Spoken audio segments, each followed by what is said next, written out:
First Garth. Nothing wrong with a little bit of first Garth, guys. We love that stuff here.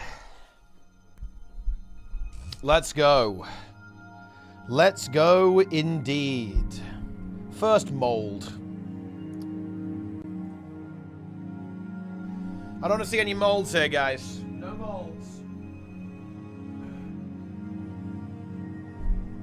I think we have to do another Peepo inspection soon, right? Oh, by the way, guys, first person to sub gets an honor of being a negative 500 sub, by the way. Because all of Nudge Meme's gifts, he gifted 500 for my birthday, they have expired. So if you sub now, you're a negative 500 sub. One of the most powerful, that would be one of the most powerful subs in all of time, by the way, guys. Not many people will ever have that honor to be negative 500 sub. But there you go. Yeah. Born to Buh. Thing is, guys, with, here's the thing with Buh. It might have to go. We're going to have to get rid of these cat emotes, guys. Maybe I get rid of all of them. Maybe Buh, Tuh, and Yuh have to be removed. And Huh as well. There might be a cleanse.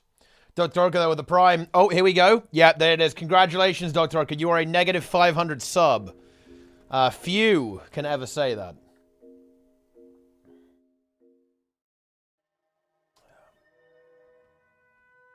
Now you can. Negative 500 sub. The subpocalypse exists.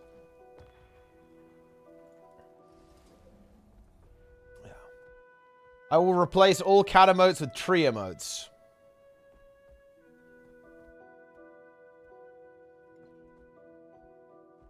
Talk about the heart rewards. What are they? Okay, hang on. I actually want to...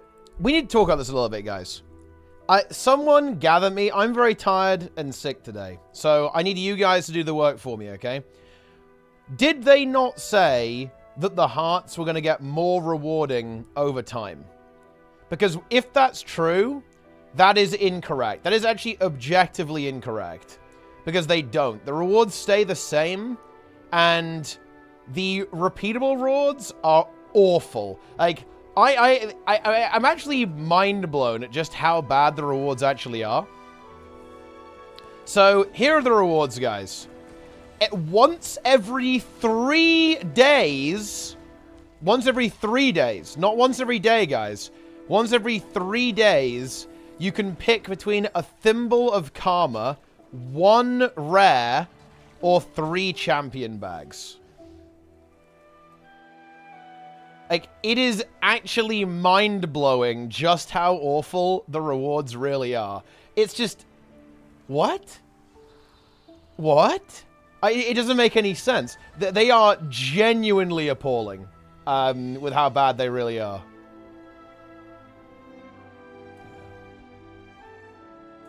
And the thing is that the actual main rewards are pretty bad too. So even like the actual core rewards for the hearts is also quite bad. It's very strange, actually. Oh yeah, you can get like the bear currency as well, but that's pretty easy to get. Yo, Glabco there with the Prime. And also Herminate is also with the Prime. Hype train begins, guys. Let's get this hype train going now. Why are they so unremarkable? I actually don't know. You know, the thing is, I was kind of on board with it. I thought, well, actually, this reward structure is kind of cool. I was like, oh, this is kind of hype. I like the fact that the hearts are kind of giving the open world that replayability. I was kind of down with it, right? It's a very different type of grind to, like, doing meta events and stuff. I was like, you know what? I kind of like the fact that this might actually be pretty rewarding, right? Like, you're going to get good gold prow by doing hearts and doing, like, basic events and all that kind of stuff. That seems pretty cool to me. But it's just not, right? Like, that isn't what's happened. It's very weird. And the thing is, this is one of these weird things where, did ArenaNet intend it to be this way? Because they basically state, the reason why I was like, oh, this sounds really cool, actually, is because they very clearly stated that they wanted the hearts to be, like, rewarding, and, you know, you get escalating rewards as you upgrade them. Like, as you get to max rank, you get more and more rewards. I was thinking, that's actually a really cool idea. But the thing is that it's just not like that, you know. The expectation and you know the expectation set by ArenaNet has it doesn't match with what actually happened, right? You know, that's no, there's no other way of putting it. It's just not like it is. It didn't turn out that way, you know, which is a bit of a shame, I think. A little bit unfortunate.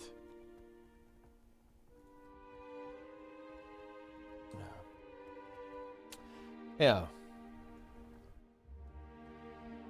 When they fixed clouding, I mentally broke from the hearts. That's understandable, I think. Yeah. What are you doing here? What do you mean, what am I doing here? On the worst day of the week? That is true, actually. Wednesday is not good. Are you unhinged? Well, I just, you know, I took 2 days off because I was a bit sick.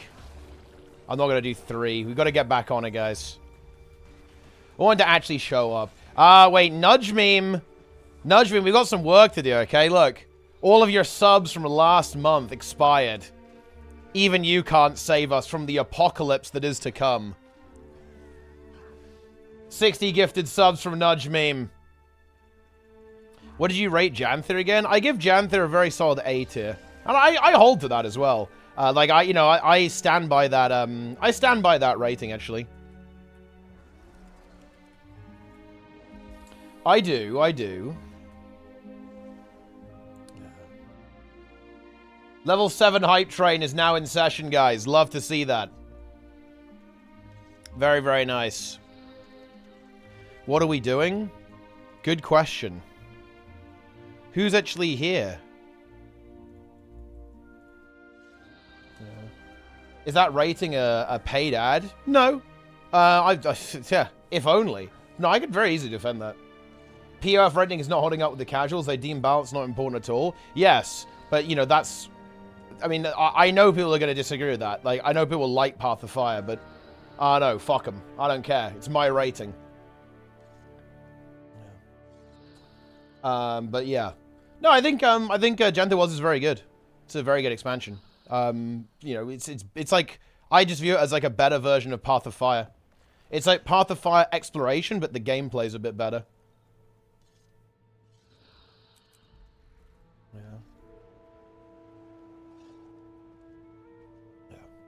Thing is with Path of Fire is that Path of Fire destroyed world versus world in PvP, and for that it cannot be forgiven.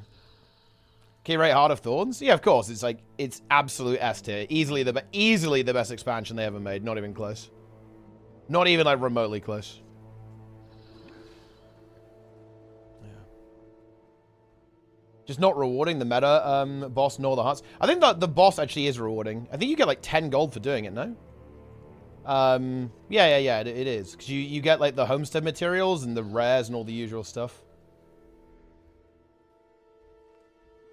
So I think that one is pretty good, actually.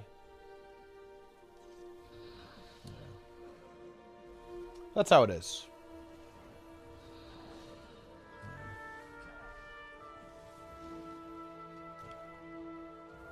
Mold.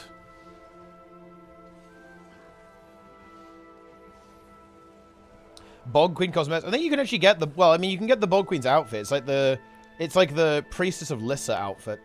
So you actually can get that outfit. Not the hair, though, I don't think. Any chance of fungus recruitment?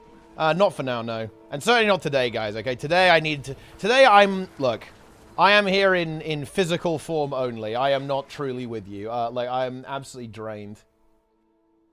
I paid the price, guys. I paid the price. 300 more to 3k, indeed. The road to 3k is nearly complete. Nudge Meme actually going for rank 1 gifted subs. Needs to recover from his days off. Very funny. Listen, okay, look, apparently you lot need me to keep the peace. I wake up and I see people fucking screaming at each other in my Discord. Absolute chaos in there. Madness, my friends. I found a squad in the LRG for Wing 6 saying, Wing 6, daily fish, DPS? Wait, what? Daily fish, actually.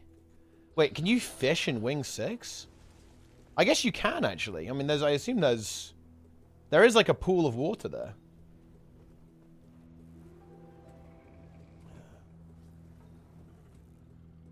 You ping daily fish instead of KP. Interesting.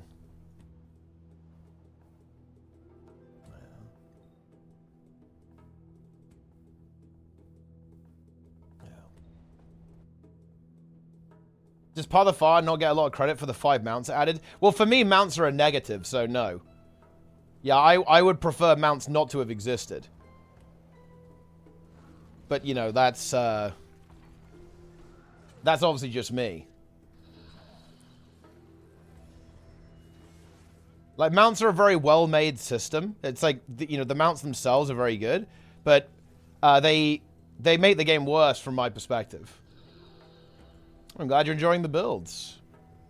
But that's religious fantasy. Yeah, but I don't really care about that, right? Like, you know, in the same way that I don't really consider the I do not consider the homestead in my rating of Janthir Wilds at all, right? Why? Because it's a system that I just don't care about in any way, right? Like, I'll definitely say, yeah, it's really well implemented. It absolutely is. Like, there's no questioning of that. I don't think anyone would disagree with that, right? It's a really well-made system. But I don't care about it at all. So it's obviously not going to be in my, you know, I'm not going to evaluate the expansion based off a system that I don't really care about in any way, right?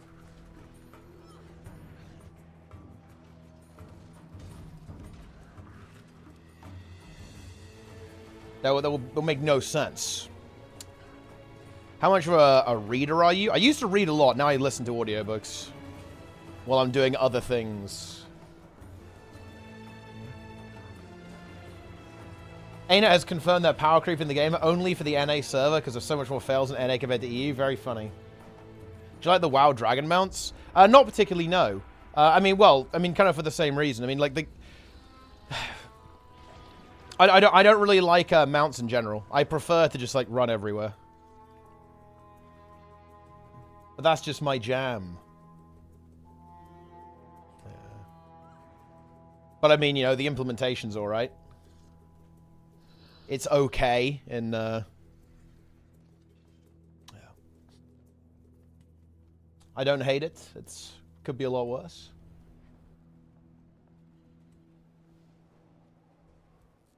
Yeah. What if they're not with the same speed as running? Well, I mean, that would still, well, presumably just, like, remove you from the combat system, so it'd still be a downgrade, but I guess then they'd just be totally irrelevant in that case.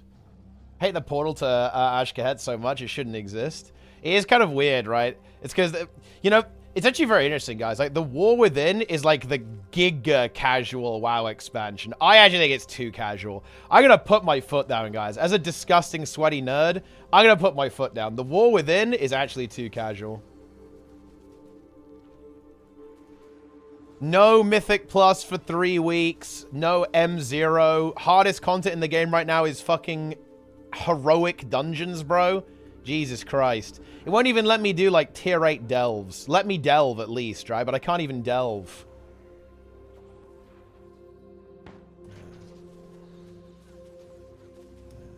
It's crazy.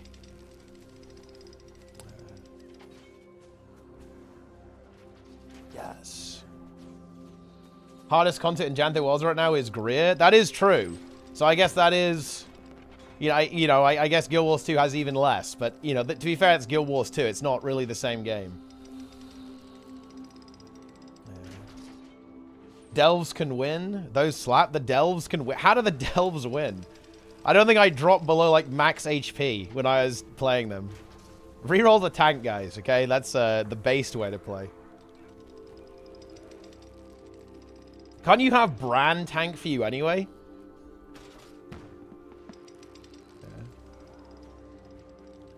Or, like, heal for you or something?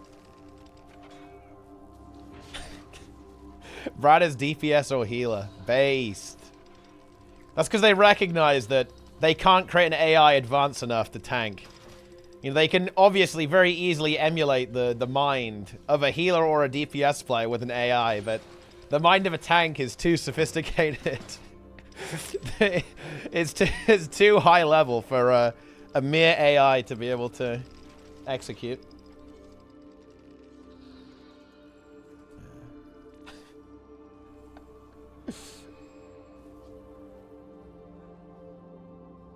Very nice. I think my Bran is like level 10 or something. Not much of a delver, guys.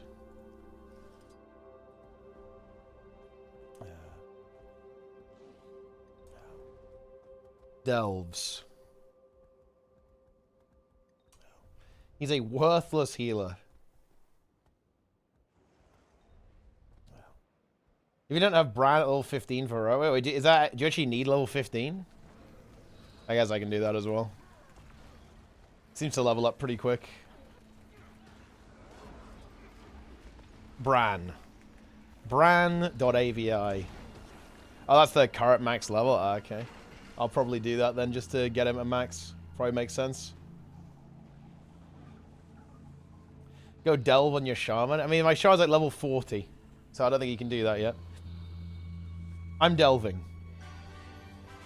Dude, I like how I just log in and mass fungus appears. There's just fungus everywhere, guys. Look at these fungus. They're all over the place. Fungus! Yeah. But anyway, guys, yeah, the heart rewards are fucking scuffed, okay? Not good. Not really sure where we're going with this.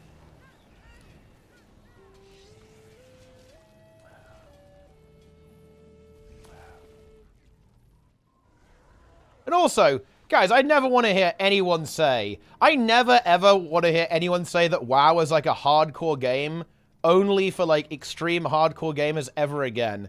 Dude, the amount of like casual story content that exists in the War Within is actually fucking wild. I think I've been playing through like 20 hours of side quests, bro. It's actually insane. And I'm not done. I'm like half done. That's the thing. I'm not. It's not even close. Yeah. Did you finish the story? I haven't yet. I was going to do it on stream today after the raid. If we can actually... Oh, dude, we're getting Mike in. Let's go based. What's the gameplay? If you're not interested in instance content? It's actually the open world, and the open world is actually pretty good. It's actually pretty decent in the War Within. You do, like, little world quests and stuff. Like, today I was tasked to go and, like, kill a bunch of seagulls. Because they were overtaking the land or something. Enjoying the story, or is it too much? I mean, yeah, I definitely enjoy that kind of stuff. It's, like, fine as single playthrough content, but I would rather if it was, like, actually challenging, right? But it is what it is. I don't mind a little rep grind here and there, guys. I think it's kind of fun to, you know, I think it's relatively fun to kind of be preparing for a raid by grinding rep and stuff. I don't really hate that too much. But it would be nice if there was some, like, actual content in the game. The gatekeeping WoW is insane. To us, I actually think I would actually go this far. There is no gatekeeping in WoW. If you're not getting into groups, improve your eye level or your Raider IO score. And then, you know, guess what will happen? You'll get into groups. I refuse to call something gatekeepy if there are literal, very well-defined metrics on how you can get into groups. It's really not that complicated. 50 heroic runs to cap crests? Yeah, you have to do... I mean, it's pretty quick, though, honestly. So there is that. It doesn't take that long to do them. Yeah, I think I need... Well, I've got 4 characters, so we have to do, like, fucking 80 heroic runs. Although, honestly, doing M0 is probably going to be more efficient, so it's fine. You have to do it on alts now. You don't have to do the story on alts now. Yes. Yeah, I think the story's pretty good. The BEO last night, you know, bench. One Azeroth TV is the new tank. That's actually based. I'd love to play with that. I need to join some of his pugs. I'm going to make an NA account, just invade his pugs. Play Guild Wars 1? Yeah, I played a lot of Guild Wars 1. I have God walking amongst mere mortals. Is it possible to get invited to Fungus? I'm a big World vs. World pumper. Well, I mean, only if... are you on our world? Are you on our world? I enjoyed your tier list video. I'm glad you enjoyed. I'm not adding anyone who's not on the world, guys. There's no Fungus recruitment unless you're on our world already.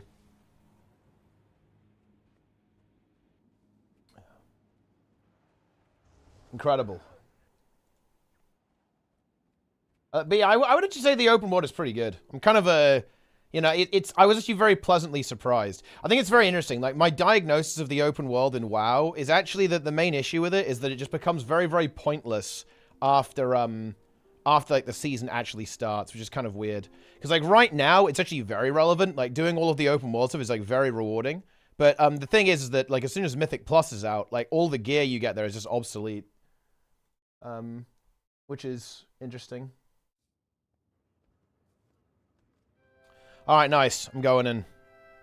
I am not. I would say... Oh, you know, go on then. I'll invite you. Your DPS. Well, we have my... Wait, how do I... Wait. Oh. No, I'm not... Dude, I'm fucking ill. I'm not adding anyone. I don't give a fuck. Not happening! Okay, here we go. I will DPS. Okay. DPS we will.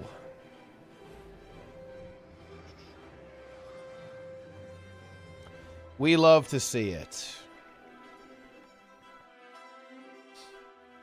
Alright. I'm going in. It's time.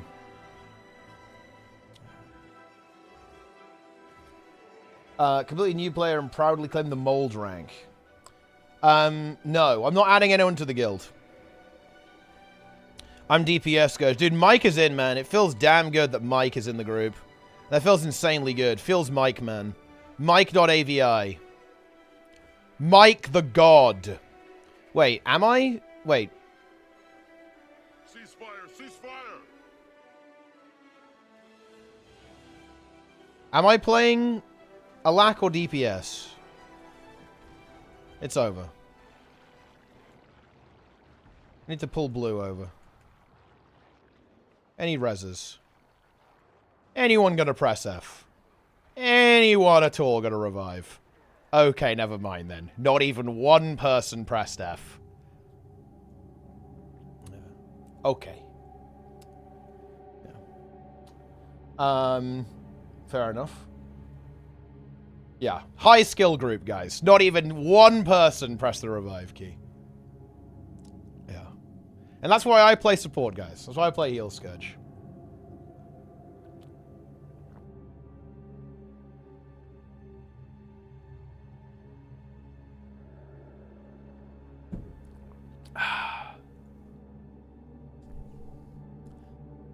Introduced that cost to cut the legendary relic in half, then everyone got it between Soto, we giga mad. Man, yeah, the legendary relic prices are actually insane. Have you guys seen that? It's wild.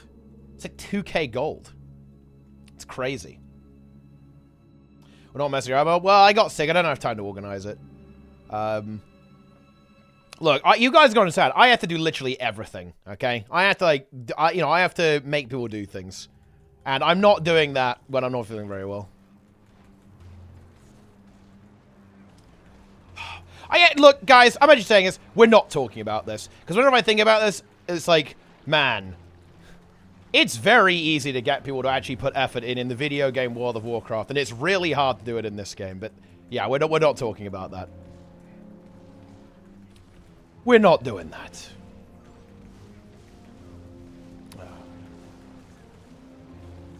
Ah, Darren's with the raid. Very nice. Let's go.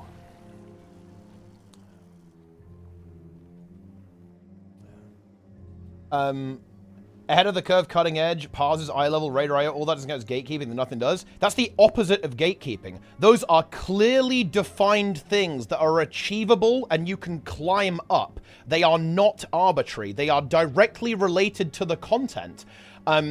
It's radar IO is how good are you at M+, Pars is how good are you at doing DPS, ahead of the curve is have you cleared the content. These are the opposite of gatekeeping. Those are all skill checks.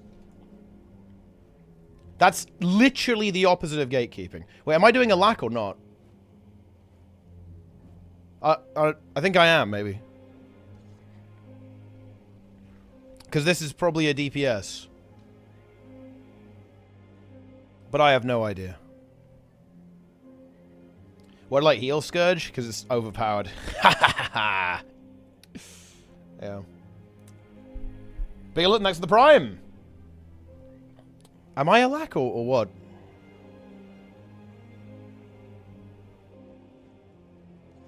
What would be an example of gatekeeping?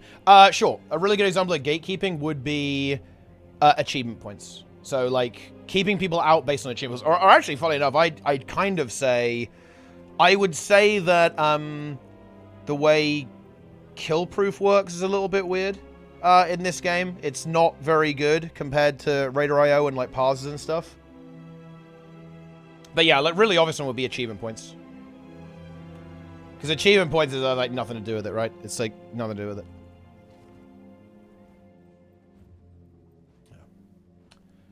Caught the flu? Pretty much, yeah. Wait, am I the Alak man? Okay, I'm gonna play Alak. I am Alak now. It's time.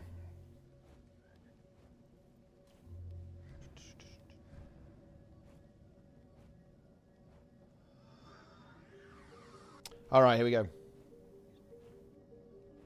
KV is the best thing. It is, but it's the way it operates. Because it's time-gated, it's a little bit cursed. The bee venom you ingested? Listen, I didn't get any of the bee venom, dude. Okay, you guys got all the venom.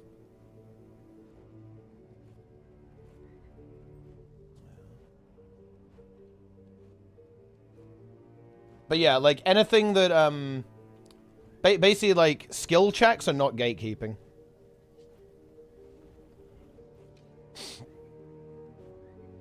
Especially when it's so transparent, right? And so accessible. It's easier to start doing ultimates in 14 than M5 in WoW. There is absolute... What are you... Wait. When you say M5, you mean Mythic, like, +5 keys? That... No. Well, hey, maybe it's really easy to get into ultimates, right? Maybe it's really, really easy to get into ultimates. in 14, that might be possible. Yeah. Any requirement is gatekeeping? No, I'd completely disagree with that. That's not how people use that word, Ning, too.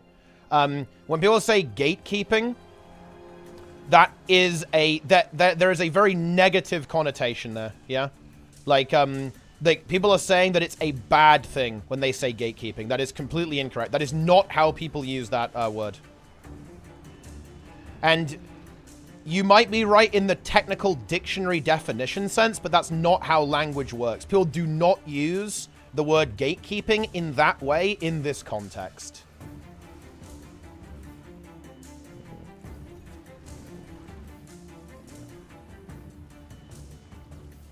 How's the pug scene in WoW on NA?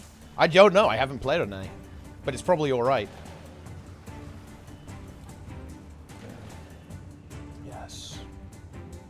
When you use a repository, it's called science. Exactly, yeah. Like, when people say gatekeeping, it's a very negative thing. Which I agree, it is, actually. I don't like gatekeeping.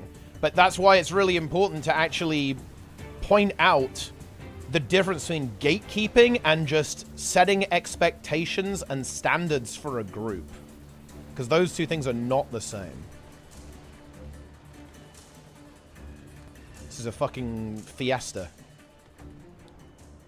I'm just going to go to the blue area. What about groups refusing roles that aren't meta picks for heroic or low keys? I actually think that's extremely uncommon. For heroic, less so, but I still think very uncommon, actually.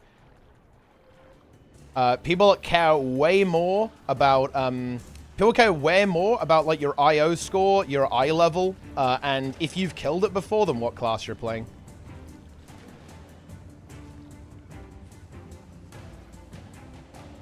Fungus world versus world? Maybe a little bit, yeah, but probably not much. Today, Today, guys, we're doing a chill day, okay? It's a chill day of gaming. Not doing much.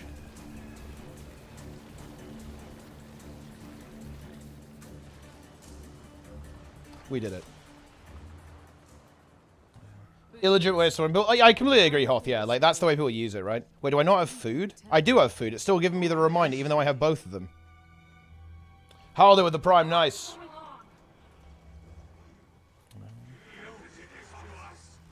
A lot of people refuse to make groups based on that. I mean, some people definitely will, and you're obviously gonna get into a group. Okay, well, here's the thing, right?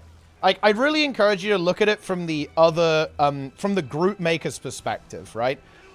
I don't know if you've ever made a group in WoW, but when you make a group in WoW for Heroic, you will have literally like 100 people applying, right? Why would you take a worse spec when you've got someone who's also willing to join on a better one, right? Like, does that make any sense, right? It's like, yes, when you apply to join a group, you are competing. You are competing with how much value you can provide to that group. It is a competition whether you like it or not. Like, if you're making a group, why would you not pick the best classes, right? Like, of course you would. Like, you're always going to pick the best classes. It doesn't mean that you'll never pick classes that are weaker, but you're obviously going to pick the best ones. You wouldn't for a +5. Yeah, for a +5, nobody gives a shit, right? And for normal mode raids, no one cares. But Heroic early on, people absolutely care, right? You're right. It doesn't make it good. But it doesn't make it bad either. Because you're saying it's bad that people do that. Why? Why is that bad?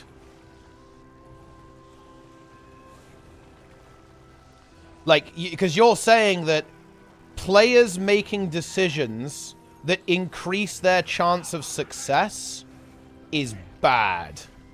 And I reject that.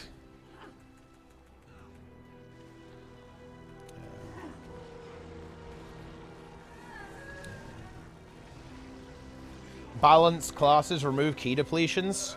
I mean, I'm not gonna lie, the key depletions thing, that wouldn't really change anything in that regard, because you're still wasting time if you don't upgrade the key or complete the key, right? Because you're gonna get less crests. That wouldn't change, like, people wanting to have, like, the best possible composition, realistically, in that situation. But I like balance the classes. I mean, yeah, they could. That would be good. I definitely agree with that. That would be nice. That's bad design on the part of Blizzard. Yeah, but here's the thing. Now you've completely shifted, Ning. You went from this is gatekeeping and the people who do this are bad to there are design issues with the game. Can you see how those are two completely different things where I'm obviously going to disagree with the former, but I'm going to agree with you on the latter? Yes. And that's why I think it's kind of cool that Shaman has a raid buff now. And they tried to give one to Hunter as well. Although, arguably, actually, raid buffs are kind of an inherent issue in M+. I think there's actually a very good argument to disabling raid buffs in Mythic+. That might actually be the way to go, especially when some of them synergize really well together, like Demon Hunter and Mage, for example, especially combined with Augmentation Evoker. But that's like an entirely different conversation. So many bodies. Yes. It can reinforce gatekeeping behavior. I think that's the point. But the thing is, we've already established this. This isn't gatekeeping. No. You're not going to label it this because you're trying to ascribe people behaving badly to people making choices that increases their win rate. Like, no, and also setting a requirement for a group. You're trying to say that setting a requirement for a group, like, we want to take this composition because it works really well, and you're trying to ascribe a bad moral action to those players, and you can't do that. I have a bad feeling about this. Yeah. I'm more mad at what leads to the gatekeeping. I mean, to be honest, look, I'm not gonna lie. I've pugged Mythic, and I've done, like, Mythic Rashok with fucking Survival Hunter, right? Like, it is what it is, right? Like, it's... I don't know. Join a fucking guild. What can I say? You aren't entitled to join other people's groups. If you want to play, like, if you want to make a group full of, like, off-meta specs, make your own group. Enjoy.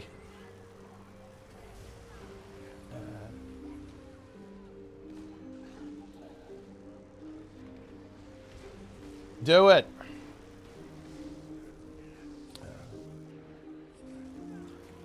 Full card set, there's literal Gamma grind based. That's actually another good example of gatekeeping. If there's like something that's like not based off skill, it's like pure RNG, then yeah, that's obviously gatekeeping as well, right?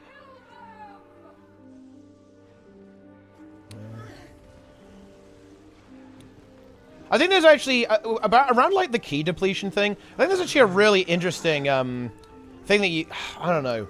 The key depletion thing is really interesting to me. I feel like there's like a better way to do it. I actually really like Jester's idea of this, actually.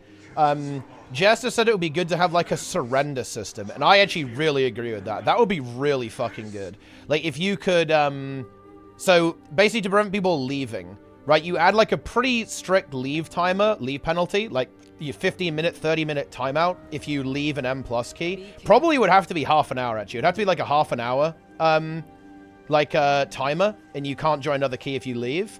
But if you surrender, everyone agrees that, yeah, it's deplete, then you just go about your separate ways, right? And you need like a 4-to-1, like, league. That would actually be a pretty good idea, I think. Well before the war.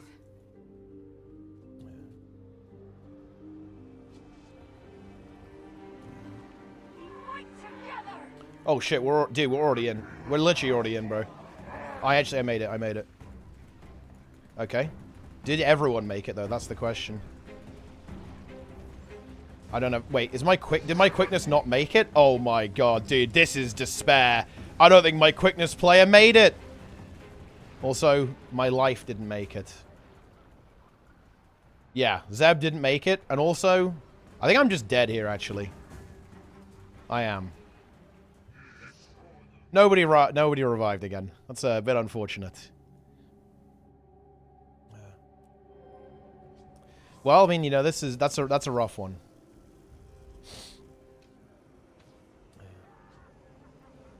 But yeah, I actually think that there's some interesting stuff you could do with the depletes, actually, to be honest.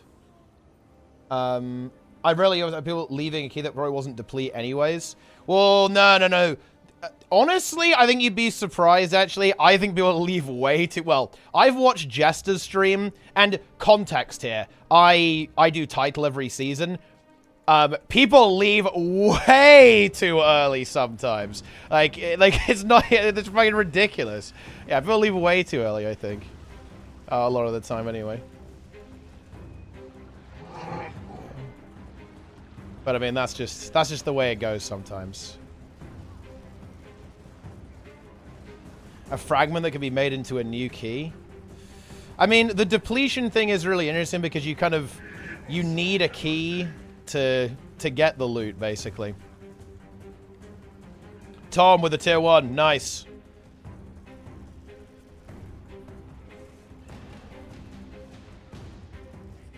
Boom. It's not a single spirit. It's dozens. Any depleters? I don't know how I'd solve the depletion thing, to be honest. Because I do understand the frustration of your key downgrading if you fail. And obviously that leads to a lot of friction. But the thing is that honestly, it might be worse if keys didn't deplete. Like, in fact, I don't know. Because the thing is, you know all of the really dumb shit that people do in M+ now when it's not your key? Okay, good news. If they know that the key won't deplete, people are just going to do the dumbest shit imaginable because there's no risk of failure, right? Like, I don't know, man. It could be rough, to be honest. Could be a little bit of a spicy one. Yeah, I think giving keys like lives could be interesting. So like it doesn't deplete on the first deplete. So you have to like you have like multiple chances to do it. That could actually be pretty good. They made it through the woods. Everyone to the front. I want them captured or dead. Yes. Intruders. Key or deplete, but you have to finish it. Imagine trying to get a group from already. Oh, bro, that's actually fucked up. That's incredibly funny. Wait, it was actually like that? That's crazy. That's actually fucking funny. I fucking love that shit. That's huge.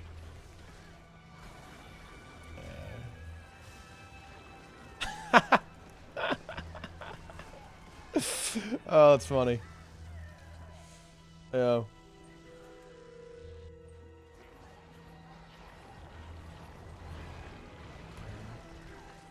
If you have a bad run, that you can just restart.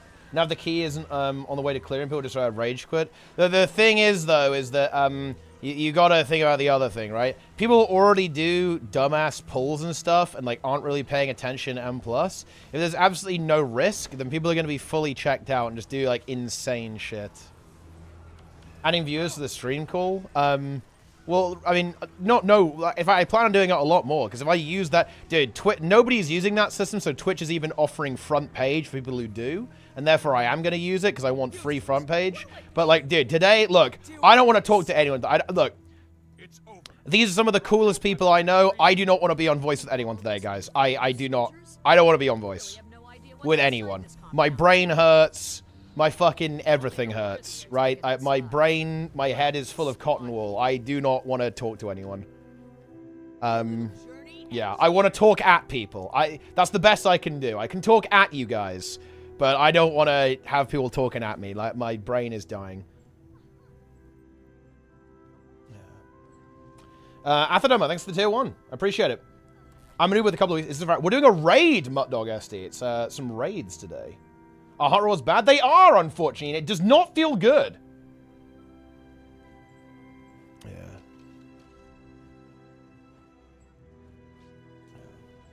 Yes.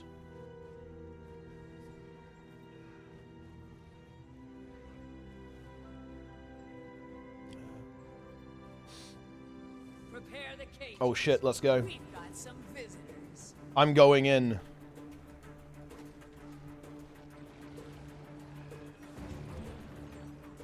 I am using my air overload. What are viewers going forwards? No, I do still want to do that. But I'm not doing it now. Whoa. It's got blown up. That's crazy. We just have one AFK. It's unfortunate. You hate to see that, guys. You really do.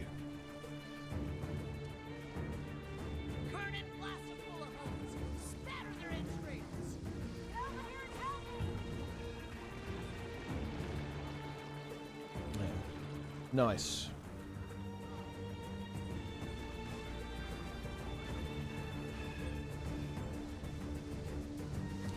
I'm lightning arcing.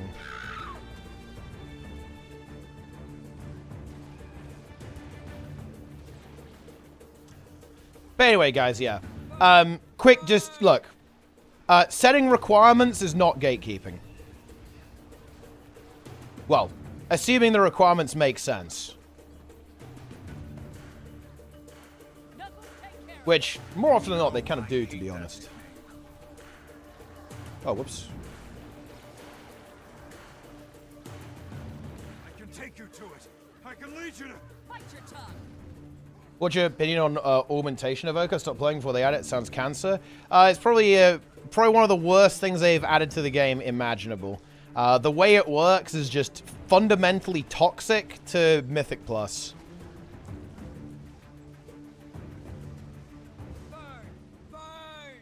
But I mean, they could fix it by well, what they've tried to do to fix it is by making it do completely terrible damage. But the issue with this is that right now, damage is not really the bottleneck in M+, survivability is. And as long as that's the case, augmentation will be absolute unstoppable god comp. Like, you will never ever replace it in a million years, as long as survivability is the bottleneck. So, yeah, there are two choices. You can either, like, rework how Aug works so it doesn't give verse, it doesn't give the healers more healing and the tank more durability. Like, you can do that, or you can, or what I think they're trying to do is make damage more relevant in Mythic Plus and survivability less relevant. Which is probably not a bad idea, to be honest, because a lot of classes struggle in M+ right now because they just don't have good survivability or good utility. And so, like, you can kind of kill two birds with one stone if you go that direction. Like, make it more of an output check. Omega boon. Yeah, it's basically a boon that just makes you better in every way, I guess, is the way you could think about it. Gives you main stat, which is basically like... Think of it as like it gives everyone celestial gear, almost. But well, probably not that extreme, but... These bandits were protecting something, and we need to find out what. Com, We need to free Had a these description. prisoners Preferred and heal then Scourge and find out Chrono. where the I done squad as leader Druid. is. Arthit's, okay. Conclave said no, I wish good luck, and Clone left. Understand the Barra from heal Scourge, can't wrap my head around the preference of Chrono. To be honest, not wanting a Druid is dumb. That guy had no idea what he was talking about. There you go. Enjoy. That is my take. That is my opinion.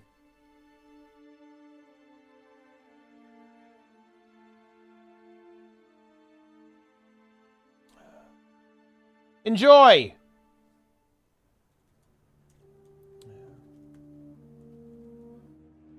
Doesn't dilute the value of ahead of the curve that you can get it by purchasing WoW tokens and buying a carry. To be honest, not really. I mean, anyone who knows what they're doing is checking logs anyway. If you buy a carry, your logs will be public and you'll see, you know, like 0 parses. And it means it has no value, but it doesn't really hurt group formation, in my opinion. Because you just check people's logs. Logs are public, right?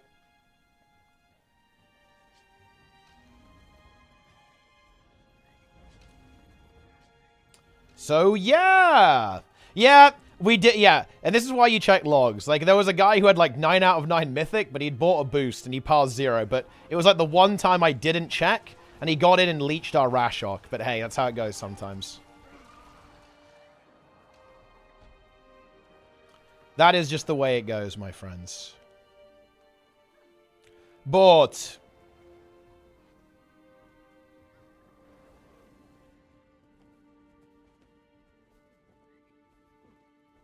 Ugh, great. Look around for a way out of here.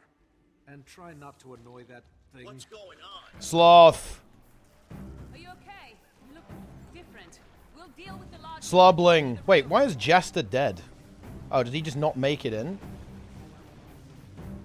Jester did not make it. He is broken.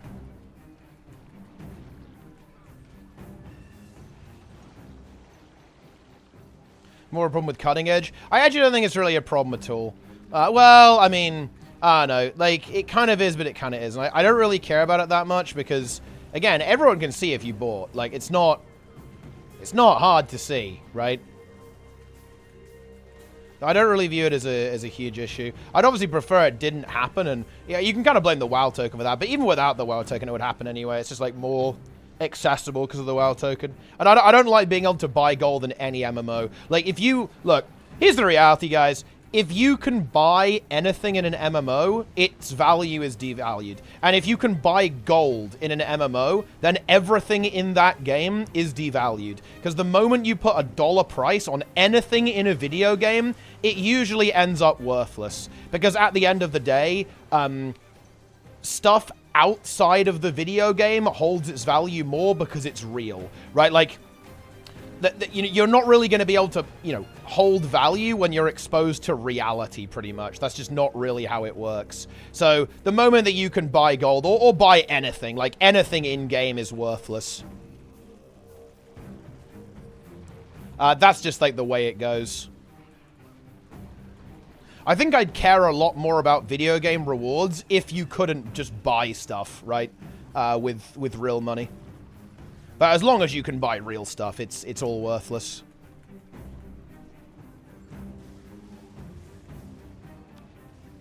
I'm fixated.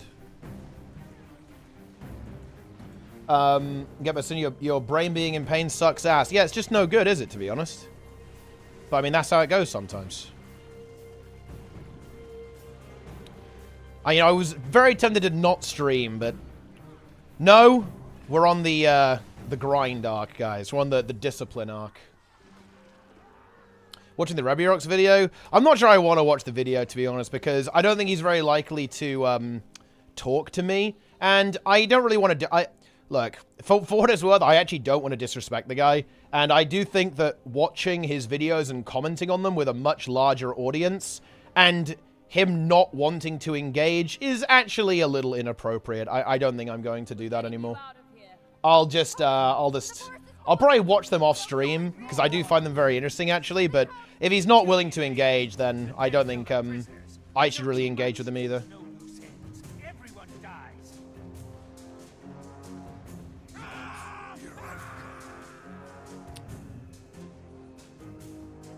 Do not feed him? Well, I actually want... Thing is, I wish I could feed him engagement, but he just doesn't want me to do that, right? Like, very clearly.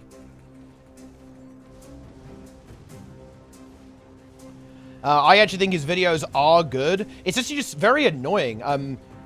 Oh, man.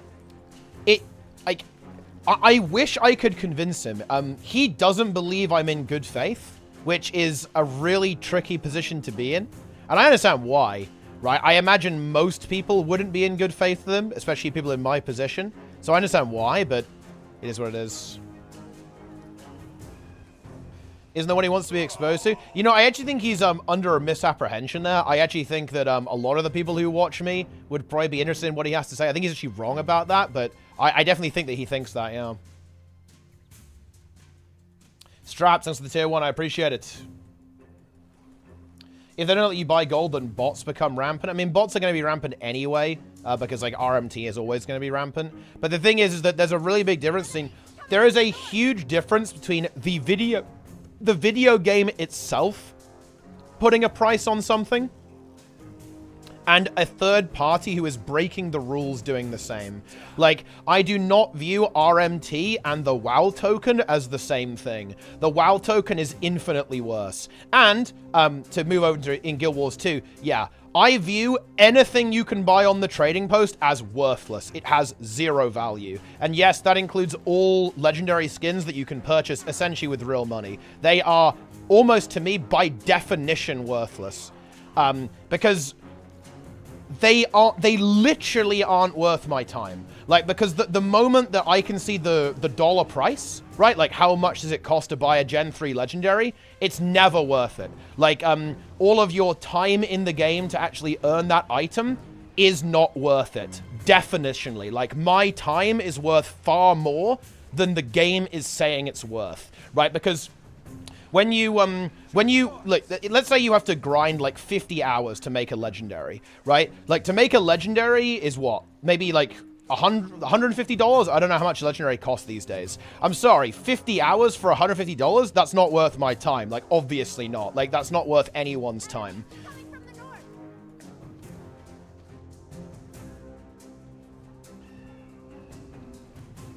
Yeah.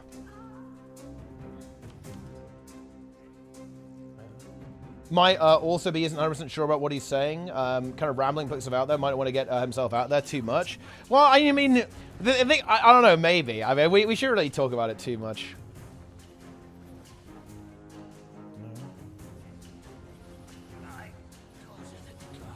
Who knows? It's insane money.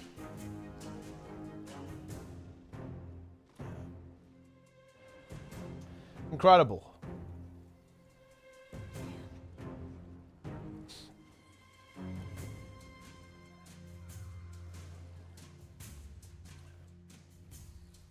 You love to see it.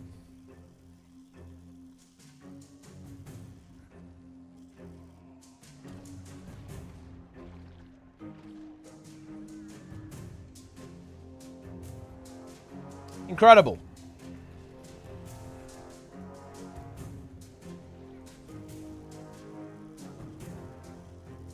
The game had a job, though? You're just having fun? Grind the game? Well, I mean... Yeah. But... If the game says grind 100 hours or pay X money, I don't know, like, that just doesn't do it for me, to be honest.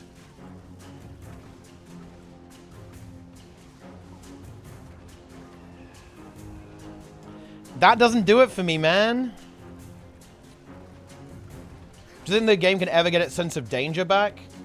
Different timeage in games? Yeah, just different time in the game's history. Like, I mean, look. If you look at the tier list, right?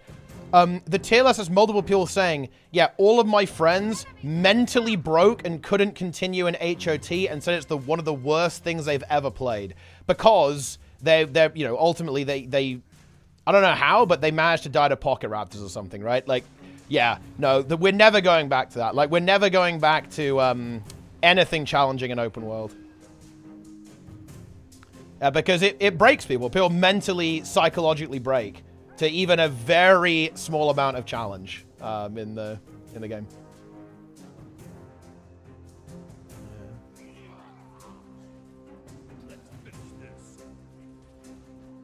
Bit unfortunate, but that's how it goes.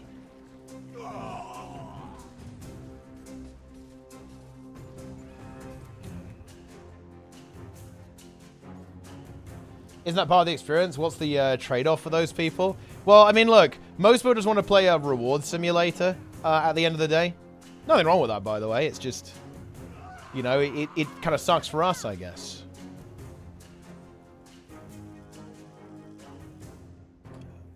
The jungle claims its victims, guys. Do you think Greer was the right amount of difficult? I think it's actually difficult in the wrong way, in my opinion. So I would actually say no. Like, I don't mind the boss. I actually like that it's got a little heal check on it. I think that's actually rather cool. But I think it's the wrong kind of difficult. Like, it's... The only reason Greer and Decima are difficult is because they have a DPS check and actually a little heal check as well. I don't think that's good difficulty for open world. I think good difficulty for open world is much more focused around having like a little coordination check. Something like Triple Trouble or the Tail on Dragon's End, I think is pretty good for that. I have a bad feeling about this. Guess what? I ended up dying for once, and I liked it. I would actually say the WoW open world is probably even easier than Guild Wars 2 open world, because, and this is because, like, WoW really understands this concept. Like, 90% of the people who play WoW and Guild Wars 2 want essentially a movie game. And I don't want to speak of this in a derisive way, because I don't feel this way, so I'll be very clear. Most people want a movie game experience. So they want to be, like, wandering around in the world, but they don't want skill to be relevant, right? They basically don't want to be gatekept by not playing very well or not understanding how the game works. Like, that is what the vast majority, like 90-95% of people want. And the WoW open world is exactly like that. It is essentially trivial. So it's not really my cup of tea. It's a real shame too, because I feel like there could be some really sick world bosses and stuff, but it's all entirely trivial. Like, anything that's even, anything that requires skill is always instanced. The corruption that turns into 6 condies, every attack gets annoying. I actually think that the main issue with the open world enemies in Janthir is that some of the telegraphing is a bit questionable on some of them. The bringer of salvation. I need your help. And I shall the souls of the I was mentioning this, you haven't seen much of the Us Guild. People have been playing a lot. Are you sure? Like, Plenix led yesterday and the day before, and people played over the weekend. We did like a map. We were on all 3 maps on reset. So I think you're just playing at a different time to us, which is fair enough. elements. I command you to bend to my will. That is okay. Nothing wrong with that, of course. The Giga AoE Power Fantasy is damn fun, though, for open world. You know, I've never actually... I don't think I get this, to be honest. Like, whenever there's, like, a game like that, and you're, like, one-shotting everything, I don't get it, because you're not doing anything. Like, I don't know, like, don't get me wrong, nothing wrong with a Power Fantasy, but I don't even view it as a Power Fantasy, because you're not... It's not... To me, it's not a Power Fantasy. You're not doing anything. Right, like, you're doing, like, a series of trivial tasks, right? Like, what's the point in having a power fantasy about doing things that are incredibly easy, right? I don't really get it. But I definitely know what you mean, but I would just challenge the very concept of that. I would say that it's an illusion, to be honest. Where's the power in the power fantasy? You don't have any power. You're doing, like, a series of trivial tasks. How is that power?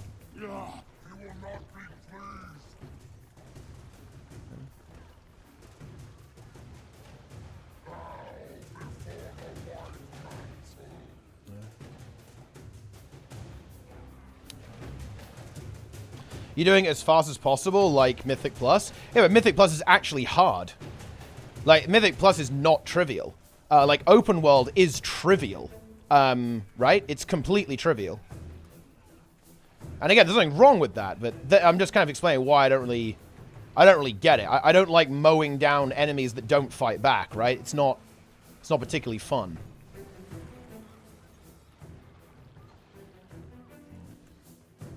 You want Jonathan to look how powerful you are? Yeah, but you aren't. That's the thing. You aren't powerful. Right? I mean, I guess you can, like... I guess... You can go, oh, look, I'm defeating all of these enemies. But, I mean... I don't know. Because the enemies are very weak, it's like... Are you really powerful? I guess you're powerful compared to the weak enemies, but...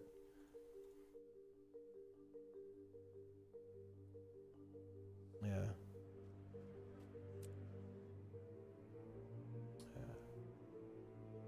Yes.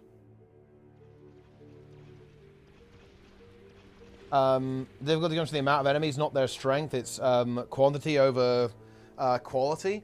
Yeah, I'm sure that, like, you're talking about, like, PoE and stuff, right? I'm sure that doing that is actually difficult, though, right? If you wanna actually play PoE at high level, you probably have to have, like, a really good character build, and you probably have to, you know, have a good setup and execute at least, like, with some level of skill. If that isn't the case, then I'm not interested, right? Not really? Then yeah, that's why I'm not interested in those games, right? Was Vanilla WoW peak open world danger? Did it slowly decline? Was there a drastic shift during an expansion? I think it shifted a lot even in, well, it shifted a lot in Wrath, I would say. It started in Burning Crusade, though. Like, they really toned down, like, all of the elite areas and stuff in Burning Crusade. There's still some elite quests, but you don't really have elite areas like you had in Vanilla.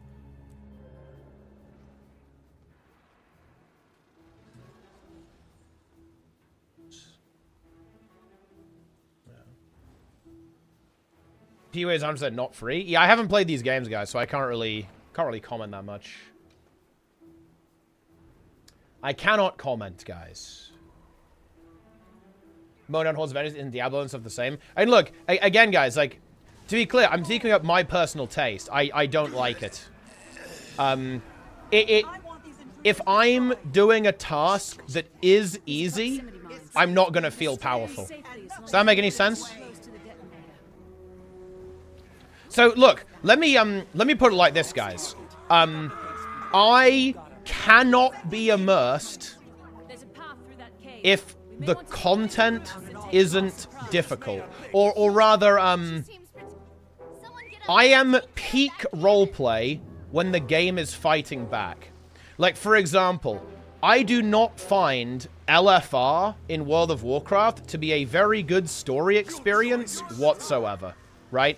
I don't find it narratively satisfying because the game is trying to convince me that this all-powerful monster is incredibly easy to defeat, right? So if I'm fighting a raid boss, right? In any game, actually, in any game, if I'm fighting a raid boss and that raid boss dies first try and it's not hard at all, it does like no damage, it's, you know, the mechanics are meaningless, like we just fuck it up and we win anyway, I'm not immersed. I am not engaged with the game's story because the game is trying, there's dissonance, right? The game is trying to say, this is a world-ending catastrophic threat. If you guys don't fucking step up, the world ends. And then the actual gameplay doesn't match with that, then I can't get into it. I can't RP, guys. I can't do that. How can I roleplay if this, like, awe-inspiring threat dies in one hit, right? Like, to me, that's no good. I can't do that. For me, peak roleplay is literally Mythic WoW. Yeah. One of the biggest RP moments of the entire expansion was, like, me tanking Farak, right? Like, being eaten alive, like, trying to hold on and survive, like, right at the end. We need to kill this dog.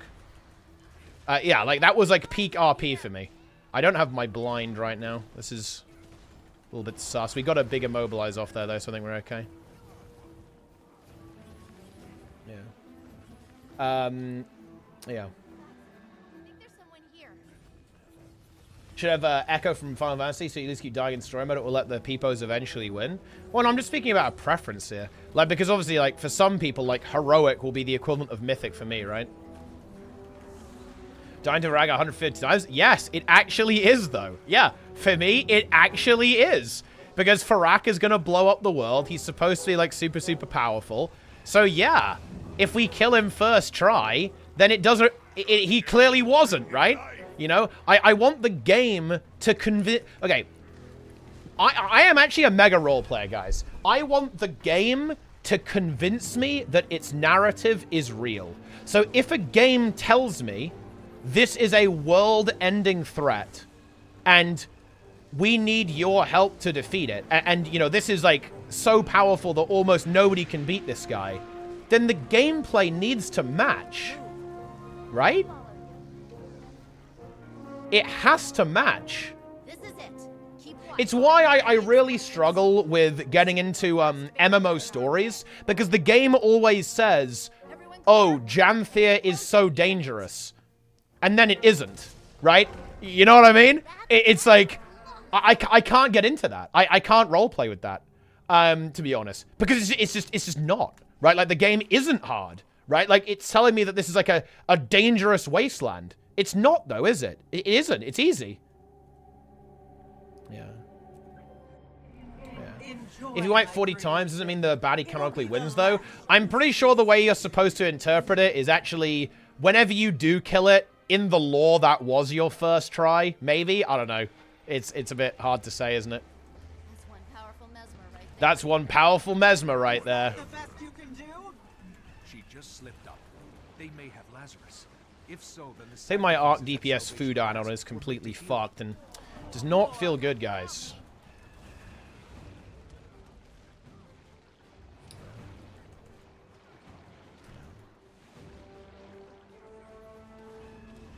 Pumpa!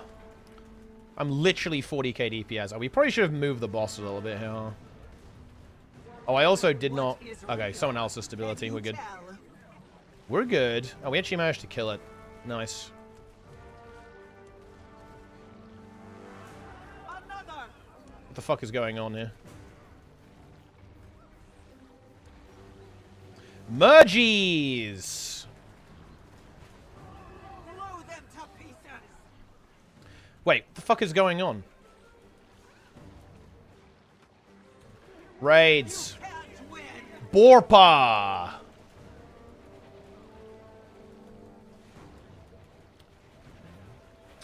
For a couple of WoW tokens, kill this world being. Yeah, I'm not... again, look, I do not like the WoW token. Look, guys. I really don't like this. For some weird reason, people are expecting me to not roast WoW for being able to buy gold. Let me get that assumption out of your head now. Don't worry. It's coming.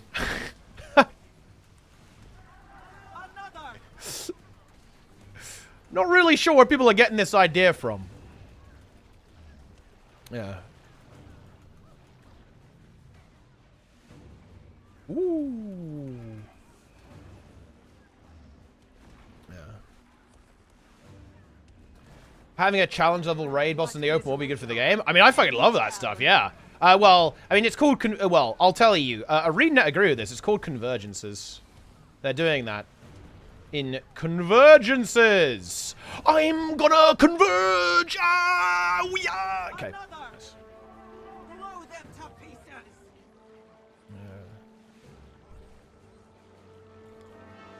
I'm converging.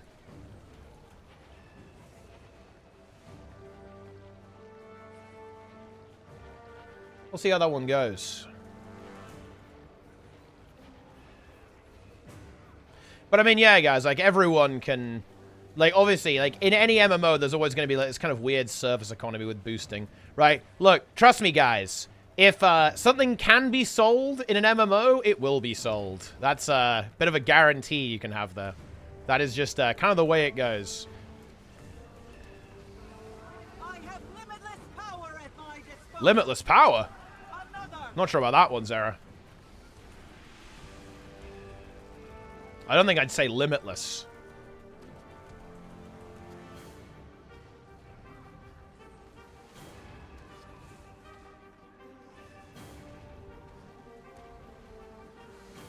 Pumpa! Who will die next? I'm resing Planix. My king. My king! It's over.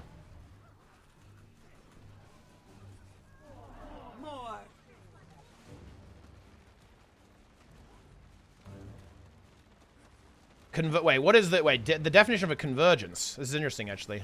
I have actually no idea what that could be. Surely there's nothing weird that you could... with convergence, right? Wait, what?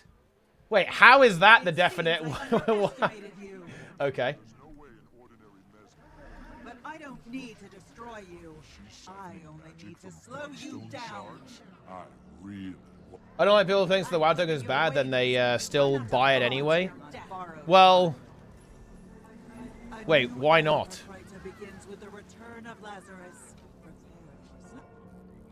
That's not really how it works. I die for... It's, like, for example, I buy a bunch of gold in retail WoW, because I don't...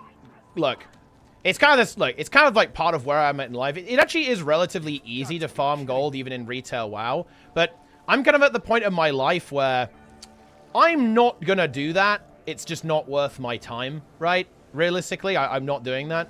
Unless I was doing boosting or something. Like, and by the way, that's just indirectly buying WoW tokens, basically, because people pay for boost with WoW tokens. So either I'm buying WoW tokens or someone else is buying WoW tokens for me, pretty much. That's the way it's gonna go.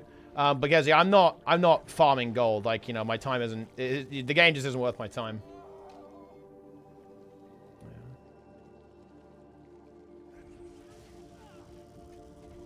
But part of the reason why... I even buy WoW tokens is because WoW tokens exist, if that makes any sense, right?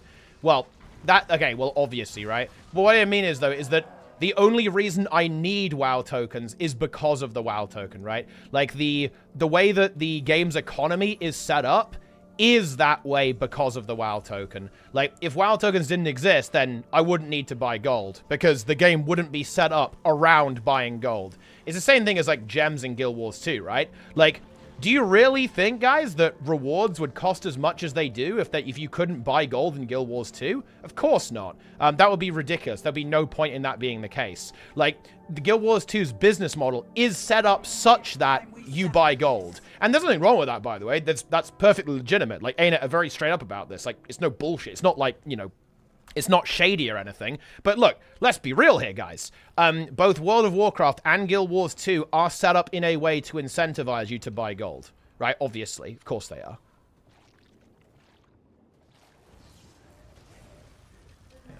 The Tyria you know is about to change. Let's go. And there's nothing you can do to stop it. Money for tokens for sword? There is absolutely... Wait. I mean, look, I don't want to get into another fucking Asmongold debate, but I would be shocked if Asmongold actually likes the WoW token. There's no fucking shot. You will answer for that. Here we go.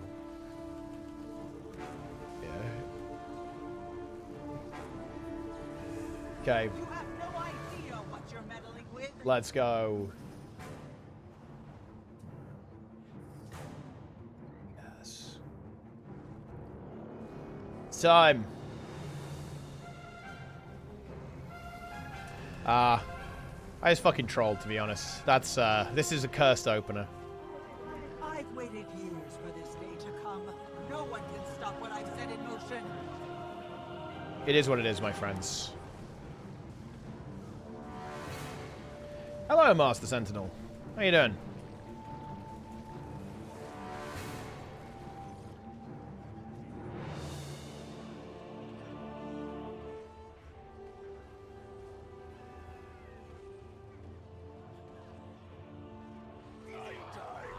Let's go. Everywhere. You can't. My power is limitless.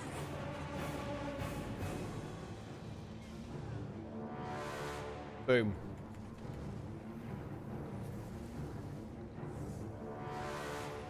I got 2,240 gems. That's only about 650 gold. And yeah, it's pretty brutal, to be honest. It's pretty expensive. It's not worth the gems to me. It is for a lot of people, though, because a lot of people do it. Living in your cities, manipulating your politics.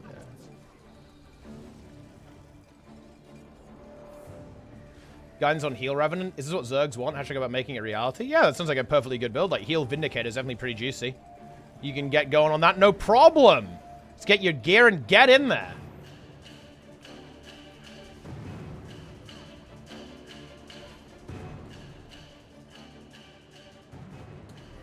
Soldiers, farmers, scholars, all swearing allegiance to the cause, all waiting for the moment to strike.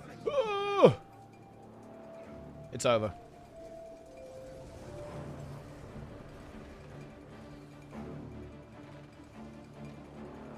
Thank you. Hey, no worries. World vs. World Gaming. Also, bonus meme. Shout out to YouTube. We rise from the shadows. What's going on over there, guys? It's ours.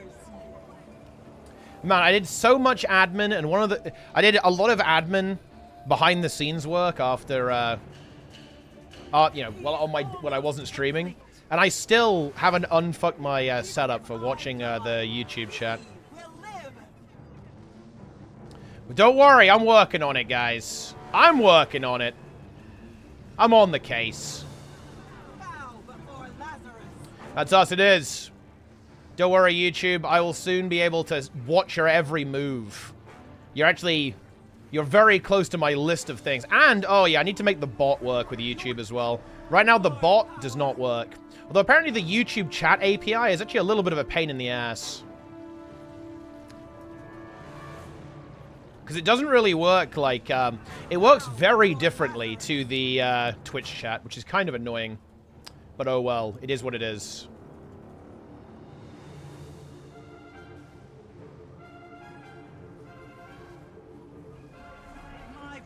YouTube streaming and multi-platform streams, we're talking about? What were they talking about? What were they saying?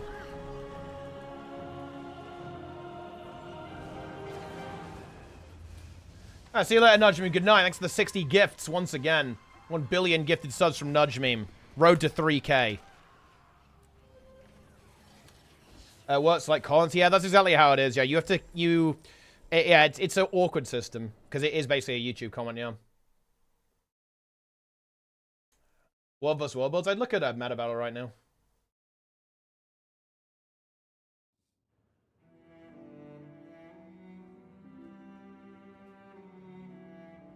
I know explaining your audience is not great, but you do want to keep your avenues open. I mean, maybe. I think it just like my YouTube and Twitch audiences are pretty different, so I would say that it's probably pretty okay for me. But I can definitely see that for sure.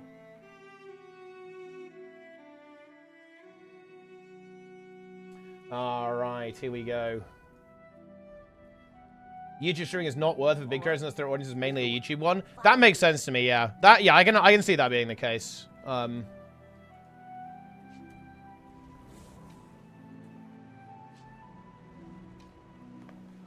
think for me it's pretty good though. It's also kind of nice like to store the VODs as well. Like all the VODs can just be up there.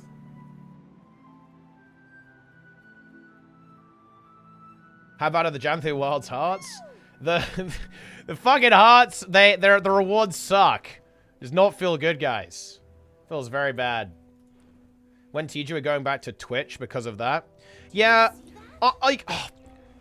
if I had infinite time, I would actually really want to fight back against the anti-Twitch circle jerk. It actually annoys me quite a lot. Like, people really shit on Twitch as a company, and, you know, look, I'm not here to simp for fucking Twitch, right? Like, it's not perfect, yeah?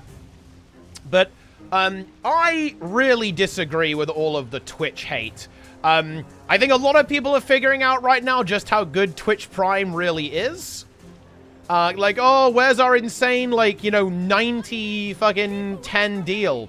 Well, that's what Twitch Prime is, my friends. You should look at the numbers. Check how many tier 1 subs you have, paid subs, compared to how many Twitch Primes you have. And it's kind of the same thing with, it's the same thing with, like, this new feature. People are shitting on this new feature a lot, and I think it's actually really good. Like, you know, like the call-in thing, I think it's really good. Now, don't get me wrong, there are some really bad points about it. Specifically, the fact that it's... okay, I have no idea why they were doing this garbage, man. Like, they do this opt-out garbage, where you can't properly opt out of the call-in feature. That is obviously awful. And the fact that anyone can call you, Yeah, probably didn't think that one through either, to be perfectly honest with you. But there are some settings around that. Oh, man. Dude, it's so difficult. It's actually so difficult. Yeah. Didn't you, when you were selecting for your Wars 2 team with your guild wasn't reliable? I said Guild Wars 2 Mists isn't reliable. Meta Battle can sometimes be unreliable, but it's usually pretty up to date. Mostly.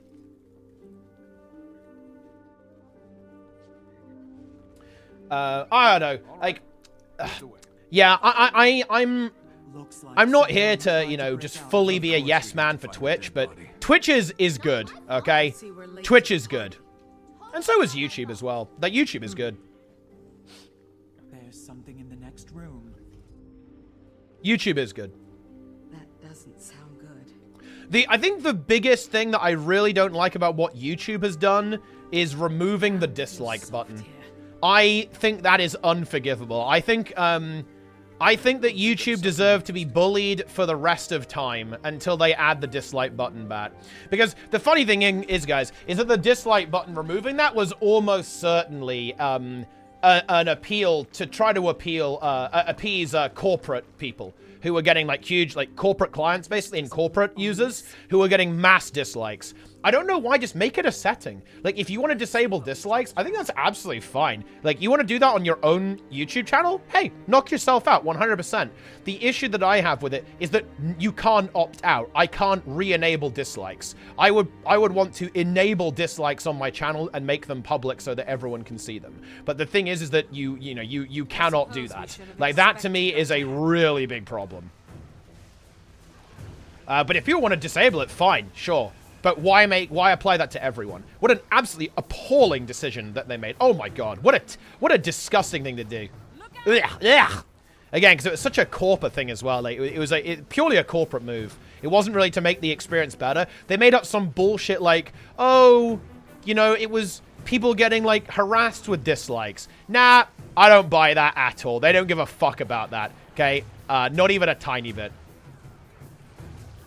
But it is what it is, my friends.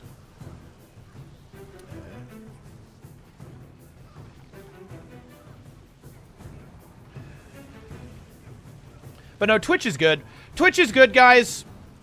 There's a reason why everyone uses this platform, guys. We all know it. We all know there's a reason why people use Twitch. It's actually good. Oh. Our problems just got worse. This is actually very bad. I need to wait for the unclaim because I'm very squishy. Ooh, this is going to be rough. We need to actually dodge here. Oh, man. This is unfortunate. Okay, we need to water overload here, maybe? We are not getting... Wait, what? Did our claim die? Oh, I assume claim died. Yeah, that's not looking good. Watch your feet. I think maybe the claim died, or they went downstate and didn't realize that you can use claim while you're in downstate. Also possible. Also, Foxtails, thanks for the sub, by the way. Tier 1. Nice! Love to see it. September. So I can use their really cool emotes. I mean, honestly, I kind of like the September emote. I think that's kind of funny. And that one looks kind of good, actually.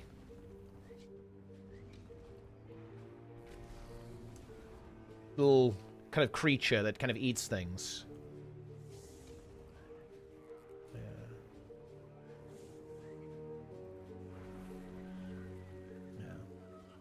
Was to use Turbo. Yeah, I'm going to get Turbo as well, actually, but mostly for tournaments. Because I need it for running tournaments now. You know, look, guys, I'm going to feel like... I think this is actually one of my biggest psychopath takes ever. But I really don't find myself that bothered by Twitch ads or YouTube ads. I actually don't care that much. I have both sites whitelisted from my ad block.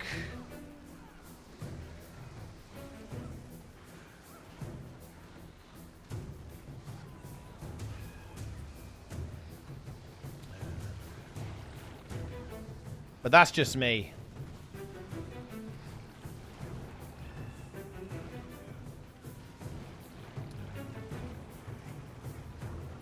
The Twitch ads are kind of annoying, though. It's kind of annoying with, like, the pre-roll shit. One thing that I don't like with the Twitch ads, actually, is that this is so fucking sneaky, man. This is actual cancer. So, Twitch ads, like, they don't play unless you're actually tabbed into that tab. So you can't even, like, alt-tab to freedom. Like, the only way you can be free of the ad is you have to, like, have the window focus, but in, like, a smaller window. And then the ad will kind of, like, play in the background, basically. But other than that, you can't even really play it in the background. It's kind of a actual scum move there by Twitch. Hate to see that. You will watch the ad. Okay, we have to dodge out very quickly here. Oh, never mind. No, we can't. It's fine. They kill it.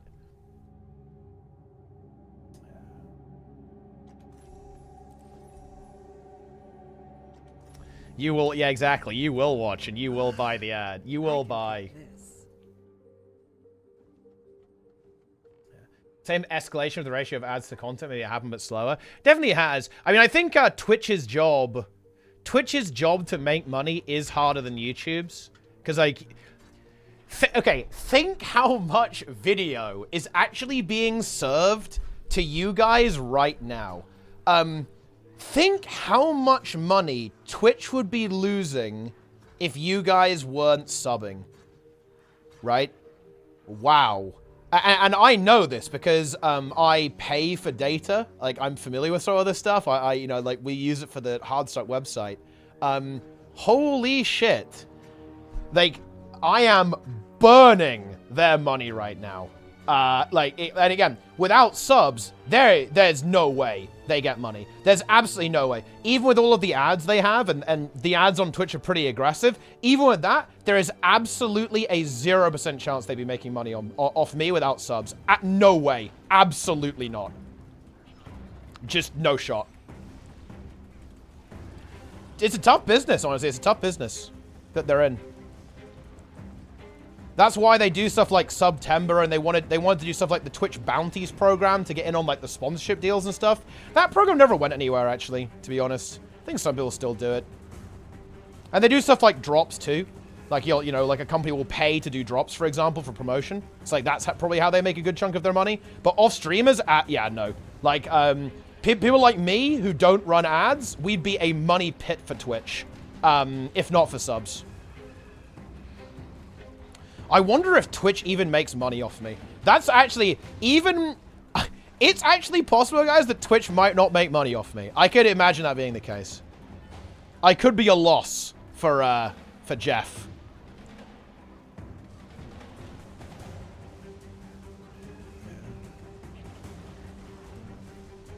Because Zach Rosen is wasting millions of dollars running it. Yeah, look... Yeah, especially someone like, yeah, well, Asmon, right? Like, he's got tens of thousands of viewers. That's very expensive for them.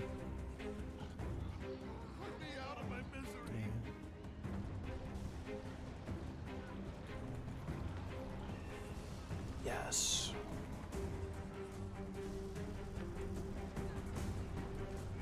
Twitch makes their money from nudge meme. Pretty much, yeah.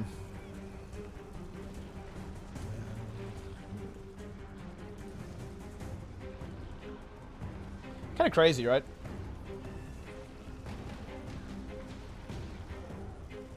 Asmon's net negative. Yeah, but Asmon doesn't have subs. I do. So, like, Twitch, they get like a cut of the sub revenue here, right?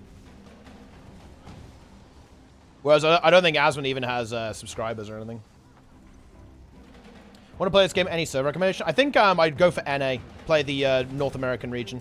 That will probably give you some better results.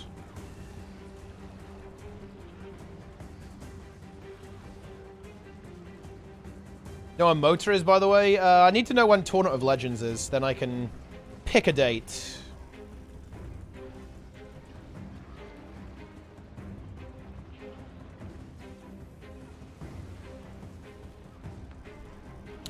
So we're waiting. How likely is it for Twitch to go to the accounts that are net negative, forcing to run ads or paying up? I don't think they would ever do that, but I mean, they probably just have to take the L, I guess. Unlucky.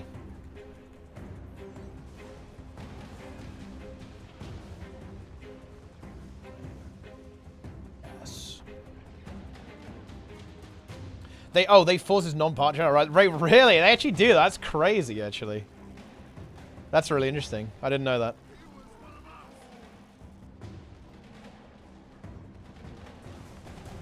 How satisfying is the PvE content? I'd say it's pretty good. I think the raids are pretty good. And the strike missions.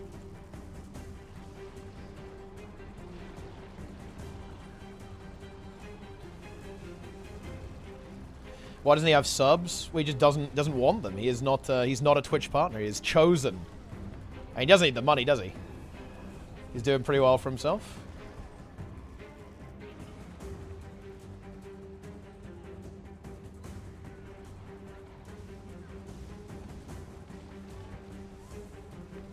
Go CC Golem.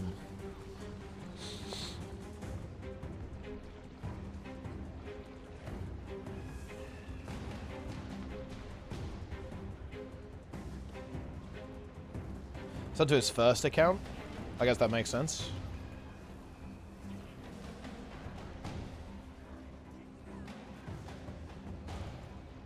But yeah, it's actually very interesting to think about. Wait, dude, okay, the thief fucking moved. I have a stability stack if to dodge the second one.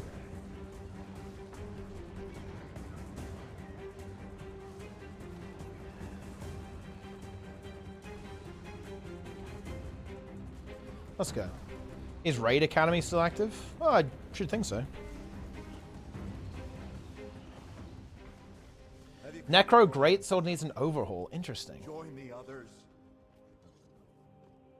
There's no more room. With the upcoming new weapons, it's time to tweak Necro weapon skills. The Greatsword is so useless. What?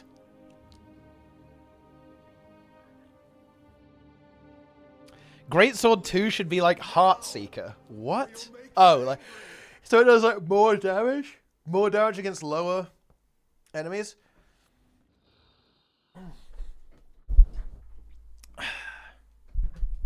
GS2 could be a 2 times use. GS4 should be instant, at least a blocking action. Ah, yeah, this is a PvP perspective. Necro Greatsword is pretty fucking bad in PvP. It's good in World versus World, though. But yeah, it is dog shit in PvP. So that's, I guess, an understandable take. Yeah.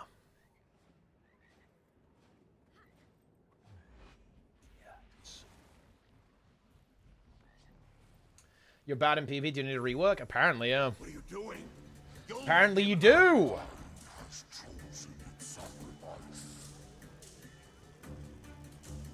Right. Oh, I should be going up.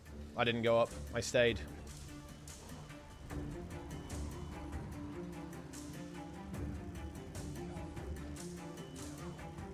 Incredible. When you had a sub for a month and you turn on Twitch instantly greeted by an ad, feels bad. Well, you know what to do. It's time to swipe.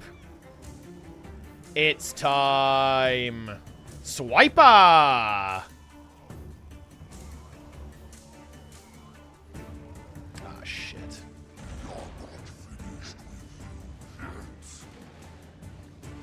Swiper!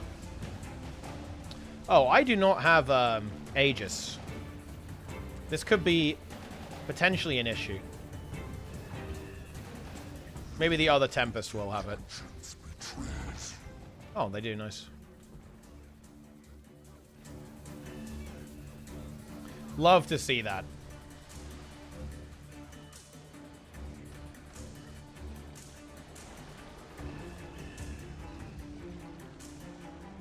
Yeah, I mean, the issue with Greatsword in PvP is that... Well, I mean, I think the issue with Greatsword in PvP is that it just doesn't really have a good build that it fits into. And yeah, it's a little bit... It's not that it's even too slow, it's that it doesn't really have any defense on it. You need some, like, defensive stuff.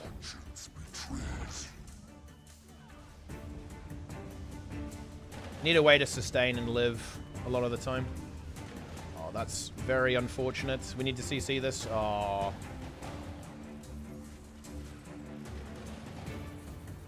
You hate to see it.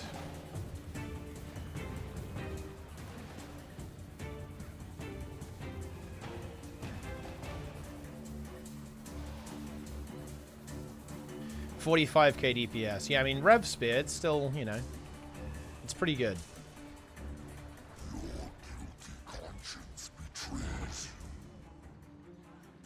Oh, the res trait is going to pop off. I'm reviving.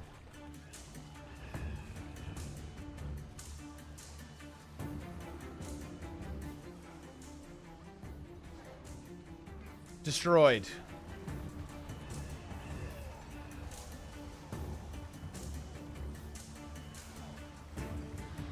Oops. Planning an update? I mean, it's being updated right now. You have to stay tuned.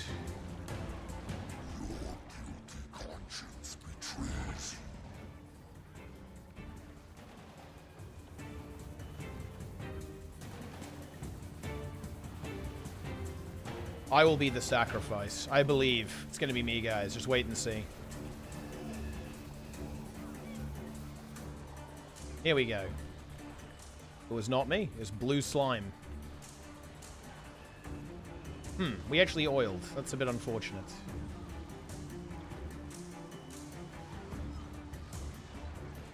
Actual disaster. Ooh.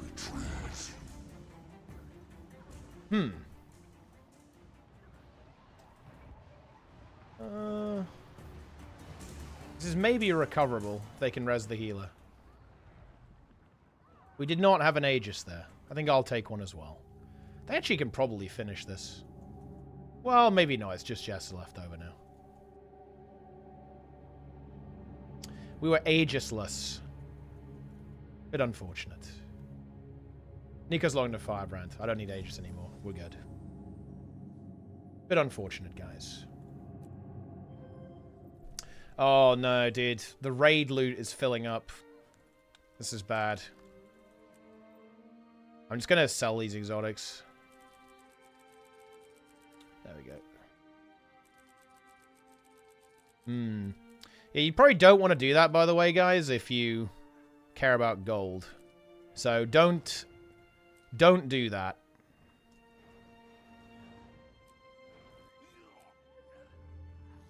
Yeah. But now we're free.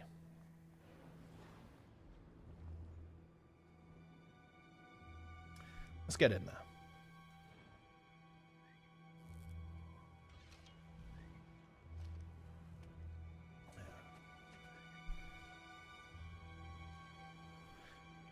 One day, you guys will learn that I am actually right. Okay? I'm actually right about this stuff. And, caring about in-game rewards is not good. That's it. Enjoy. That's all I've got to say.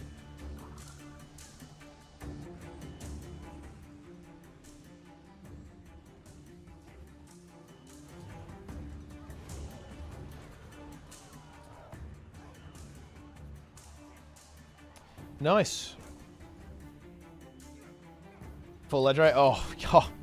You think I cared before I had full legendary? Ah, you fool. You lack the critical information, my friend. The in-game rewards the only thing keeping you going? Then honestly, that is an immediate log out moment. If you want rewards, go and just work your job.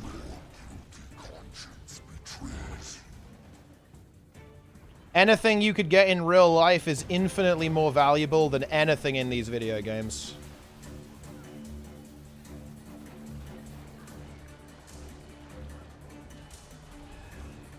If you're not getting fun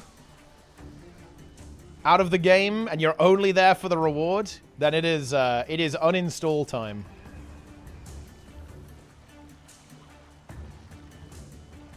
I did the first puzzle, fumbled the 22nd, wait, took the baby way? Wait, you skipped the puzzle, Trig? Oh my, that's such a fucking exposed, dude. Holy shit. Okay, I need to res here. You are mega exposed. It's not even hard.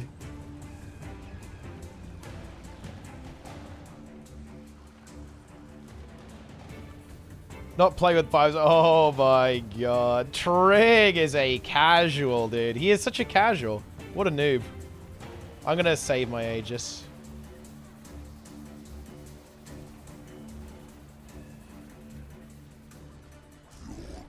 Using Aegis now just for fun.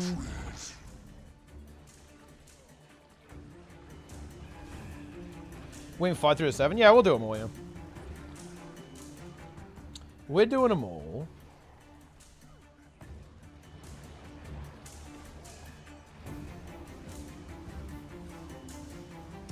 We kind of need to kill that.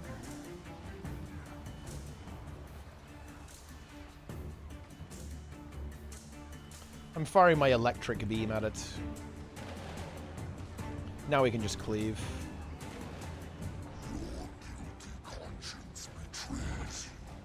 Dude, the amount of AoE on this build is really good. I am the AoE lord.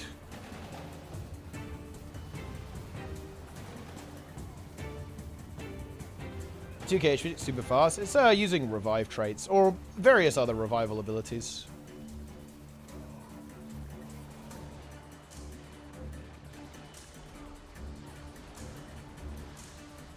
Oh wait, 2 people got knocked off. Holy shit. That's crazy. Absolutely fucking owned. Destroyed. I'm gonna immobilize that thing so it can't get in. It's clean. Got gold in the vent, Renault Hardstuck at 99%. That does not feel good, yeah. That is, it feels bad, man. Saul. Deimos. The Breaker. CC him. Well, I guess letting it go off is fine too. Let's talk hashtag resurrection. Let's talk hashtag Plenger.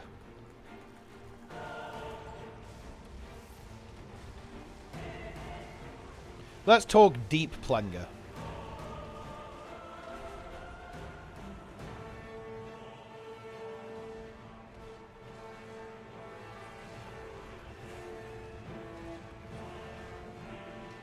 Victory is ours.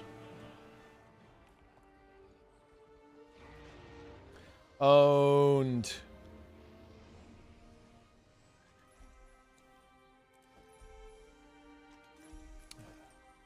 Nice. We did it.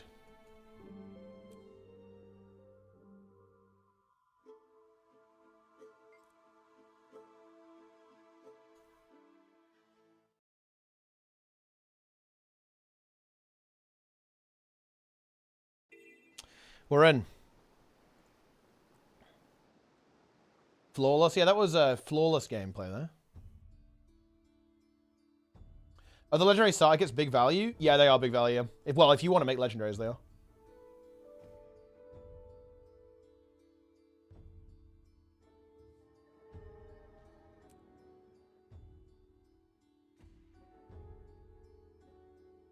Yes. Let's log in. I have logged in. I think I'm already on the right build. Yeah, we are. We're on the right build. Am I tanking? I would assume so. Boom. I took one. Jester got the red one. I got the red one. Jester's forced to take the green one. Now he's probably mad now. He's probably hyper mad.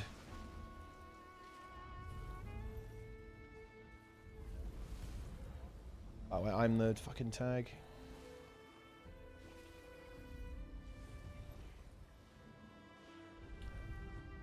Let's go! You dare draw breath in the realm of the dead? Let's go!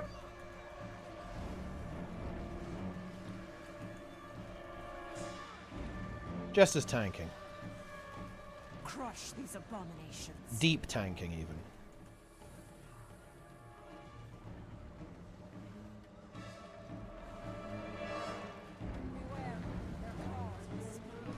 Gonna take it now.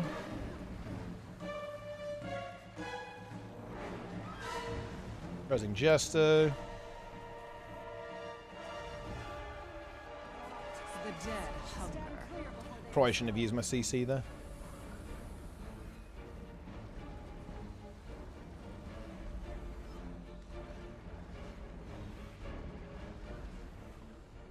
To move a little bit. Oh boy. I'm out of there.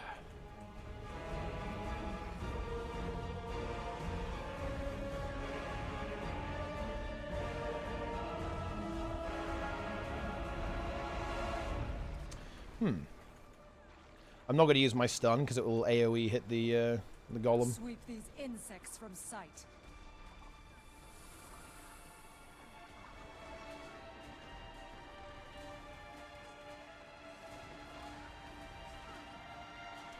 Oh, that's slightly inconvenient, huh? Let's get over here. The dead hunger. Knock the golem over.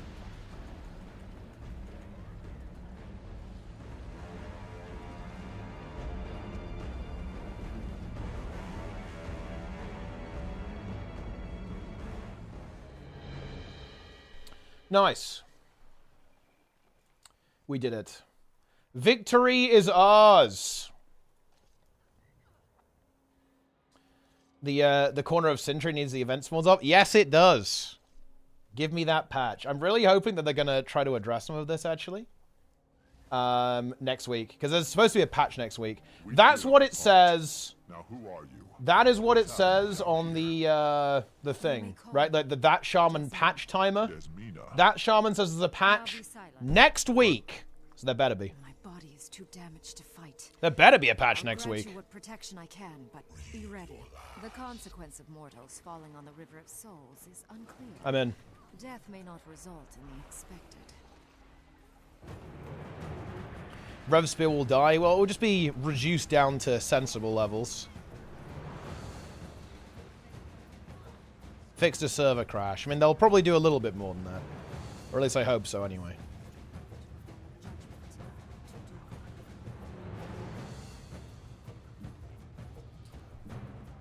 No hotfix, small change patches for months at a time. Yeah, that can be a little... Definitely can be a bit rough. Not ideal. Herald Boon Radius 240.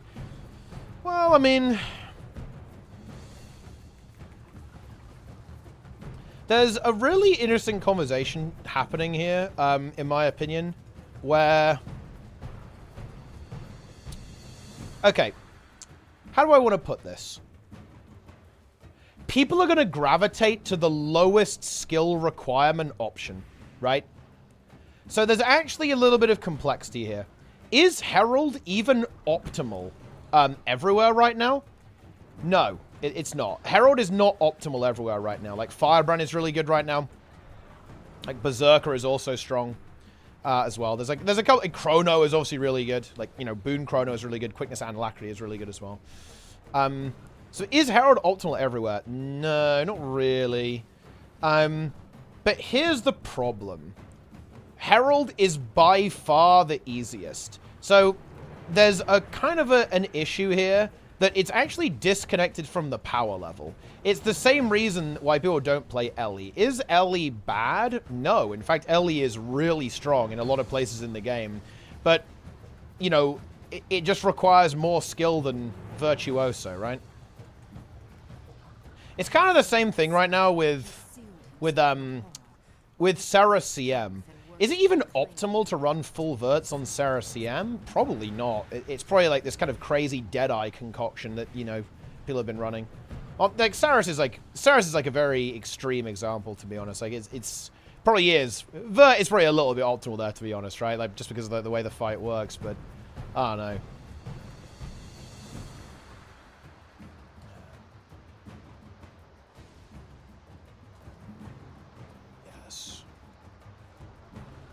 Has pay within defenses, no compensation. I mean, I don't, well, that's honestly not true right now. Like, Fresh Air Tempest is broken DPS and broken sustain. So not really. If you die on Fresh Air Tempest, that's like a huge skill issue. Kind of on Weaver and Catalyst as well. Like, the thing is about, I think the defense of Ellie is they're just not as passive as other classes. Like, a lot of Ellie is active defense. You have to use an ability, use a block, use an evade. Like Sword 2 on Water, Sword 2 on Earth, for example. And, of course, the block on Hammer as well, which is a defensive ability on Earth 4, I believe. So it's more like the defensives on Ellie are skill checks. They're not passive. If you die on Ellie, it is because you are bad. Like, that is, there's no other way around that. To be honest. But again, it's just because a lot of classes have like passive defense.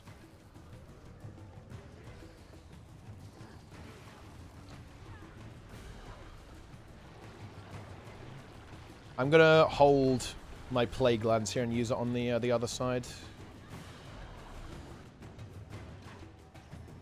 Maybe I even stay, because we're not doing it in one.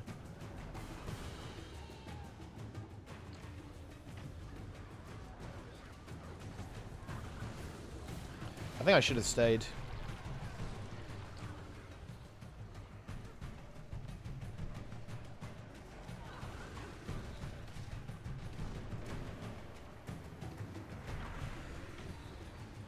Hope we have a portal back. Let's see if we do. Oh, nice, we do.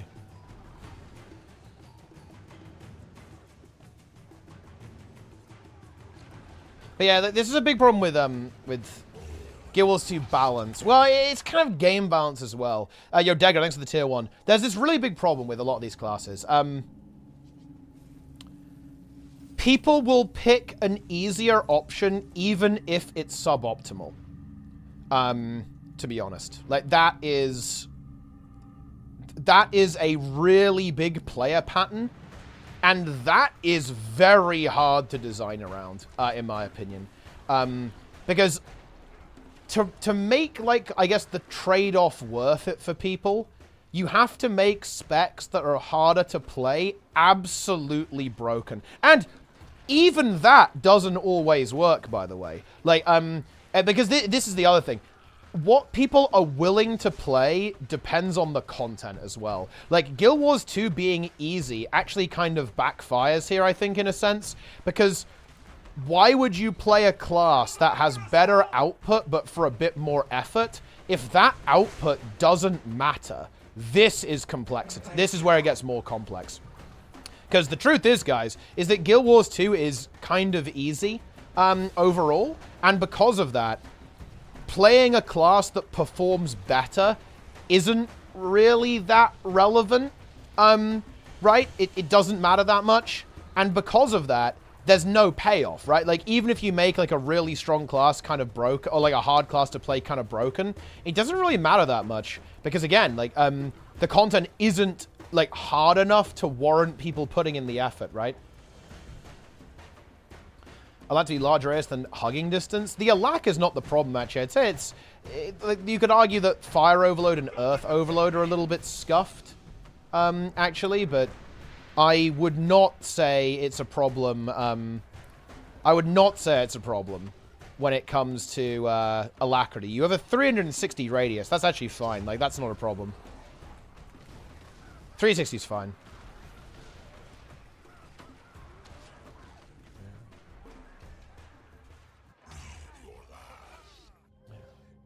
While the 100% solution requires insanely perfect play, even with great play, and goes with thorough wrenches in play, it's better to go with reliable than best. Because, okay, look, I'll tell you actually why, Drillingham, because you are under a misapprehension. And do not worry, this is actually, almost everyone feels this way, I think.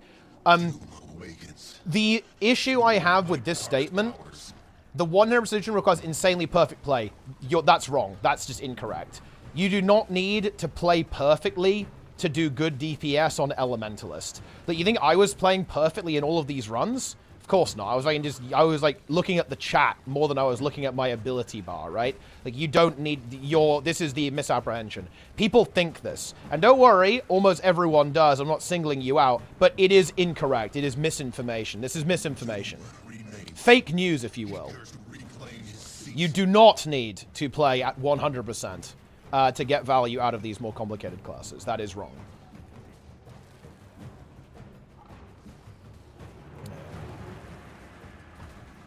That's how it is!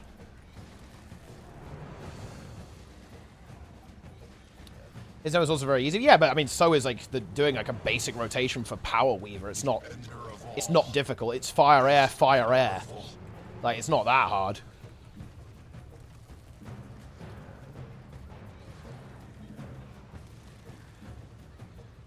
One mistaken power card DPS goes down the drain, fills bad man. That's no. That's not how. Oh my god, dude! People have no idea how DPS works. That's not how it works. Like, maybe if you fuck up your opener will be bad, but not. Like, it's not gonna like ruin your entire DPS for an entire encounter. That's just not how damage works.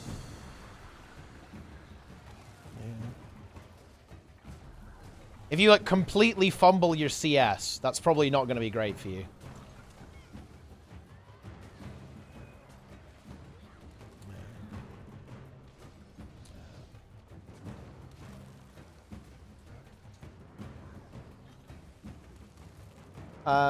Playing full fresh attempts for air is amazing. PvE clever. No CC or break bar. Yeah, the CC's not great on that build, to be honest.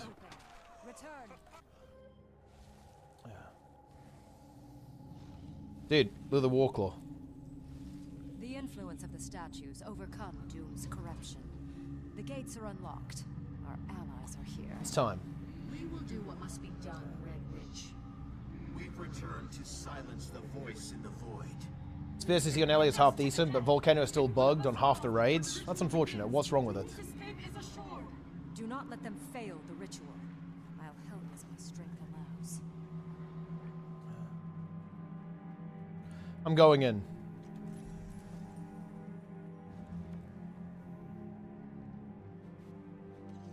Volcano doesn't hit the boss all the time. That's, I mean, that's a bit tragic, isn't it? You hate to see it. That's a Phil's Volcano Man moment. Yeah, that one's on Mesmer a lot too. And Necro, actually. Scepter 3 doesn't hit anything in open world. It hits raid bosses, though.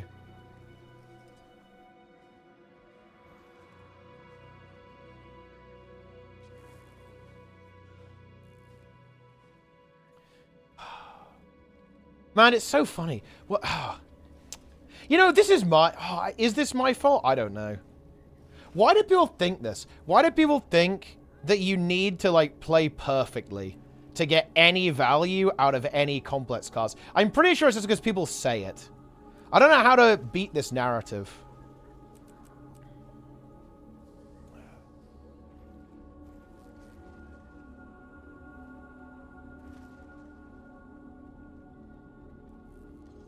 Can we, like, I see that spoiled players, those rotations is what I mean. For example, you want to play Virtuoso, no problem, just look at the golems. Look at the skill order. There's no need to know what you're doing, look at your benchmark. I mean, I guess so. I'm not going to blame SC for that, though. I blame people for being noobs. Boom. There you go. Must hit the 100% bench mentality. Yeah, I guess so, yeah.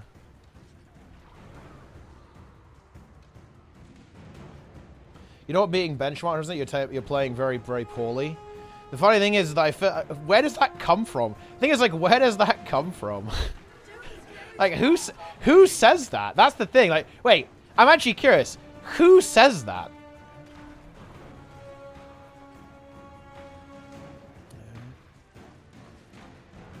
Yeah. I don't know who says this.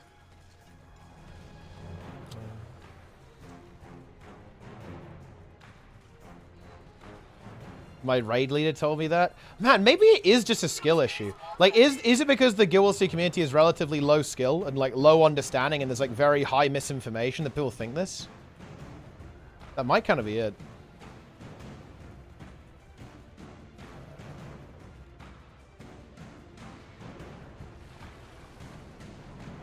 I am third green. Look at the Warclaw kiting. I'm actually surprised they haven't fixed that yet.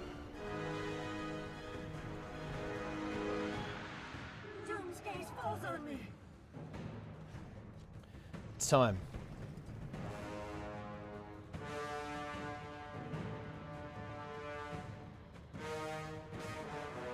Boom. It's time.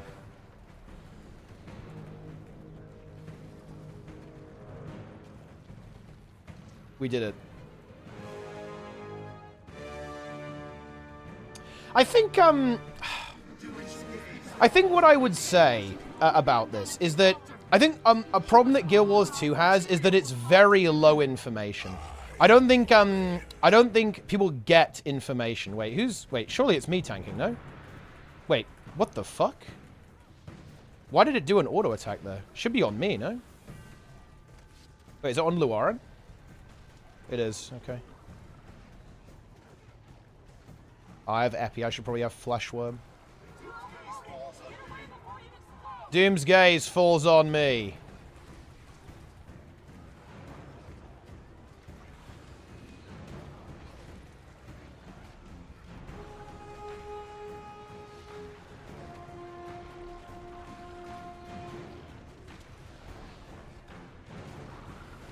Doom.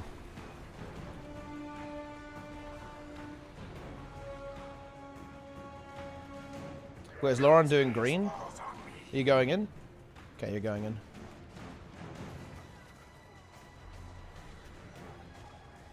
Look at that communication, guys. I'm gonna bait. Oh, I can't bait because I'm tanking right now, actually, aren't I? I was gonna try and bait that, but that's actually literally impossible, unfortunately.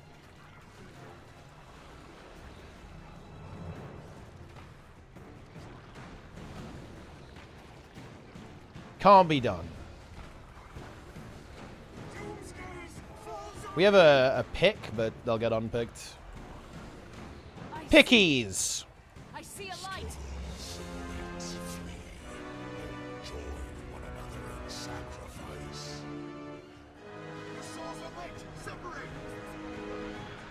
It's time.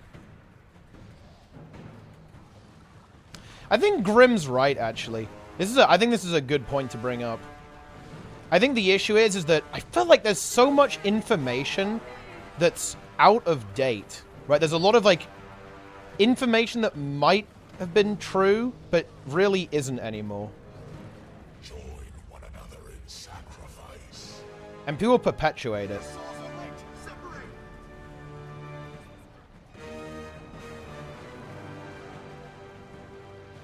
Is it like this in other games? I don't think it is. Like, I have a lot of people who come in my chat and give, like, really outdated takes about World of Warcraft. But do people within the WoW community have really outdated takes about the game? I think that is an interesting question to answer. Same with Final Fantasy as well. Because the amount of, like, misinformation that is perpetuated by the players, I think, is very high. Like, very, very, very, very, very high. Classic was harder. Yeah, but those people don't play retail. That's the thing, though. Like, you have to differentiate classic and retail. You can't talk about those two things in the same breath. That misinformation is put about by people who do not play retail World of Warcraft. And also, there's context there as well. The open world in vanilla WoW is definitely harder than the open world in retail WoW. Absolutely. So again, depends what context you're talking about. As you did. Yeah, open world is much harder in vanilla.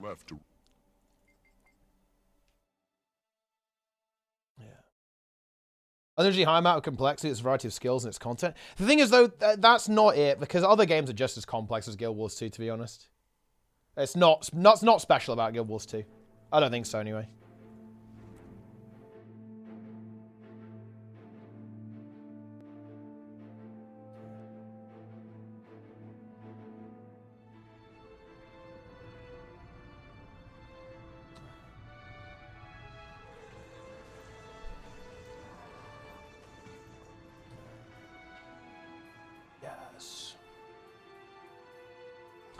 I know much less about Guild Wars, so they have other MMOs and the same level of playtime. I actually think that that's exactly what I'm talking about, though, Hit Button. I don't really view Guild Wars 2 as more complex than, say, WoW. In fact, I would actually argue it's less complex. Like, the way builds and abilities work in WoW is honestly quite convoluted. I would say too convoluted, actually.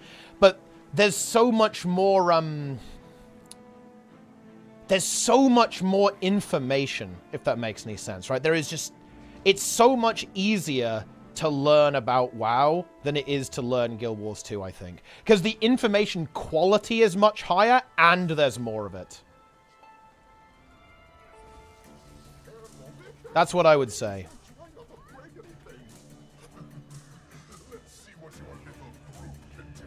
I'm baiting. I'm baiting!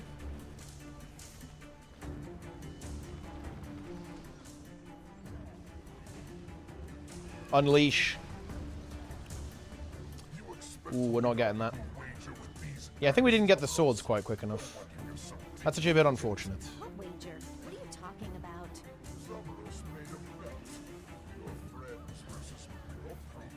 WoW content is fresh. I'm not mostly talking about, I'm not even talking about I'm not even talking about, like, guides for the content, though. Like, the guides in Guild Wars 2 are pretty good, actually. I'm talking about, like, how the game works. And, like, how the community is as well. Like, the community, it's like...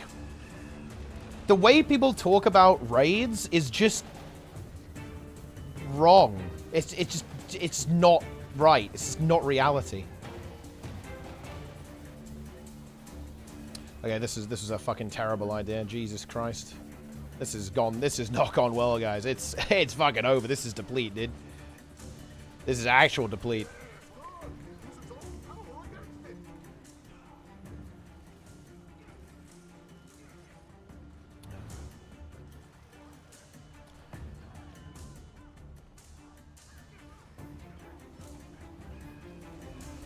Crafting attunements. Oh, I mean, yeah, in some ways, Guild Wars 2 definitely is. Like, WoW does a much better job of, like, explaining how the progression works, for sure. But to be fair, it is a literal progression simulator, so... If it didn't do that, that would be a bit embarrassing, wouldn't it?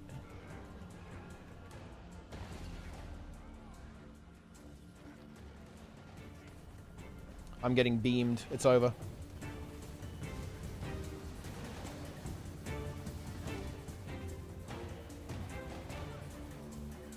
Huge feedback. Oh boy. Dude. The shit I got, the way laser beam obliterated me, man. Actually annihilated. You hate to see it. I'm just gonna pretend that I GG'd. But impressive.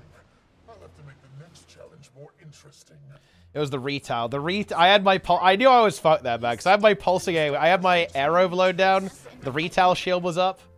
Not a, a bit rough.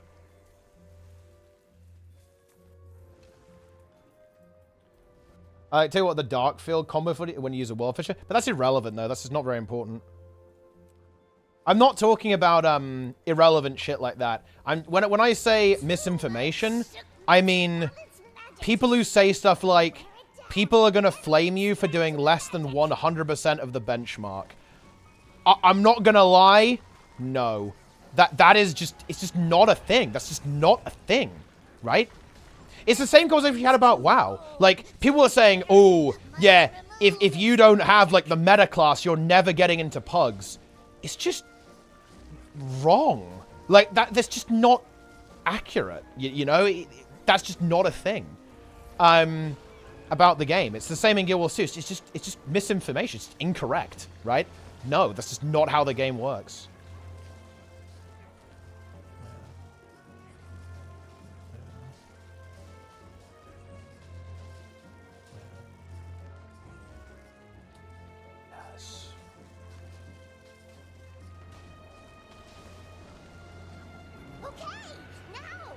Like, I really just don't think anyone gives a shit about, like, how low your DPS is. Like, nobody cares. Like, absolutely nobody cares.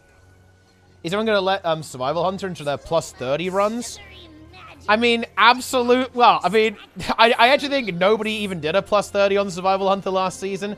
But that is a completely different conversation, right? There's a huge difference in, like, oh yeah, I'm doing my weekly 20s. And I'm doing a bleeding edge key on Survival Hunter, right? Like, oh, come on, man.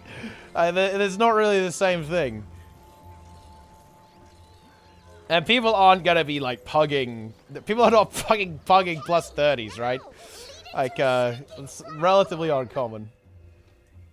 Excellent. Quickly through here.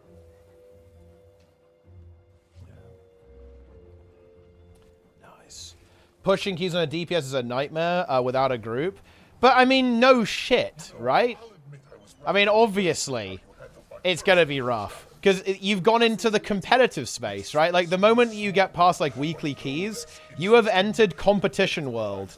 And in competition world, playing the right class is important.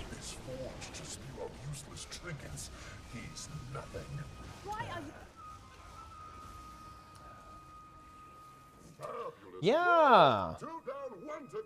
Sim plus 27s. Yeah, and the thing is, yeah, people do this. Tank, I played DPS as well last season. I played Mage. And mage is god comp, but that's the kind of player I am, guys. I will play the good spec. I don't give a fuck. I re-roll to the broken stuff. That's what I do.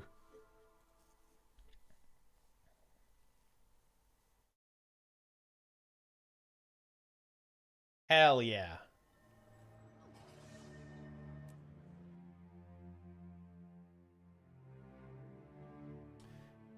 That is what we love to see. But anyway, I want to redirect back to Guild Wars 2, guys, because honestly, I've really had enough of... no, I don't know. I think I just shouldn't care.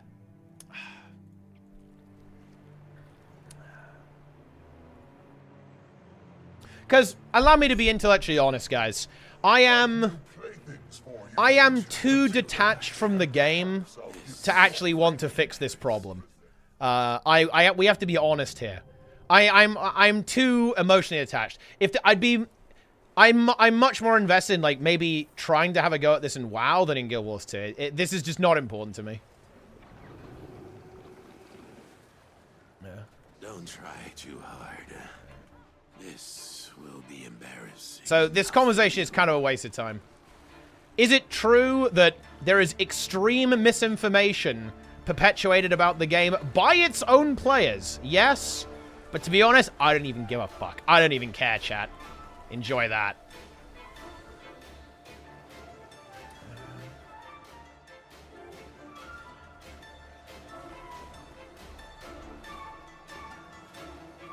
Don't try too hard.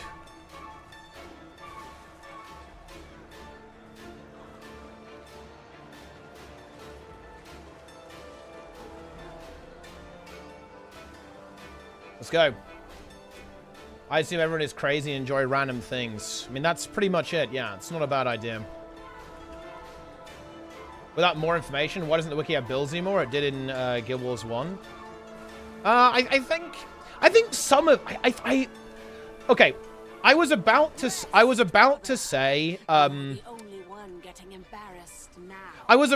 this is my fault. And the reason I was about to say that is because I really don't go out of my way to play a lot of builds.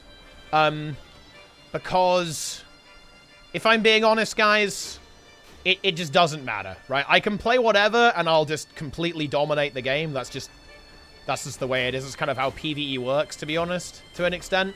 So I have, like, no real motivation to relog unless there's, like, a really good reason to do it. And builds, but no, they really don't. It's not that. It's, I just think most people have never seen someone play Elementalist and do well. I think most people have never seen someone play most builds and perform well on them. Is I guess what I would say. Fight with me, brother. The Jin's finally given us something with teeth. And because of that, people just don't know that these things are good.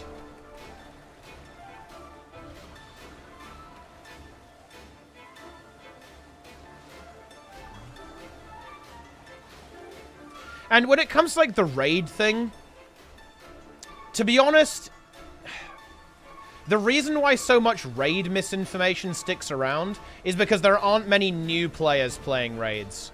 There are loads of... The raid scene is, like, it still exists, right? But it's basically the same players who have played for years and years and years.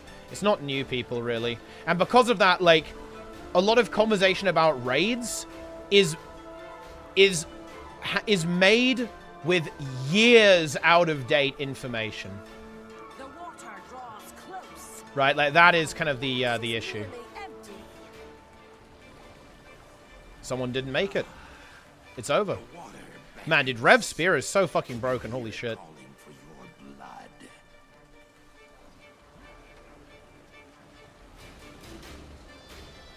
Thanks so much for Roy in the chat.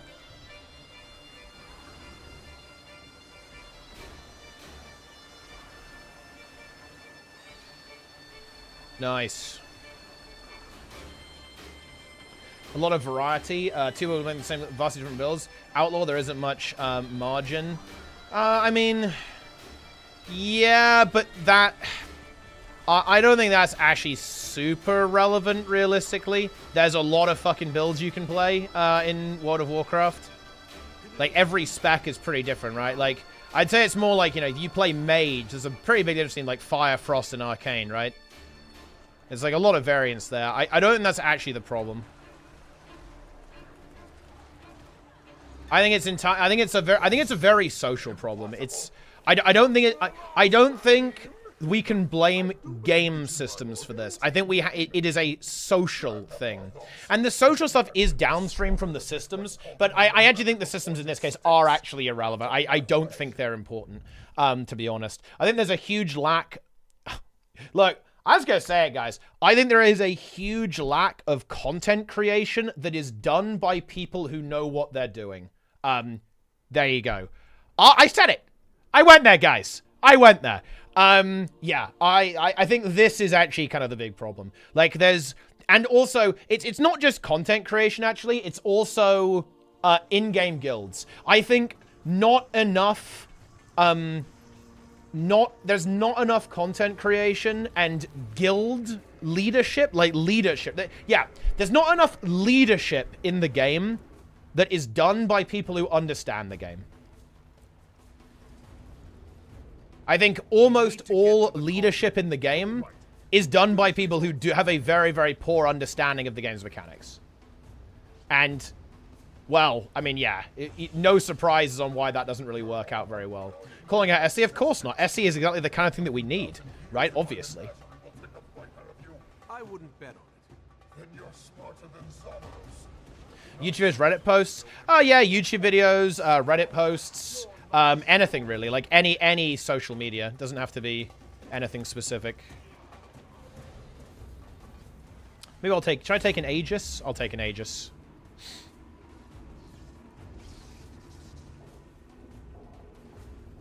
Do you know, yeah, I actually think it's, and there's a reason why. There's a reason why, there aren't many people who know what they're doing. It's because this game doesn't attract people who want to really... The game does not... Okay, no bullshit. There is not enough content to get people to main this game. Seriously, guys, think about how many streamers main Guild Wars 2 right now. It's not many, right? It's really not many. Especially people who stream a lot. Like, I would actually say that the only larger content creator who mains Guild Wars 2 is actually Lara right now. And Lara, by the way, does know what she's doing. But she's too nice. Doesn't tell people their dog shit.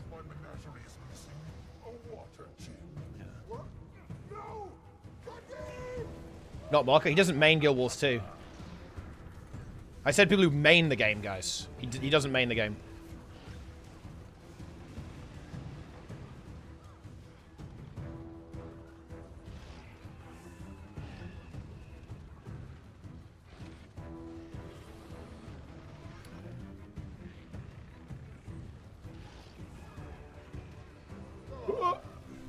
I used WASD. It was super effective.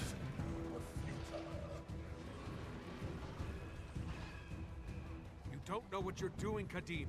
I know exactly what I'm doing. These forge will be mine.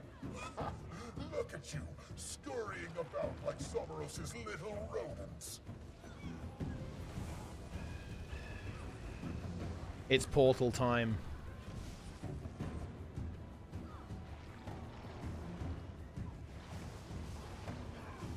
But it isn't just. I don't think it's just about content creators. Look, I don't want to derail and almost like get red herring too hard on content creation, guys, because I actually don't think that's really the issue. I think it's more about leadership. Content creation is like a good example of leadership, I think, but it's actually not. It's not even necessarily like the main source of it. Like here's a good example, guys. You guys remember when Guild Wars 2 community shut down? Like the group that did like all the open world content and like taught people how to do open world like Triple Trouble and stuff. That's the kind of shit that sucks, right? It's world versus world commanders not sticking, like old school world versus world commanders quitting the game. Stuff like that is really bad. You know, like that is the stuff that's potentially like I think very harmful to like people learning and understanding the game.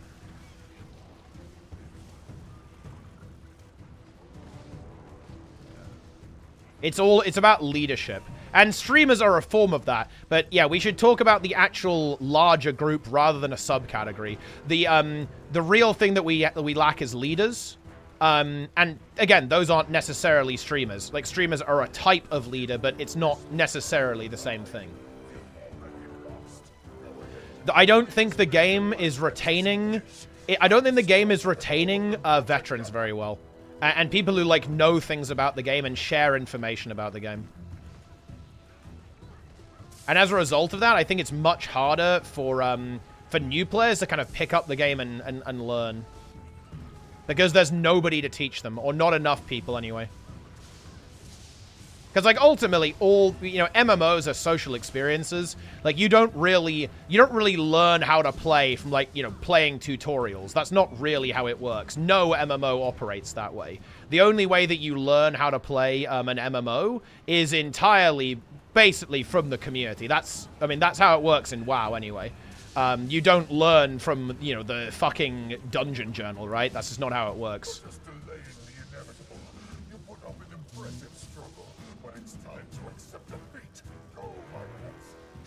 Didn't mention yourself when you talk about streamers that main the game. Because, well, I mean, ultimately, my main game is WoW. And, you know, obviously, I haven't been streaming it that much, but that is going to change very soon because the season is going to be starting.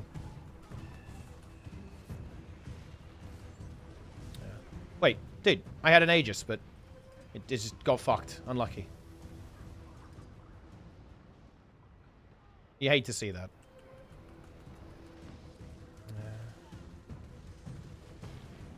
And the other thing here as well, with me, is that, okay, look, this will be very transparent, guys. There was a time where I was really, like, emotionally invested in Guild Wars 2. And, you know, I really wanted to fix this and make all this stuff better. But to be honest, guys, I'm not really sure if I've got the energy for that anymore, right? I don't feel the same way about the game as I used to. I don't feel a motivation to try and fix problems within the Guild Wars 2 community because I am not very attached to the Guild Wars 2 community. I am attached to my community within Guild Wars 2, so this stream and Fungus and Hardstuck, but I am not, I have no attachment to the broad Guild Wars 2 community, right? I used to, but I don't anymore. Right? So I do not have the motivation to fix problems for people that I do not have a social bond with, if that makes any sense, guys. It's not that I don't care about the game, or that I don't care about, you know, people, like, struggling. It's just that I do not have an emotional investment in the Guild Wars 2 community. I only have it in my own community. Dude, I fucking got trolled. Holy shit. It's over. It's actually over. Honestly, that was good. Floating. Unfortunately, not floating enough.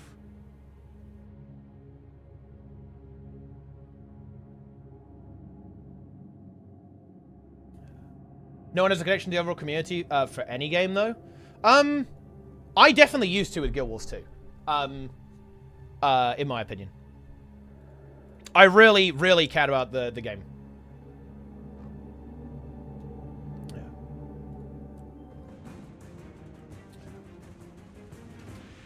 I think that that's not necessarily the case.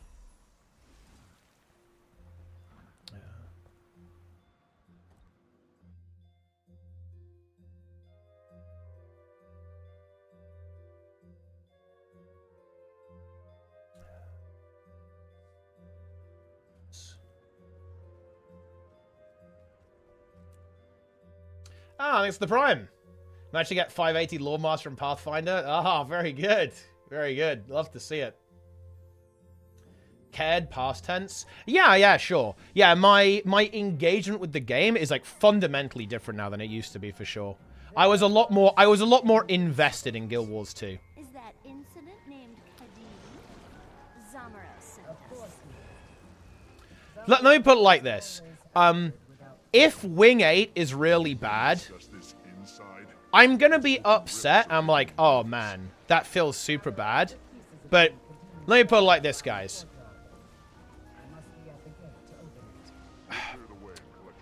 So, if Wing 8 was bad, and this was like the version of me from like 5 years ago, I would have been so fucking sad, right? Like genuinely miserable. Like, if that had happened, basically. Whereas now, if Wing 8 sucks, it is what it is. You know, I'm obviously not going to be happy about it, but it's not really going to ruin my day. You know what I mean? Whereas previously, absolutely, it would have fucking ruined my month, right? Like, if Wing 8 hadn't been good, it would have been like, this is the worst thing ever. This is a fucking disaster. I hate this. Does that make any sense? Whereas now it's like, you know, I'll be upset, but it's not going to screw me over.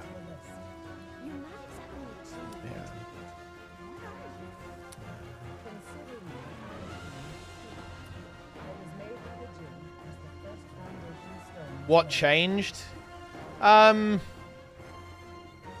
The game is not what I want it to be, and it never will be, and therefore I have chosen to invest my energy elsewhere.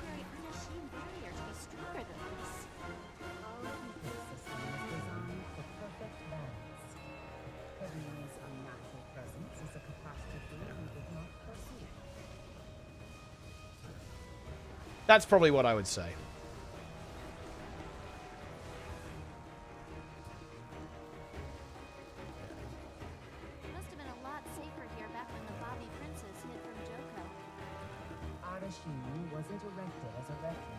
Play too long? No, the game has changed. How do you get that? Wait, okay, hang on. Wait, just Emmy, I want you to actually walk through the logic chain here. I want you to walk through the logic chain, how me saying the game is no longer delivering me what I want to I've played the game for too long. How do those two statements connect? Right, lack of hands. Okay, walk me through it. How do you get from point A to point B there?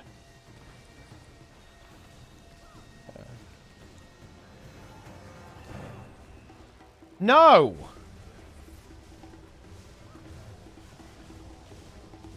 I would love to know how you managed to meld clay and elemental gym Insane. without causing a cataclysmic event. I want to press F, but I can't. Realize we're here to help you, right? I cannot.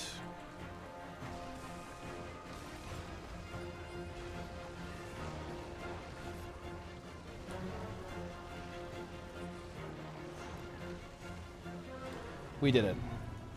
This is a leave the instance moment.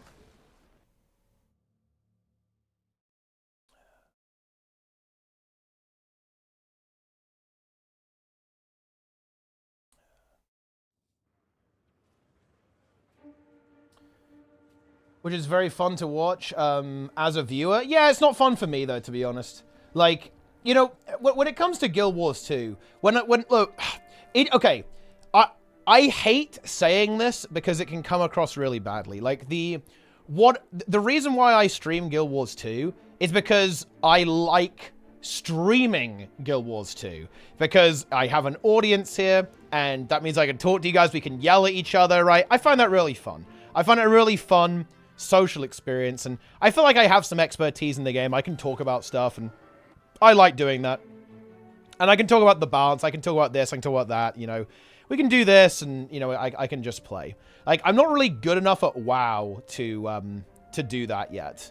Like, in that game. I don't really have the ability to do that yet in that game. So that's why I stream a lot of, Guild Wars 2 still.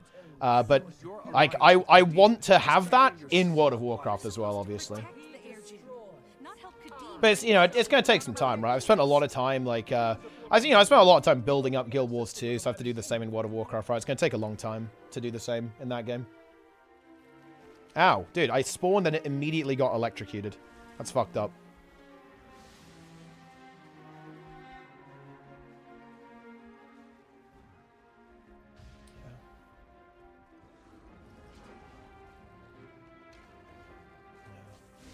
Actual despair. Will any be the game you want, or is it over for MMO gaming forever? For me, it probably is over. Yeah. There are 0 games that currently are like the true type of experience that I'm looking for. Guild Wars 2 has the systems for the. Guild Wars 2 is the closest MMO to what I want. But unfortunately, only in terms of systems. Not in terms of content, and not in terms of community either. So, the systems are really good in this game, and I like them a lot. But the community is not something that I particularly align with. And obviously, the content that is released is not something that I particularly align with as well. The fracas is finished. You're wasting your time and mine. So, it's a little of column A and a little of column B. Are you certain it's the industry that has changed? Yes. Ah, Binster. Thanks for the raid. Appreciate that.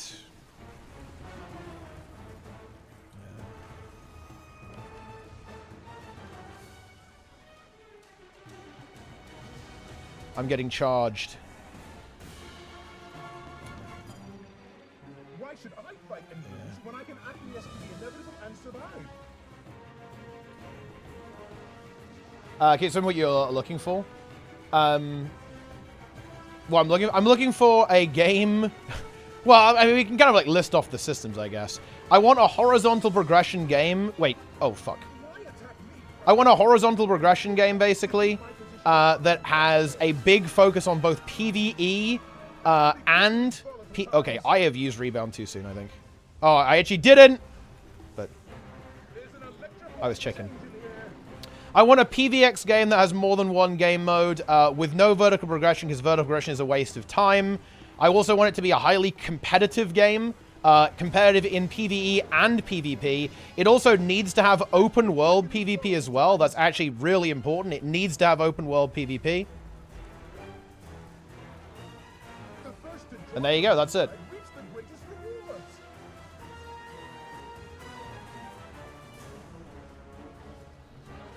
I would prefer classless, actually. But I will settle for a class-based system if that is required. I know that it's a pretty popular thing. I get it. I respect it. Dragon that doesn't exist? It did. It's called Guild Wars 2. I really don't like it when people say that. You guys realize this was literally Guild Wars 2, right?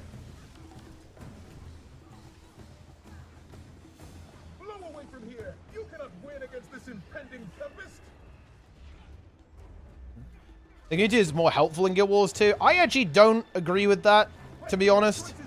I think it manifests in different ways, but I think the WoW community is extremely helpful. I was able to learn the game incredibly quickly because of the way the community is.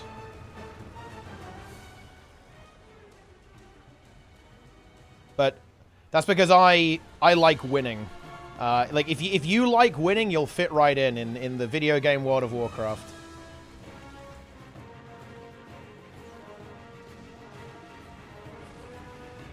Push against me. I'm the Cardinal of Air. You cannot kill me. Why, Mas, WoW's not the best choice for you? Oh, it actually is. In terms of like actual game that exists. Like someone asked me. What was your perfect game, right? And then I said, basically, an alternate reality of Guild Wars 2. But no, like, the best MMO for me right now, absolutely is World of Warcraft, yeah. Like, not even close. Not even close, I'm afraid. And I say that with a tinge of remorse, actually.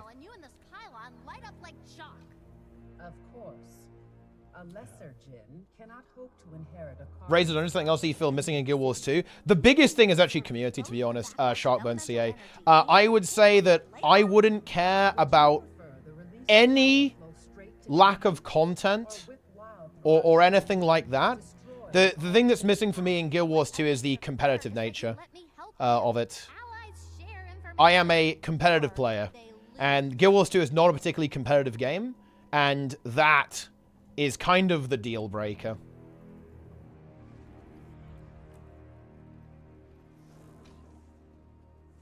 Wait, go over there.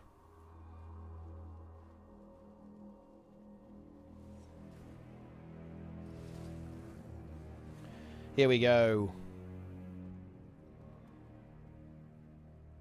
MMOs in general are not a competitive genre. World of Warcraft is. But I agree with you, yeah. They tried to do it with Guild Wars as well, to be fair. Got to give them some credit. And they certainly used to be. And this is like the fundamental shift that, in my opinion, happened in Guild Wars 2. I think the game became less competitive. Oh. Doesn't play the Souls games, because Souls games aren't competitive. They're single-player PvE games. Nothing wrong with that, by the way. It's just not really my jam.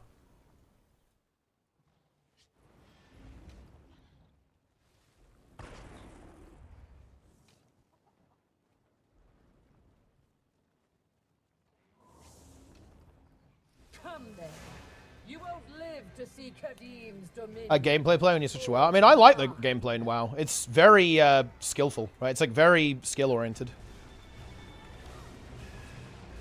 It has some things that I don't like. It's not perfect. But broadly speaking, it's good.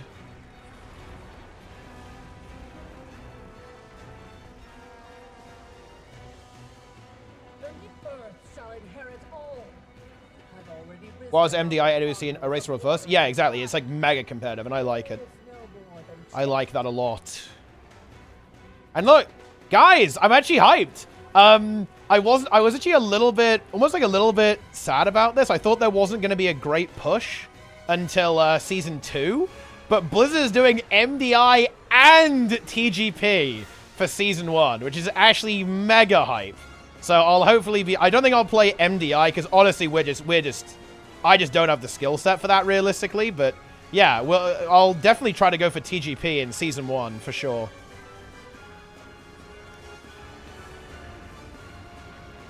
So you'll get to see us try and grind for that.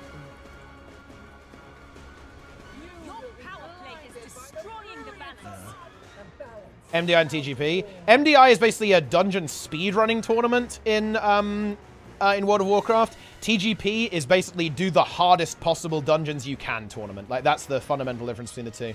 The speedrun, though, what do you think you like to compete? Just knowledge, honestly. Like, the amount of,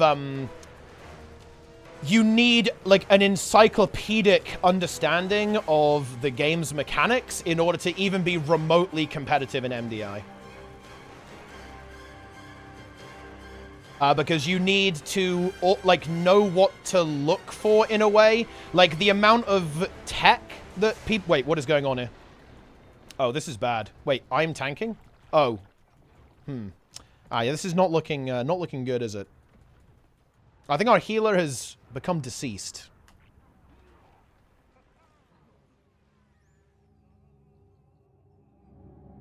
More like mechanics knowledge or more like dungeon encounter knowledge? It's a highly specialized knowledge. It's kind of a little bit of both. I would say it's mechanical knowledge, but also you need to know what to look for. So there's a lot of little bits of tech and subtleties in how the game works that you need to be aware of in order to think about how to solve the problem. Is what I would say. I know that's not a particularly useful thing, but yeah, just think about speedruns, right? Like, in speedruns, there's a lot of kind of esoteric knowledge that you need to know if you want to be competitive in, essentially. And I actually think that MDI is way harder than TGP for this reason. Because you need to know stuff, like, and if you don't, then you lose.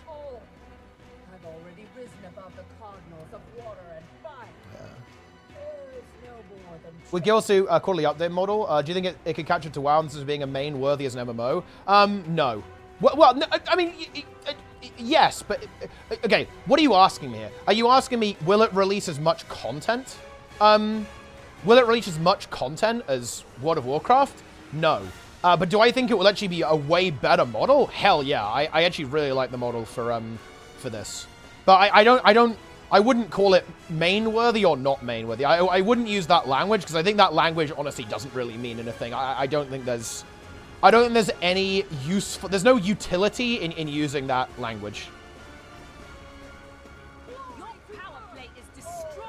Because it's, yeah, it's entirely, you know, subjective, right? It depends. What profession? I'm playing Tempest, which is an elementalist. Would you either give up, quit Guild Wars 2? No, I don't think so.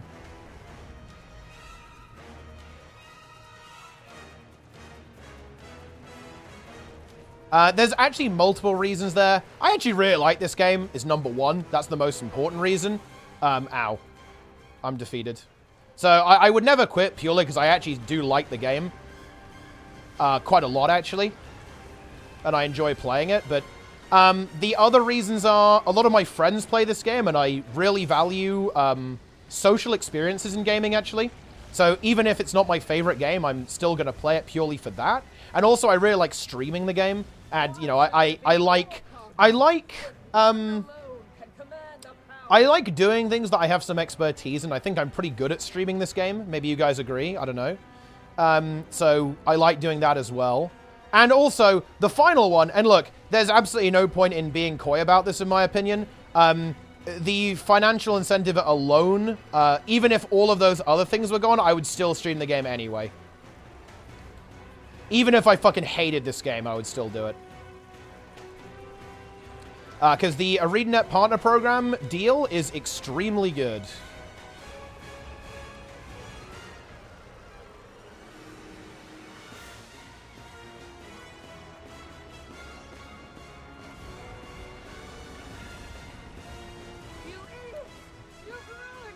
We win. Ow. Main against zero problems? No, absolutely not, actually. No. Like, even if I was a massive streamer and I had a massive audience in WoW, I would still stream Guild Wars 2. In fact, I'd be able to double dip because if I mained WoW, ArenaNet would probably pay me to even stream, and then I have the referral link as well. Although I think it would work differently with the partner program, actually. Maybe not, actually. Maybe you wouldn't get paid to do it, but the very referral link is still insane.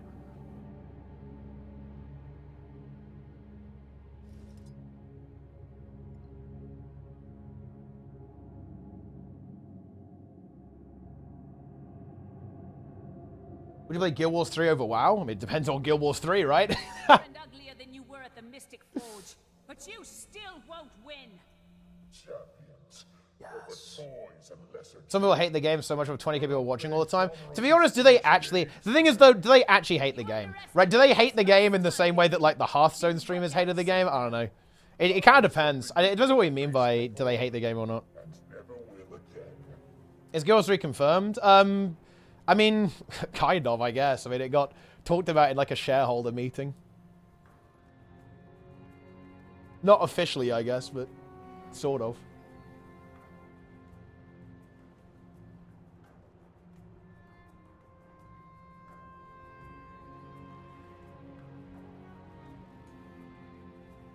Woo. I'm going to this one, I guess.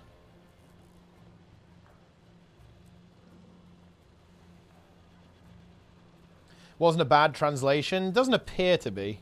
But I mean, who knows, I guess. Is it more jaded veterans tend to watch than play the game, if I'm not mistaken? I would say the people that watch my stream play the game, but they probably don't main the game. Or, well, the majority anyway. Obviously, there's plenty of people who do watch the stream who main the game, but I would say that a large amount of people here do not main Guild Wars 2, and I think a lot of people do watch the stream because the stream itself is entertaining, rather than, like, directly caring about the game. There's definitely a good chunk of my audience who does not play, who do not play Guild Wars 2, for sure. And they're here because they find me talking about things and, you know, including Guild Wars 2 to be entertaining. Well, that's only natural, right? Especially when you become, like, a more established streamer, right? Step aside. Every moment has been leading me to this victory. And we... Yeah, that... Yeah, okay. Over the key, over Arashim. So, you know, there's, you know, it's not either or, really, is it? Now you are not even Jin. You are an outsider. Because you passed me over. A little bit of column A, guys. A little bit of column B. The seeds you've sown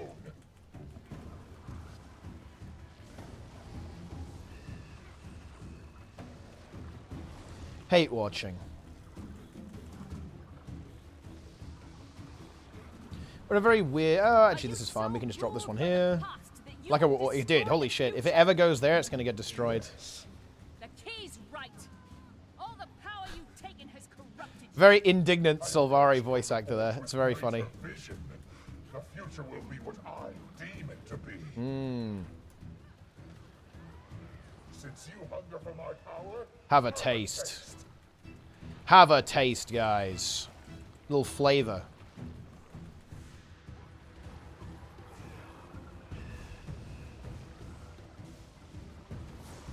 Whoa. Dude, Jester got, he got hit, so I got hit. Maybe he did it on purpose. He did it to grief me. Conditions. I would have brought Alashim to glory. Let's go. My main game is being sad. This stream is a nice big cup of depresso. Wait, why? I feel like this stream is very upbeat. Or at least most of the time, anyway.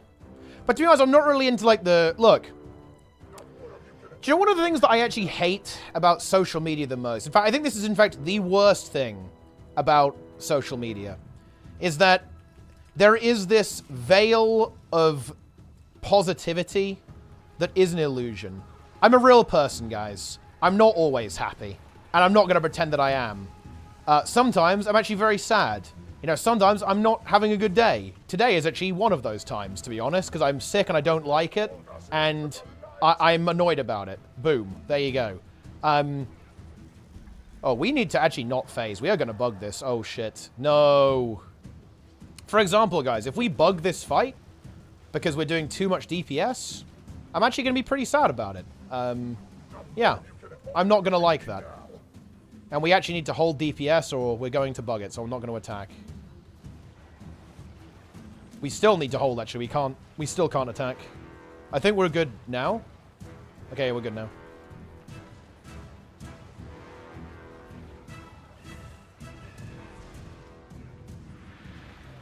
What the fuck is this? My power, my destiny.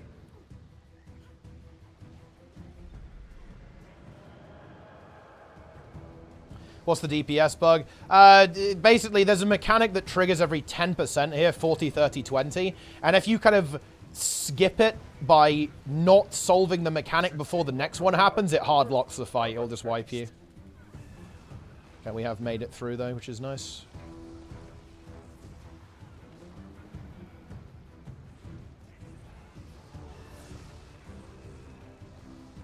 Wow, no content weeks. You know, look...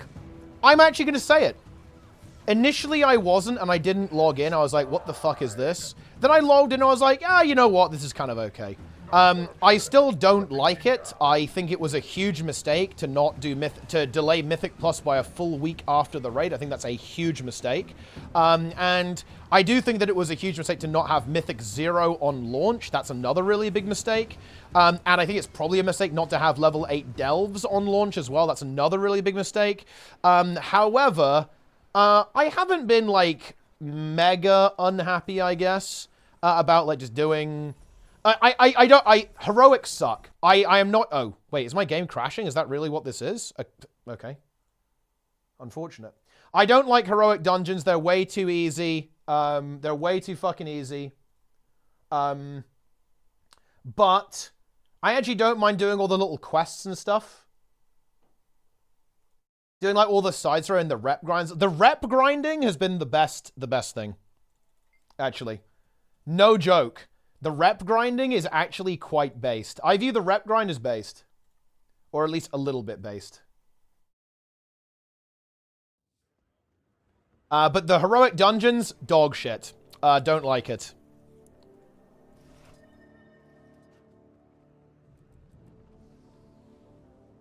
Yes.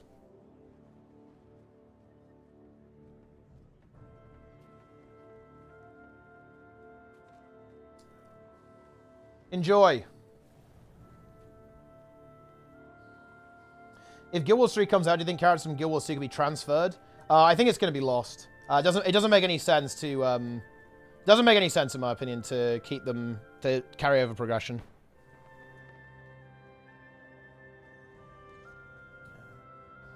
Profession. Dude, I don't like crafting whatsoever, but, yeah, the lore is big.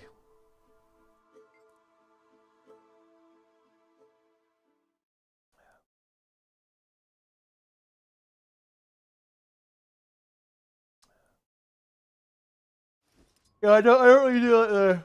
I'm not into all the crafting stuff, man. I'm not into that shit.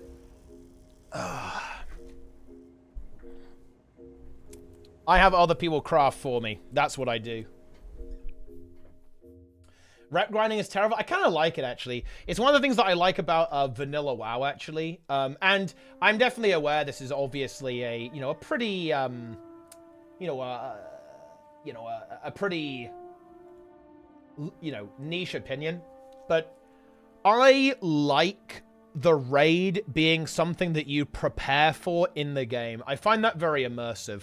Like, so in vanilla WoW, I actually like farming consumables to use in the raid. So doing stuff like, okay, I need to do these dungeons to get my Prebis. I need to farm consumables, so I have these potions that I need to make my tank tankier, give me more health, more agility, right? Like more stamina, all that kind of stuff. And you know what, guys? I even kind of like world buffs, especially because it kind of, well, world buffs get a bit lame because they stop being world PvP pretty early on. And the world PvP is a bit lame sometimes, like Songflower is a little bit cringe. But I even don't really hate world buffs because it's like, you know, it's all part of like, you know, collecting up, you know, just gathering and preparing for a raid. And the raid is kind of like the main event. You get the buffs and log out to a raid. Yeah, they actually fixed that though. They fixed that with you know, modern classic basically. You have like a little thing that can store all your world buffs. You can chrono boon.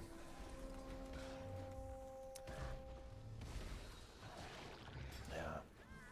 And then you unboon. The worst part is farm then. I actually completely agree. I do not enjoy farm raiding in Classic at all. Actually, that's not entirely true. I enjoyed Naxxramas quite a lot. Specifically, Naxxramas was really fun to speed clear because the raid wasn't entirely brain dead. But all of the other raid content, to be honest, is really unfun, I think. I don't really like farm raiding. I only like progression in Classic. I think Nico's right, too. I'm not really a huge fan of farm raiding in general, actually, in any MMO. Like, do I really give a shit about, like, re-clearing Farak? I'm not sure I do, to be honest. Yeah, exactly. Like, it's like, oh boy, I can't wait to fucking wipe to Smolder on again, you know what I mean? Oh boy, oh boy. Oh shit, there's a thief. You have been knocked.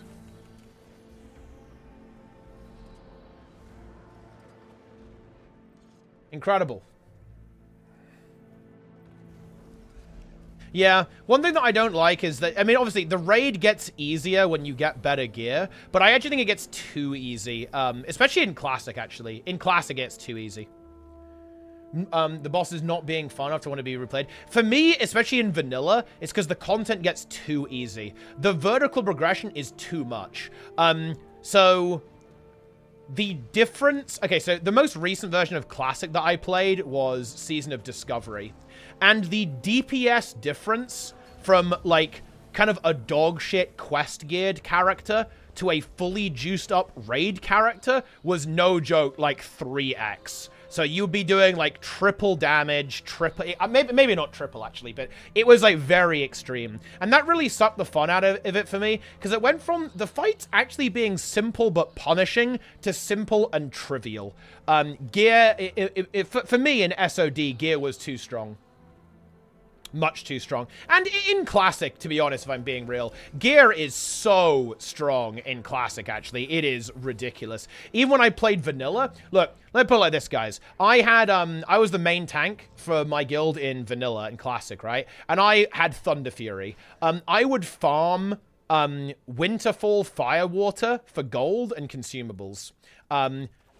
People would try to PvP me, and I would literally one-shot them. in tank spec, by the way. So I was in tank, well, to be fair, it was Fury Prot, which is, you know, tank spec is a bit of a stretch, but you know what I mean. I wasn't in a PvP spec, and I would 1 GCD people, right, with Thunder Fury. Like, that is how strong gear was in vanilla.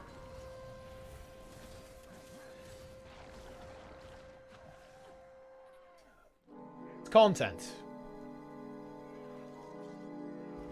Obviously, like, those people had way worse gear than me, but you get the point, right? Like, it just sucks the fun out of the game for me. When you're too powerful and you know, it just eats the challenge away, and then it's just not fun anymore.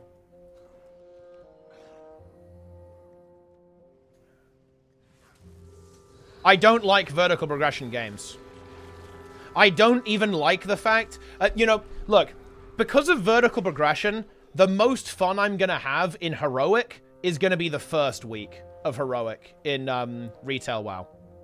And that would always be the case to an extent. Like, I just prefer progression to farm, just inherently.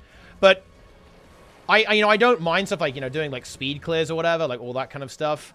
It's just that the game gets so much easier. This is very true in Retail as well. Like, Retail gets so fucking free. Like, Week 1 of Heroic is actually kind of hard, right? Like, it's really not easy. It's you know, I don't know what I'd compare it to in Guild Wars 2, but it's pretty fucking difficult, honestly. Like, Week 1 Heroic. It's certainly much harder than every raid in the game. I'd definitely say it's harder than most of the Strike CMs, I would say. It's probably hard. Yeah, it's harder than HTCM, I think. Ceres is really hard to evaluate, actually, because Ceres has a harder DPS check than WoW Heroic, but mechanically WoW Heroic is harder than Ceres. So it's, I don't know what's going on there, but it's hard to evaluate. But the problem is that Heroic gets obliterated by gear. Like, genuinely annihilated by gear. So, after a couple of weeks, Heroic in Retail WoW goes from being actually really engaging and really fun to basically just another brain-dead farm that you just do to, like, get better items to raid Mythic. And I don't like that. I don't enjoy that. I actually wish Heroic stayed at the same difficulty and just didn't decrease in difficulty. Of course, the problem with that is that it would be way too hard for people, realistically, so I understand why, right? But, yeah. Keeps the people's habit. Yeah, of course it does, yeah. And yeah, I know that... And the thing is, right, like, at the end of the day, I am actually not the target demographic for Heroic. I am the target demographic for Mythic, right? Like, this is the thing. Like, but that's the other thing, right? Here's the problem. You can't really Mythic raid all day because of the dog shit lockout system that they have in the game. So you basically can only really raid Mythic. Realistically, you can only do that with your guild. It's not super realistic to raid Mythic outside of your guild because of the way the systems work. So I don't know. It is what it is.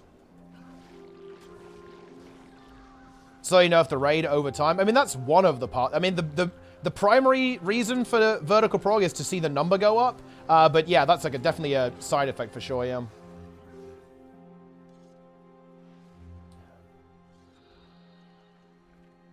Yes. What is the DPS check like for Ceres? Are they starting to balance the content on the current state of the game? No, yeah, I mean, yeah, Ceres is definitely balanced like around modern DPS numbers for sure.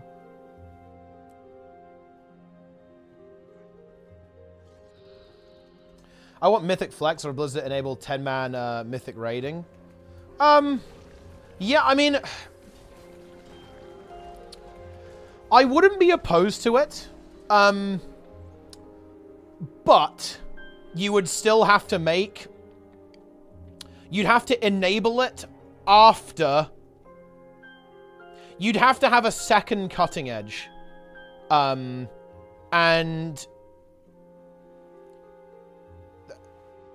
You could not equate 10-man with 20-man in Mythic, because 20-man is inherently harder. The other issue is that because you have 20 players, there's just... If you only have 10 people you cannot make as many mechanical overlaps, right? Because there's not enough people to actually do that in a realistic way. So 20-man and 10-man would actually end up being very different in Mythic WoW. Like, very, very, very different because of just... It's a huge difference, right? To have, like, 10 versus 20 people. Yeah, that's the problem. You'd have to rework it massively, and I'm not sure if that's in the development budget. I think, just because of the way things are, it would be either or. In my opinion. Wait, Lara is tagged. Holy shit. It's actually time. Let's go.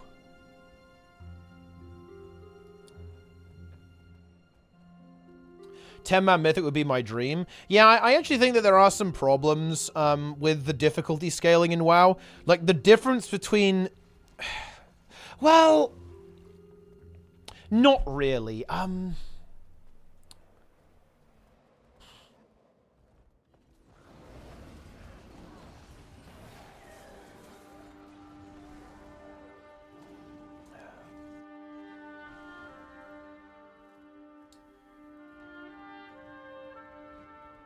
The way that they have it is that the early Mythic bosses are not as hard as the end Heroic bosses. Or at least mechanically. Like, for example, the end Heroic boss is harder than the early Mythic bosses. The early Mythic bosses, even though they're less complex, will have, like, harder DPS checks and harder healing checks as well, kind of a little bit. But they're much mechanically simpler. And so they're not really harder. So there's kind of, like, multiple difficulty curves that intersect with each other. Here's the deal.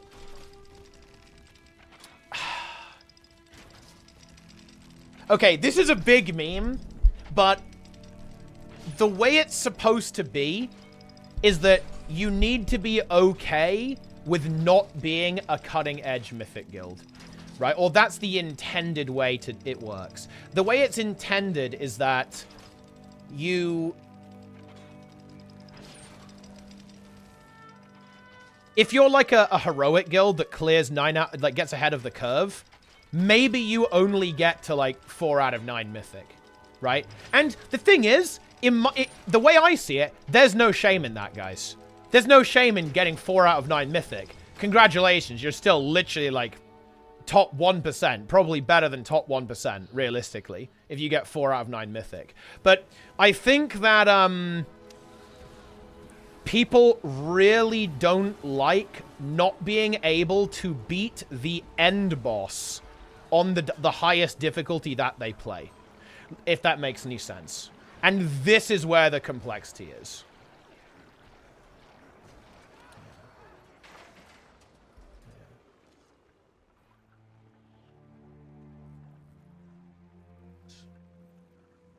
They overtuned the last 3 bosses on purpose because cutting edge guilds will be proggy on the first bosses. Of course, yeah. I mean, they look, they have to, yeah. I mean, wait, I mean, I wouldn't, well, I don't know exactly what the quote was, but yeah, they overtuned the last bosses because it's irrelevant, because by the time that non-bleeding edge guilds get there, they can just nerf them because the top guilds will have already cleared it, yes. And yeah, they mega aggressively tune the last bosses to generate the Race to Worlds first stuff.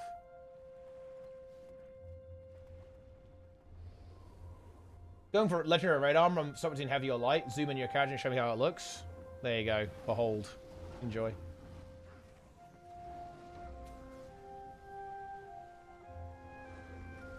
Incredible.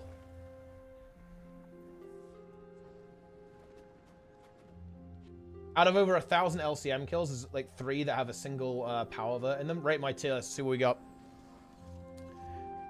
Wait, what the hell is this? S tier, core game, season 4, and seasonal updates. A tier, nothing. B tier, EOD. D tier, HOT, and Path of Fire. What is this fucking tier list, bro? You've rated the tunnel. You've rated the tunnel above Icebrood Saga Champions, Icebrood Saga.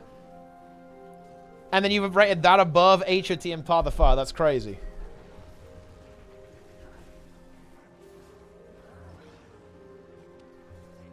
Doing it even in heroic between first and last boss is usually insane. Yeah, it absolutely is. Yeah, it's like not even close.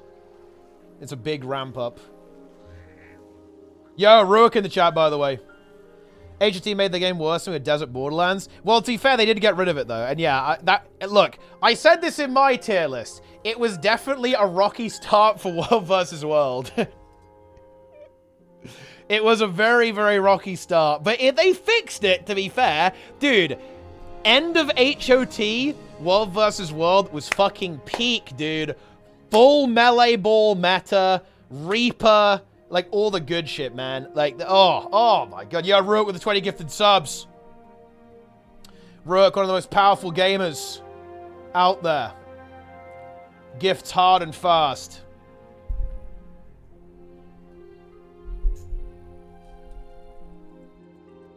Yes. Yeah, Core Celestial Guard. The old loot stick. Oh my god. Sex appeal of a hamster. I'm not sure exactly what you mean there, but you know, I'll take it.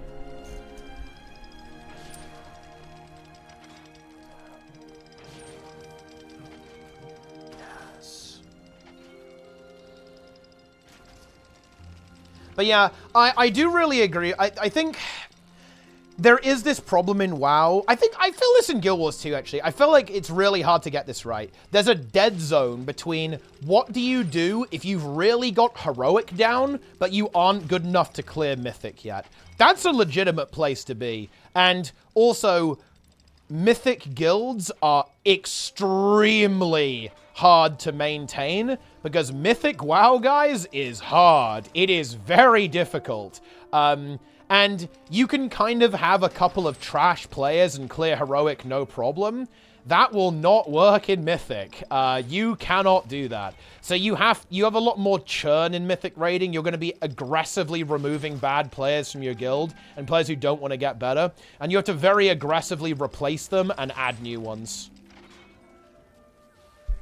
Ah, Luara, thanks for the raid. Welcome to the stream.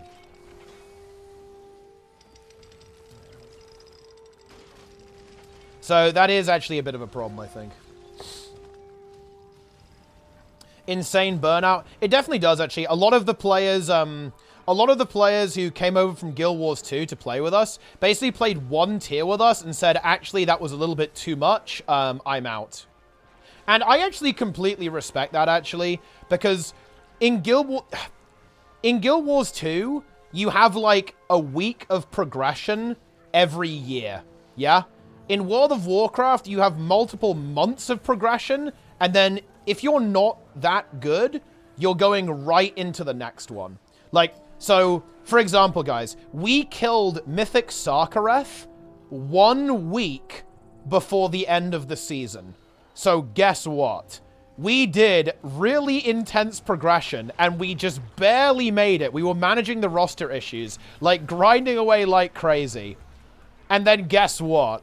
We had a couple of weeks break straight into a Mirdrasil that was even harder than, well, actually much harder than Sarkareth, right? So yeah, pretty fucking intense. So we were like raiding 3 times a week, and then we're also, you know, grinding M+, all that kind of stuff. Yeah, and so a lot of people were like, yeah, okay, this is a little bit too much. And I completely, that's fair, right? It is a lot. Like, Mythic raiding is a big time investment. Like, it absolutely is. Heroic isn't, but Mythic is. Rook with a tier 1 as well. Love to see that. Done Guild 2's raid. What raid you just starting? I'd say, like...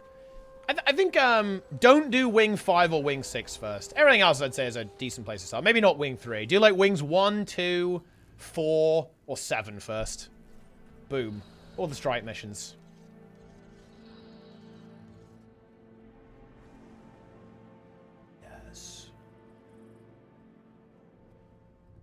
WoW is basically a job people come from. It absolutely is. People think all of World of Warcraft is Mythic.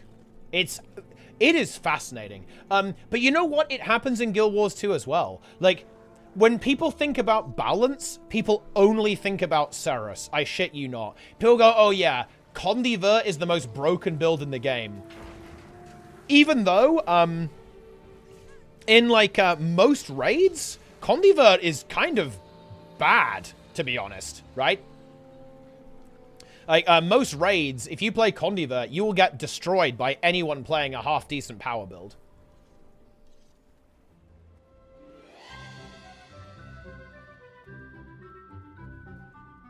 So there is that. Yeah, I think people have a tendency to only look at the maximum time investment that you can put in. No. Okay. How do I want to put this? This is a thing in all MMOs, by the way, in my opinion. I very strongly believe this now, actually. Especially after watching people talk about Guild Wars 2 and Ceres. When people think about the time investment for an MMO, they only think about the time investment required to get the optimal reward. So people go, WoW as a job, right? And to get absolute best in slot, that is true. Like, ish. Well, I mean, I would know what people mean if they said that. Like, not really. Like, for example, Eddie plays in a guild that's much better than mine, and they actually get Hall of Fame, and they play less than us and play way more relaxed than us. But that's because they're better at the game and they've earned that privilege, right? So, it's not really a job if you're good. It's more of a job if you aren't very good, I guess. So, but I know what people mean when they say that. But if you just want to, if you just want to get like really, really sick gear, but not absolute best in slot, it's like not that much time investment realistically. Yeah, people only talk about like the highest level content. People don't talk about like normal content.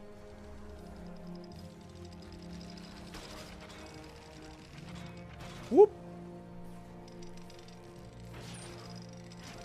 Halachar. Boom. Lara. Lala leader here, by the way, guys.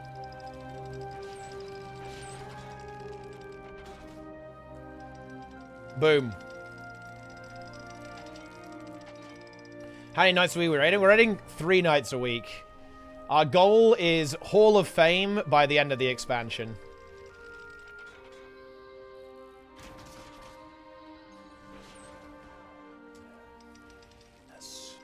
On the heart rewards, they're absolutely awful. The heart rewards are complete trash. That's the TLDR. Does not feel good either. It actually feels extremely bad.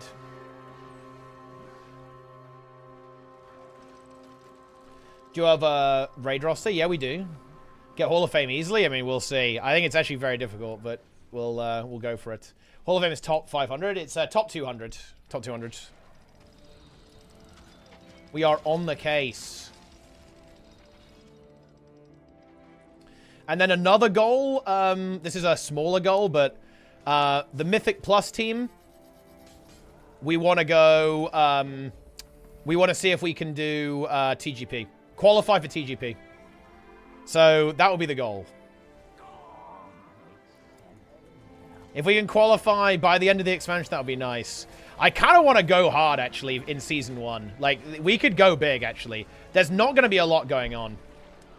Here's the team. I actually haven't set the roster. I don't know who wants to play. I want to go very hard, actually, and really go for it. But last season, I played with Snizzle, Vivi, Rated, and Guru is who I play with, obviously, and then me as the tank.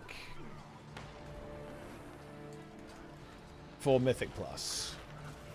But we'll see who's around. We'll see what's going on.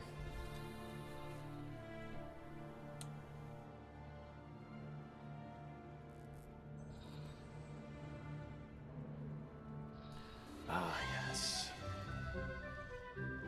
Raid's becoming a crafting main. Let's talk poaching. I mean, look, there's no other teams to poach from, okay? Like, my Mythic Plus team is the only Mythic Plus team in the guild. There's no poaching possible.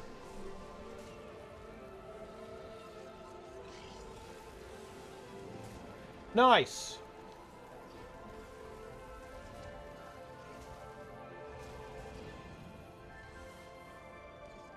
You love to see it. Get limit max and he can DPS. That would be very funny, honestly, to do some M+ with max. That would be content. It's kind of annoying, though. You can't really transfer between NA and EU and UI. You have to have, like, a separate account for that. So I need to get an NA account at some point. Pay 2 subs based.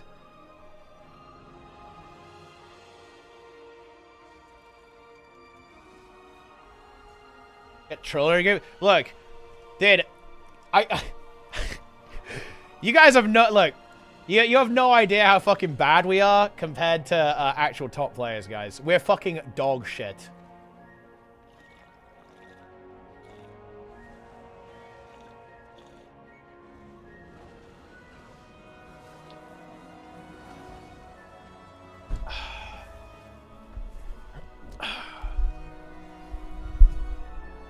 It's time. I'm ready with my spear, guys. There's no action. Where's the action, dude? We've got like this giant squad. I think it was a mistake for ArenaNet to no longer let 25 win pugs do HOH when they restructure PvP.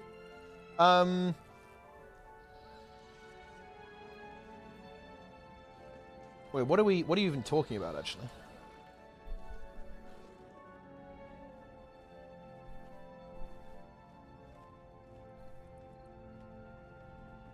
Hall of Heroes? I mean, there's no Hall of Heroes in... There's no Hall of Heroes in Guild Wars 2.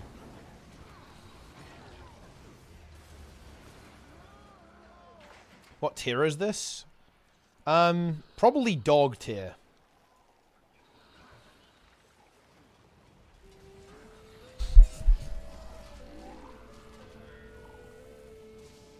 Dog tier.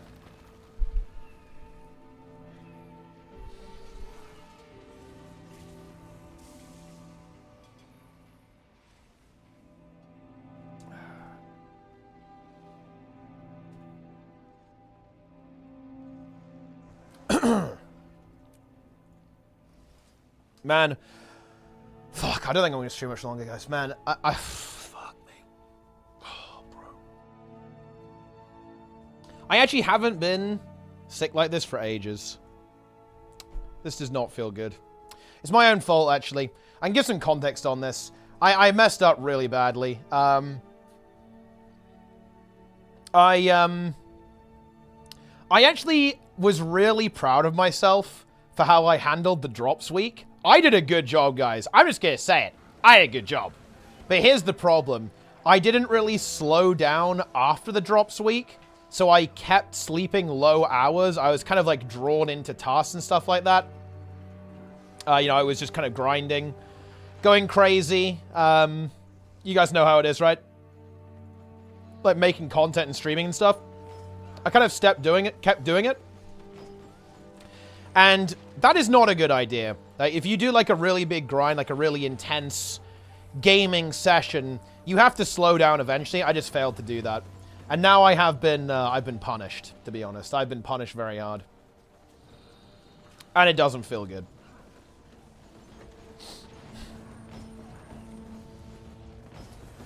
Ah! But I'll be okay. I think I need like another day, and I'll be alright. Pushed it too hard? I definitely did. Yeah, this is completely my fault. I would have been completely fine, because it wasn't actually the week of grinding that screwed me over. It was the week afterwards that really got me. I was kind of behind on stuff. I still am. I have loads of stuff that I need to do. I just got drawn into it, and I was just doing loads of stuff.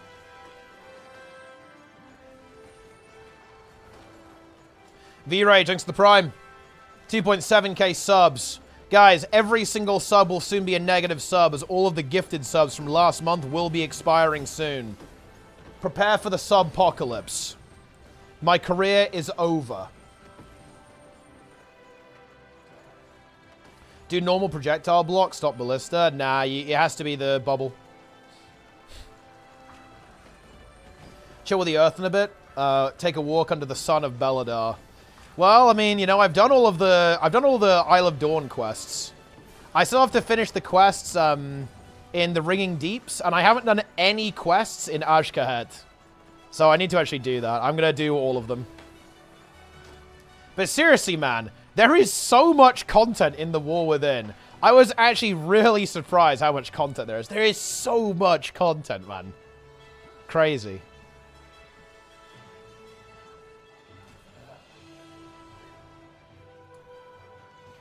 It is wild. Have you been enjoying it? I actually have, yeah. I like, I think the story is actually pretty good. The story is pretty good. I think the side quests are also pretty good. Some of them are very funny. Some of them are very sad. Right? They're all good.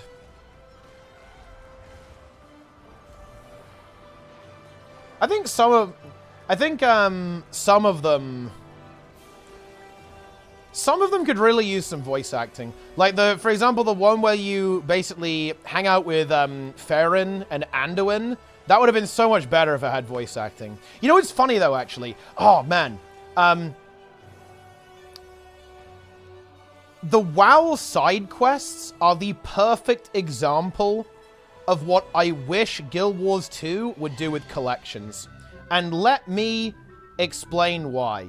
Okay, so basically there's a quest where you hang out with an important NPC and kind of help them mourn the loss of their friend, more or less. And while you're doing this, you help them, like, play a game, basically. You get some, like, little game pieces, like little scuffed chess pieces, basically.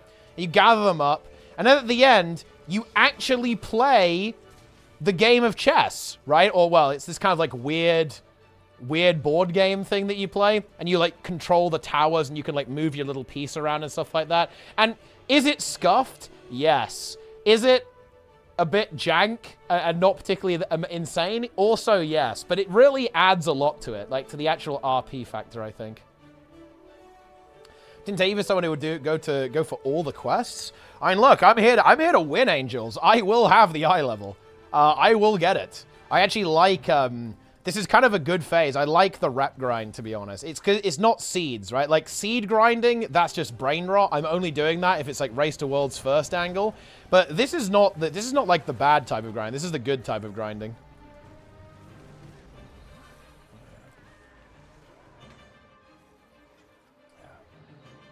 Very nice. I actually didn't realize that rares reset every week, by the way. That's kind of crazy. I played WoW all this time, but yeah, you have to do all the rares every week for rep. That's fucking crazy.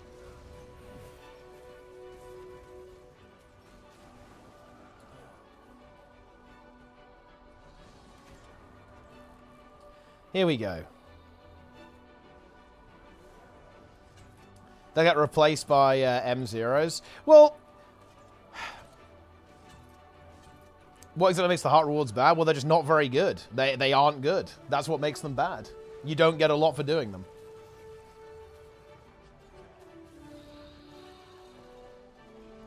If you're not 17 with the 7 threads, your account is bricked. How do people do that, by the way? Was it like an exploit early on or something that allowed you to get infinite rep? Must have been, actually. There's no way that 17 is possible normally. Like, without exploits.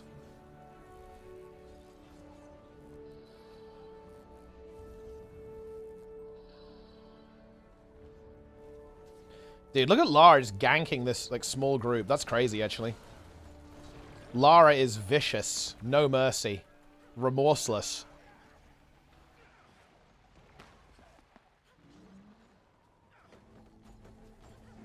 Jinju's doing it. 24 with the Serenades. Man, isn't that like a giga advantage, though? Because don't you get the enchanted, like, Mega Crest for actually doing that? Man, that's so abusive. Holy shit.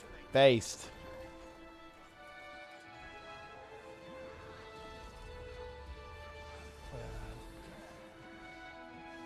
That's wild. That is actually so big to get that.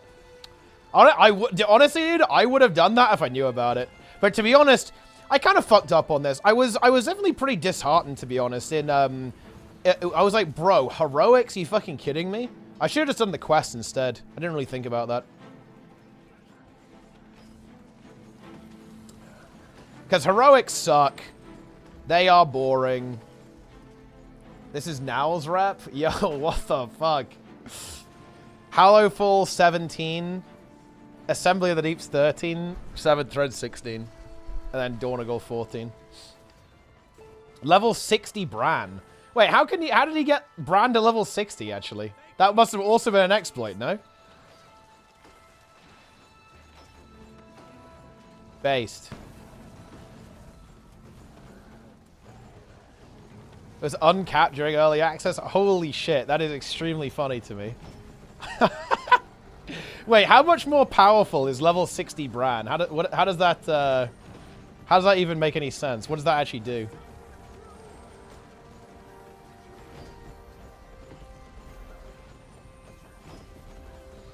Level 60 Bran.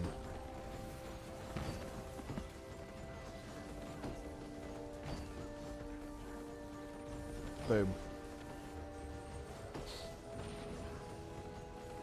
Dude, we're just taking Garrison. This is crazy.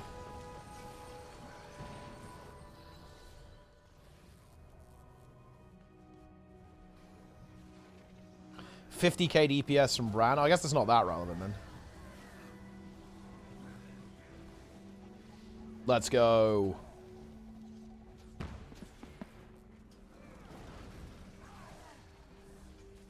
Hard carry you? I mean, yeah, maybe. Ah, Yama in the chat.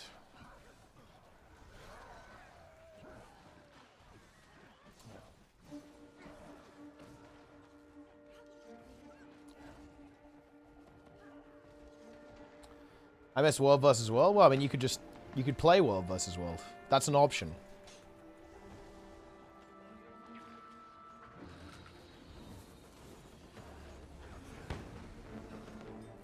That's something you could do.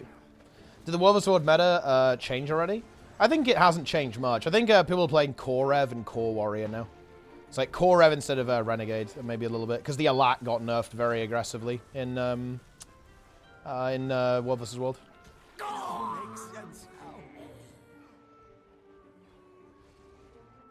Core.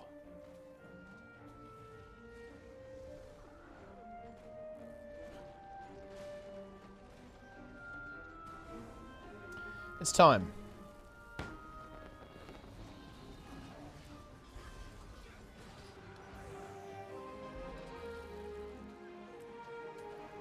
Move more power. Is it going away from Sully? I mean, well, we'll see, right? I don't think I think it's a little bit too early to actually say. And there's probably going to be some balance adjustments anyway coming up. I think very likely next week.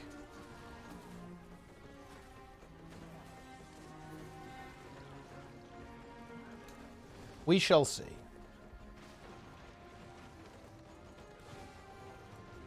Core War for all DPS.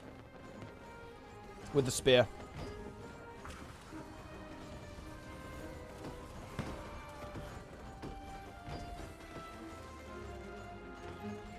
Nice. Do you think Mercury is in Renegade next week? Well, we'll see. Oh. Warrior Spear's gonna be nerfed. Yeah, Warrior Spear's gonna get nerfed. Rev Spear's gonna get nerfed. No surprises there, guys. First Garth. Guys, actually, you know what? Everyone here who's already first Garth, pretend it's your first Garth and say something in the chat. Like, if you were gonna first Garth, what would you say? Go. Let's make some content here. Ah, it is kill. Hello.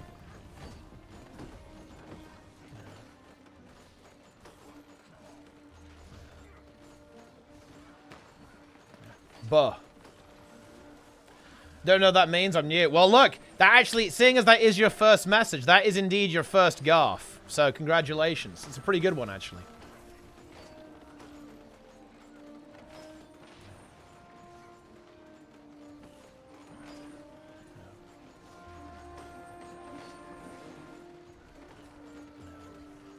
Communicate with the YouTube frogs. Dude, I love YouTube. YouTube chat is based. Is there any way we try not PvTing too much until the end of the week? If we go down, we get a really big matchup. Oh, shit. Well, I mean... well... I probably won't PvT much So there is that. Haven't seen warriors in my squads. That's why I was lost. This is kind of the weird thing about World vs. World. Like, you want to kind of, the thing is that people want to lose the matchup to get better fights, pretty much. That's what people want.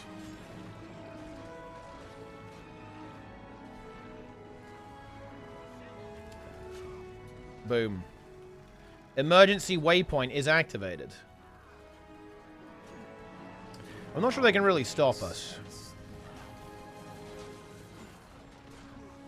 Well adjusted and working as intended system.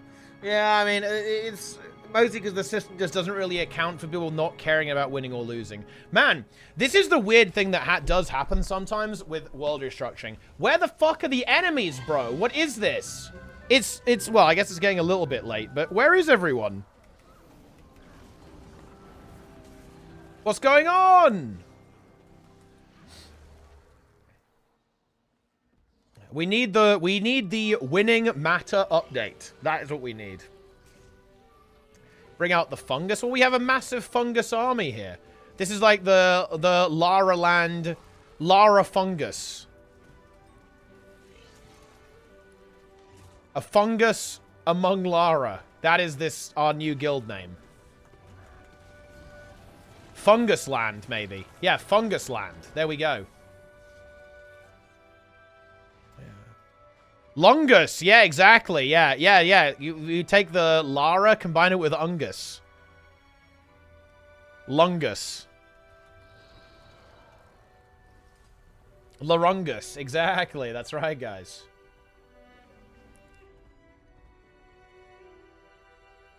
Any fun build for World vs. World?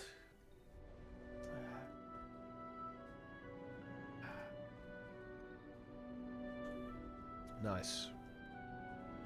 Do you have an ETF builds on Hardstuck GE? We're working on it. There should be a couple of them popping up now. We're on the case, guys.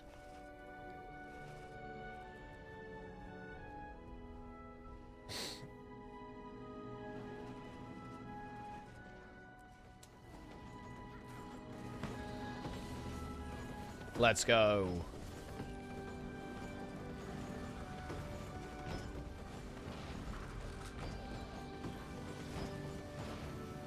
NA gets way more kills plus deaths per server nowadays. Yeah, do you think it's because NA... They removed the tier from NA, right? And maybe EU is suffering from still having that extra tier. So there's, like, less people fighting each other, maybe?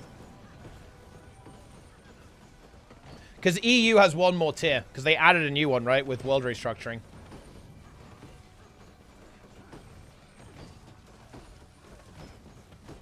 Oh, the EU one got removed as well? Oh, I thought it didn't get removed. Well, never mind then. Yeah, I don't know. This is something that I think...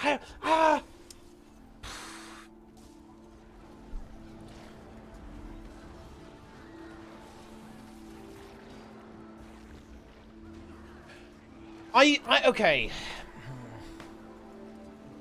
I do think that world restructuring made this problem a little bit worse. I think World vs. World population, or like activity, was going down. It definitely felt way less active to me over the last couple of years than it has done historically. But here's what's happened, guys. So ArenaNet's matchmaker, it puts people who play at the same time together, right? So what does that mean? Let's think about the consequence of that statement. If we're putting people who play at the same time together, what happens in those times where people don't play?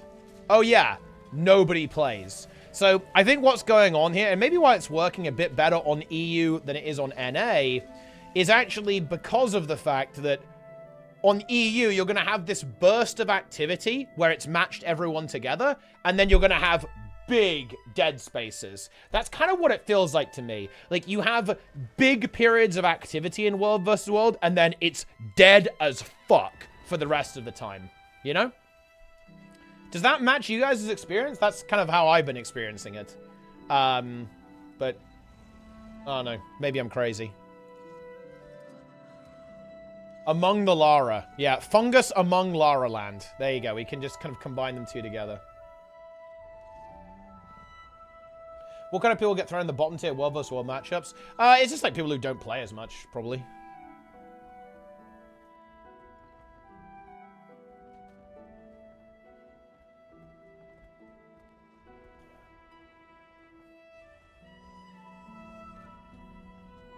Lungus. World vs. world is dead.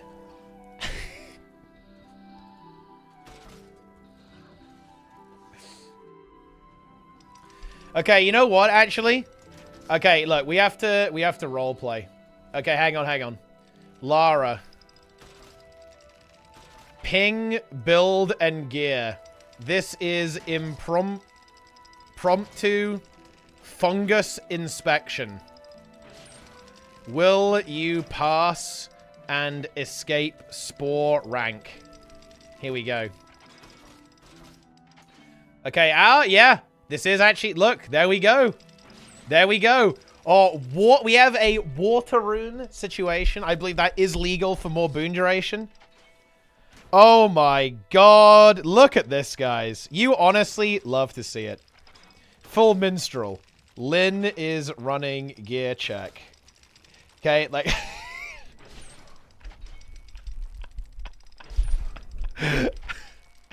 You are caught. This is big. Lara has passed. Lara has... Okay, Lara has passed. Fuck.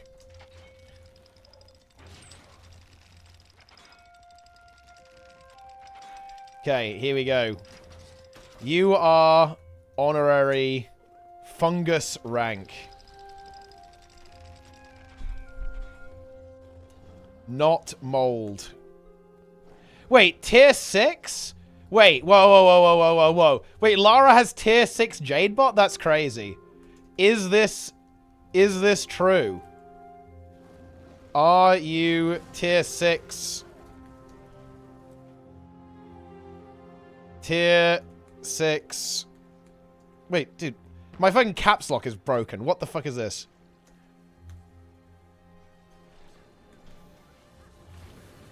Nice. Demote to mold. Yo, to it, make me mold. Okay, it will be done. Mice is now demoted to mold rank. Mice gar. Mold. You get one of them per map. Yeah, it's a bit tricky, and man, I'm really torn on this, Jimmy, because I really like private tags, but I feel like private tags have made world versus world worse. You know?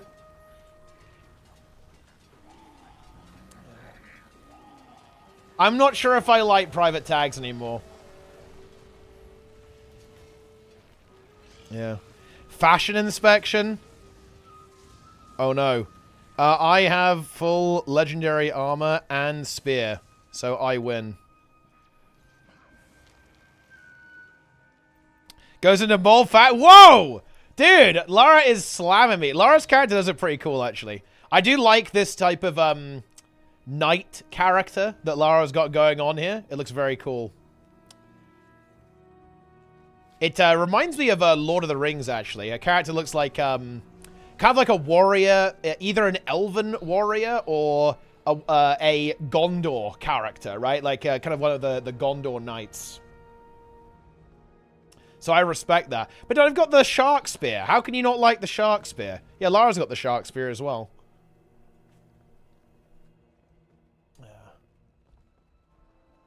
Yellow Rob, though, with a tier 1. Close tags fine, but hidden tags are bad for the game. Yeah, hidden tags feel kind of bad, to be honest. Because you just can't see where the action is, right? It's, like, hard to see, like, where there's content, you know what I mean? Shark Spear is low tier? I mean, I kind of like it. It's pretty funny. Pretty goofy. Wait, how is heavy legendary armor less than mold? What are you talking about? How is heavy legendary armor is like the only good legendary armor? How is this mold?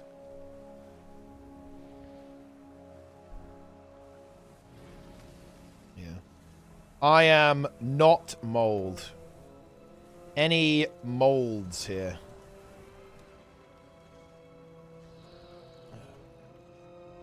Why is Harrow's Armor recommended on Heal Axe Scourge? Isn't Minstrel's better with 29 HP? So, the issue with, people are going to give you a default recommendation of a build that doesn't tank, right?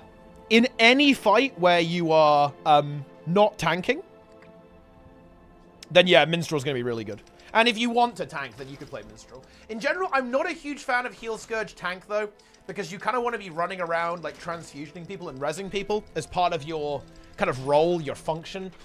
So that's why on most sites you're not going to see Minstrel as a default recommendation. Man. I hate respiratory disease, guys. Not a big fan. I cannot breathe. I feel like I'm drowning right now. It's annoying because I have asthma as well, which does not help.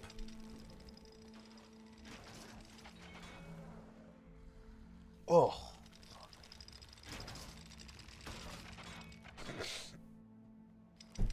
Ugh. Whatever. The Chaos Spear? Wait, I guess the Chaos Spear does look pretty cool, actually. Is Chaos Spear really that expensive? Where's the Chaos Spear? Where the fuck is it? Harpoon Gun? Greatsword, Shortbow. Why do I just not see it?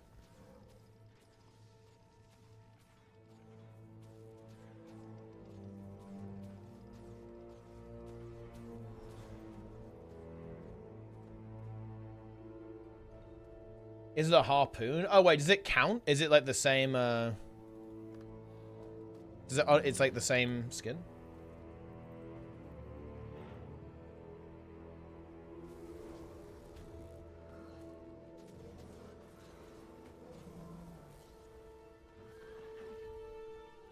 Oh, no.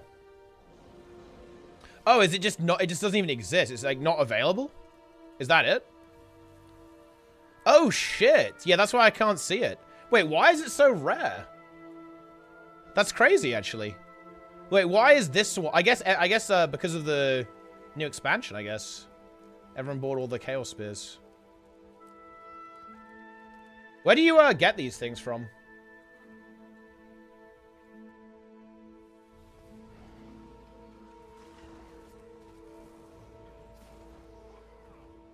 It's Cash Shop?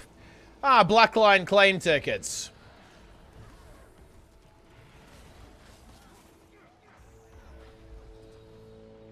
Gamble them for the random Black Line. This is yeesh.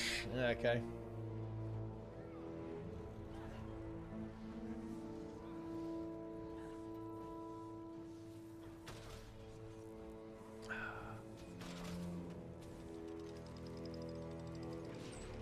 Look at Lara's character.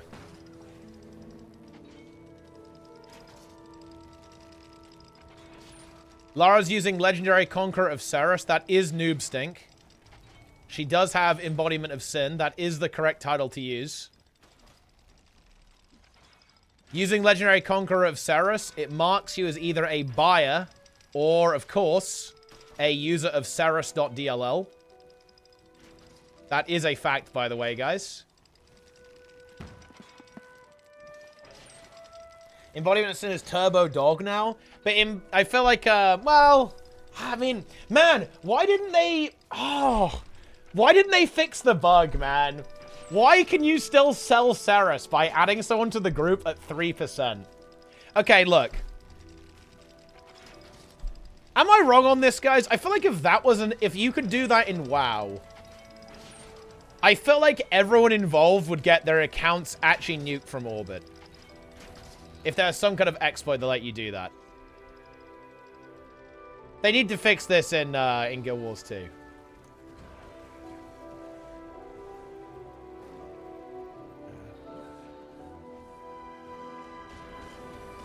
Does not feel good, man.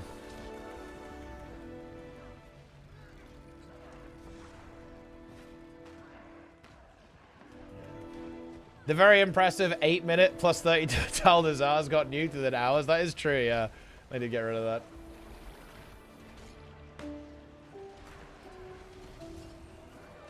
That would be content. Parker, guild last boss and repeatedly sell kills. Yeah, but that's fine. Like, if you can legitimately low man something, I think that's whatever.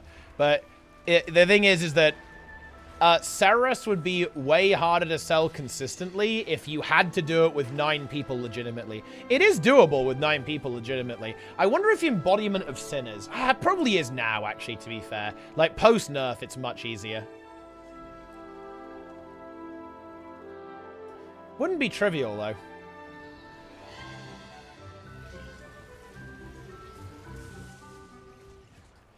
Quick Torghast into keys. Keys.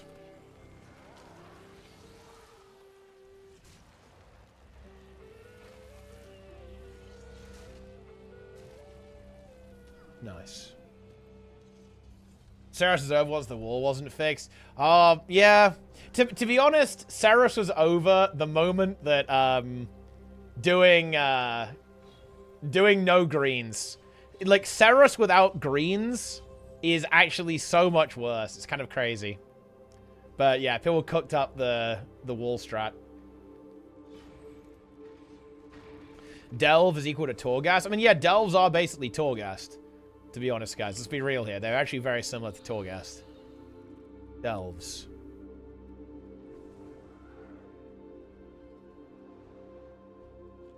You know, maybe I need to teach gamers self-respect, guys. I think I need to teach them self-respect. Because, do you know how I engage with stuff like Torghast, guys? And Delves? Is that I don't do them. If I don't want to. Yo, dude, look, see, Lara responding to feedback. Embodiment of sin has now been activated.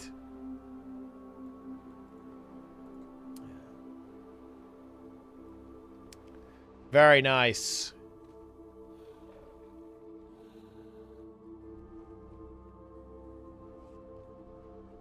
Plans with the raid. 17-hour stream from Plenix, probably. Maybe 50 hours. Love to see that.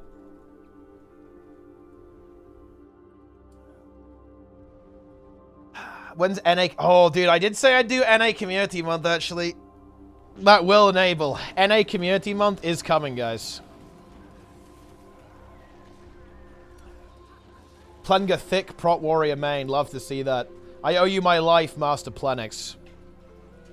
Plenix, when are you making the bot work for YouTube as well, so I don't have to? Look at Teal's fashion and do the opposite. What the fuck? Dark Lara is here. What the hell? Dude, Lara just destroyed me. That does not feel good. I feel sad now. This is actually Dark Lara. You know what? Look, this is my response. This is my only response, guys. I'm not going to unfriend Lara. We have to change the nickname. Set nickname, Dark Lara. There we go. Yeah. Dark Lara is indeed here. Drama arc. The only way we can settle this is another GVG. It's time.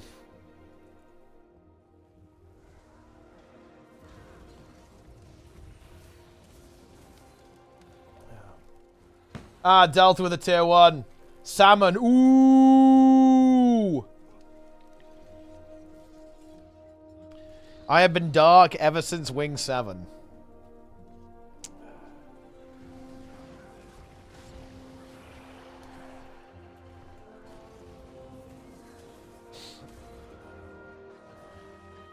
Salmon run.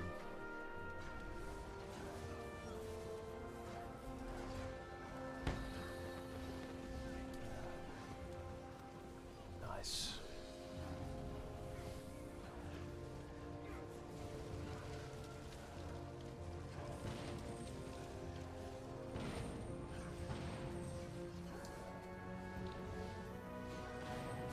Change it into Mighty got bad fashion. What the fuck?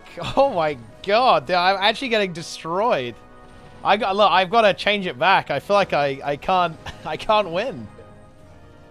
Dark Lara is too strong. Like, This is the reason, guys, why Lara does not unleash Dark Lara often.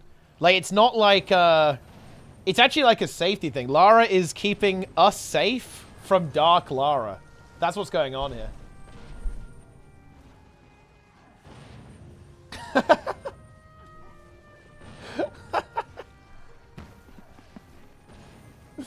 That's crazy.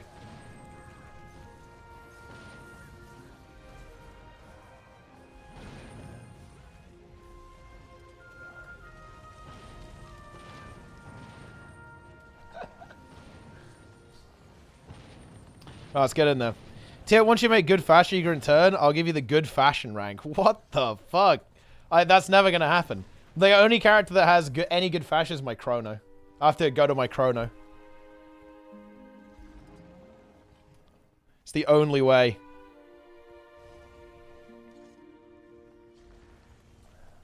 I'm actually getting bullied here, guys. Doesn't feel good. Actually getting cyberbullied by Dark Lara. Unbelievable. Exactly, yeah, it is, yeah. Lara is too powerful. Emergency waypoint? Yeah, it's not really gonna... I don't think it's gonna help him. Wing 8 will break Lara. I don't think so. I think Lara is quite unbreakable, actually. Stick together. Good call, actually. Although, I immediately ignore that and go for the synths. You know what? That's what, you know. What do I choose? The synths or Lara? Easy choice. I choose the synths.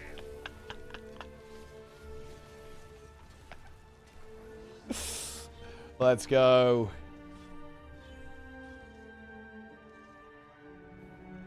All right. Well, I mean, this is content, isn't it?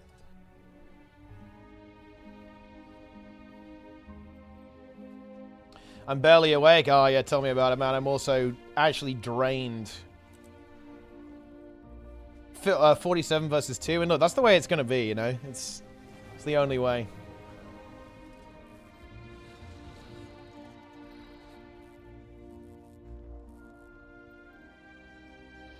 Tuh.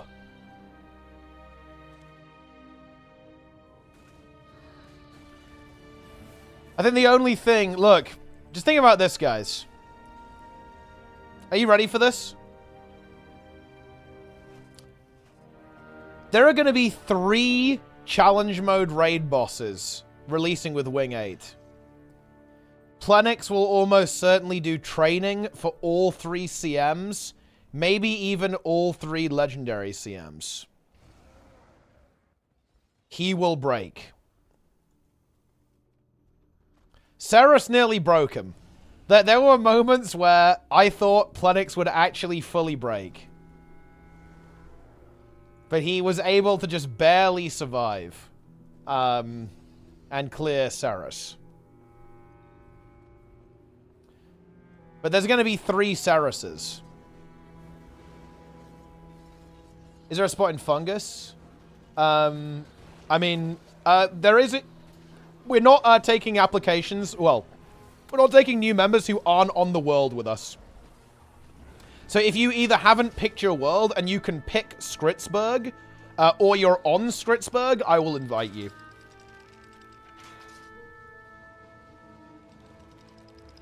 Yeah, Plenix, I mean, I don't, look, you guys don't know Plenix, man. Plenix was not close to breaking on Elden Ring, okay? He was not, look, I have seen actual mental break Plenix, and that was not it on, like, the fucking Elden Beast or whatever, bro. Like, that was not even close. I have not pitted it as an automatic. It isn't automatic if you didn't select anything, so you might be able to. If you can select, if you can actually join, then you're in, yes. So, if you can get onto Skritzberg, then I will add you. Easy. What is Fungus? Is it like a World vs. World guild project, but it's to make World vs. World fight-focused large-scale guild? I mean, yeah, it's a World vs. World guild, and it's led by me and Plenix and probably some other people as well. There you go. Boom. That's it.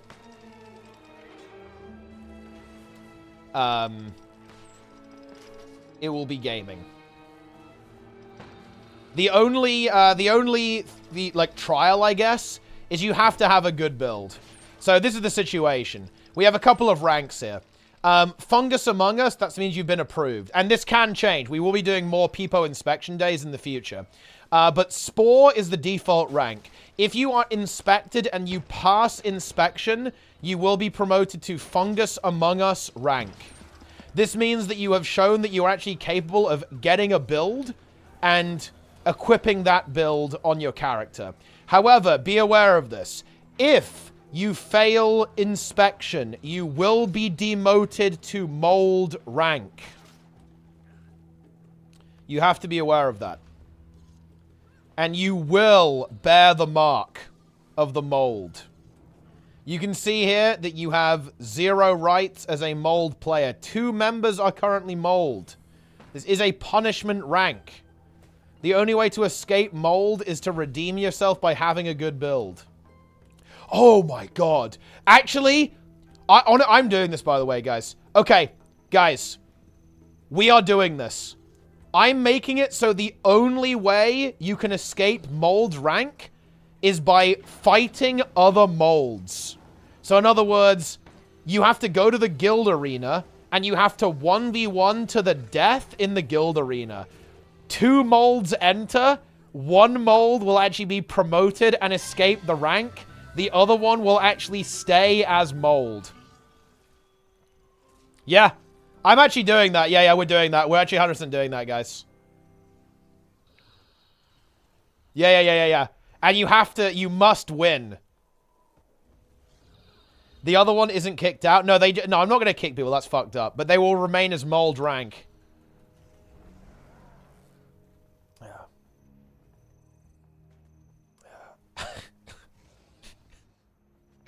What if the two, one of the 2 molds doesn't log in? Well, it will probably be like a day where, like, it will just be like, all molds can log in, and as long as there's, like, more than 1 mold, it's fine.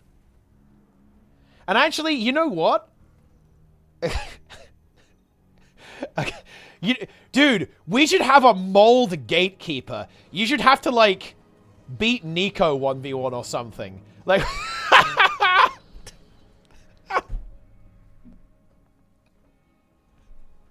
There's like a guardian. You have to get past the mold gatekeeper to actually escape the rank.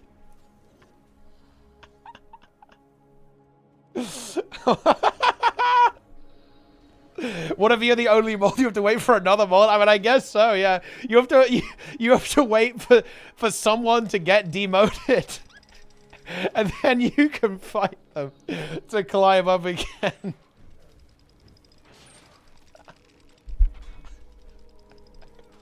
You have to challenge them. Challenge into a throwdown. No holds barred. Oh, okay, look. Okay, guys. We can go even further. Okay. You know what we're going to do, guys? We're going to go hard on this, okay? Are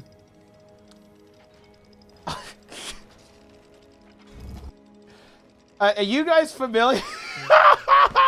Okay, so are you guys aware of a show called Robot Wars, okay? You know what we're gonna do? Okay, so Robot Wars is like a really cool show where people made robots, basically, and they battle with each other. Okay, this is what we're doing. We're gonna have 2 molds 1v1, and there are gonna be fungus officers in the corner of the arena. And the fungus officers are gonna have an aggro radius, okay?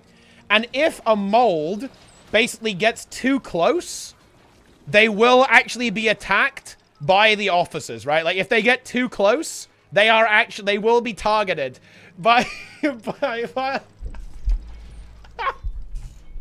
Okay. This is very good news, guys, by the way. Next Peepo inspection, we are going mega aggro. If your build is even a slightly bit dog shit, you are being mold. We actually need to increase the number of molds so we can actually have the mold wars, okay? Yeah. Yes. Have the officers? I guess no, it doesn't have to be officers. It could be you as well. Yeah, it could be you as well. And we'll do it, yeah, we'll build the guild arena. You know, we should just put hazards in there as well. We should put, like, hazards in there, too. So there's, like, dangerous stuff. You can, like, knock people into, like, the instant kill areas and stuff to get promoted. Oh, my God. This is gonna be good, dude. Do you have any molds? Wait, how many? Okay, we have one person who's a legitimate mold. Who is it? Volume Storm is a mold.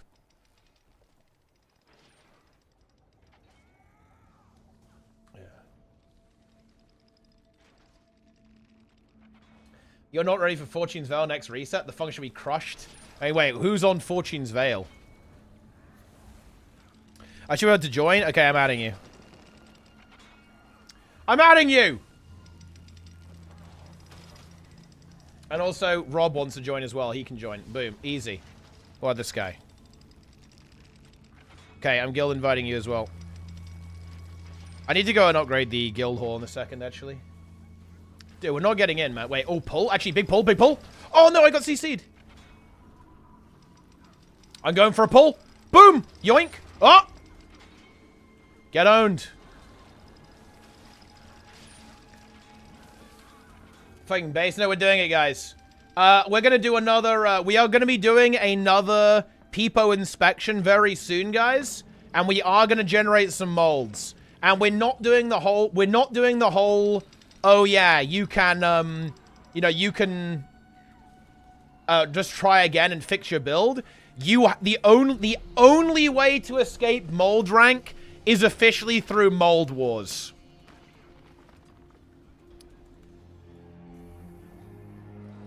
This is the content, guys. Mold Wars is coming.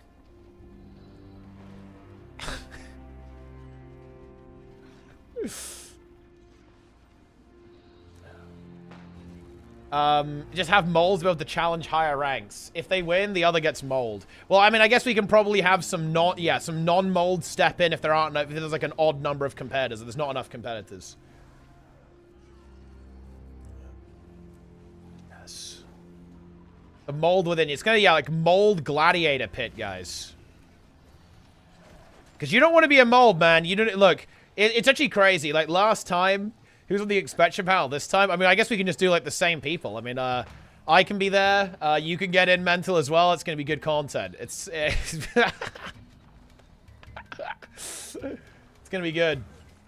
The mold thing sounds so fun. Well, good. If people deliberately get demoted to mold just so they can, like, participate in mold wars, then I think that's fine as well. Wait, maybe... Okay, what if... spores and fungus are also allowed to participate, and there's like another rank that you can, there's like a special rank that you can get for winning a mold war.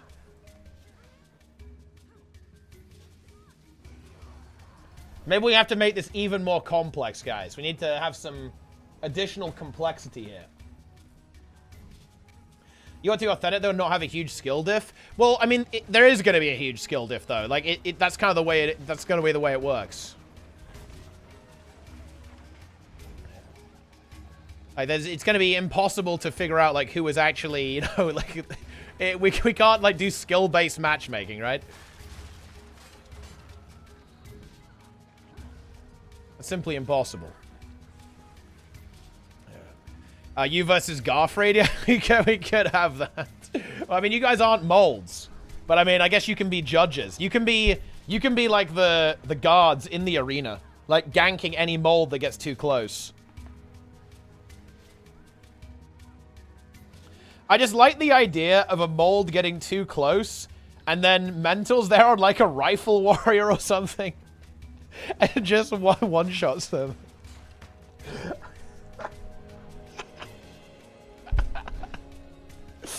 That is very funny to me.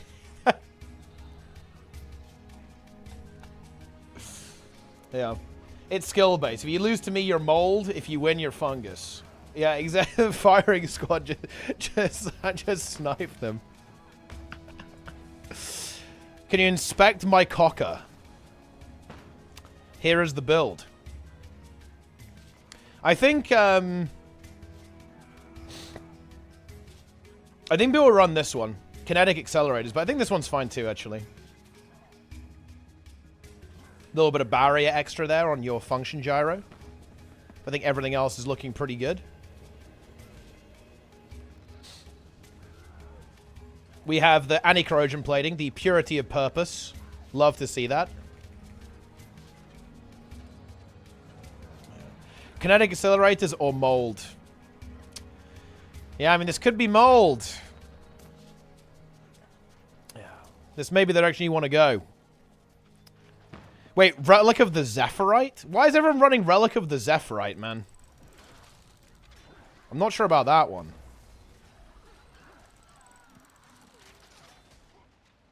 Can I get fungus rank, not mold? Guys, is this mold? I think this is mold rank, no? Look, we need molds. We need molds, actually. I think we need... Hoth is begging not to be a mold. Wait, hang on a minute, guys. Is not asking to be a mold behavior? Is this not mold?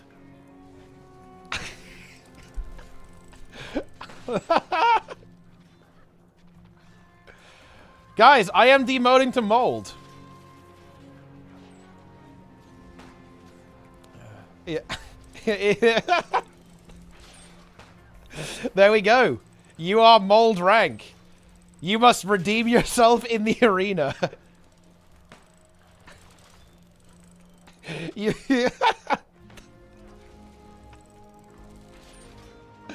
yeah, you will see you in Mold Wars. Yeah.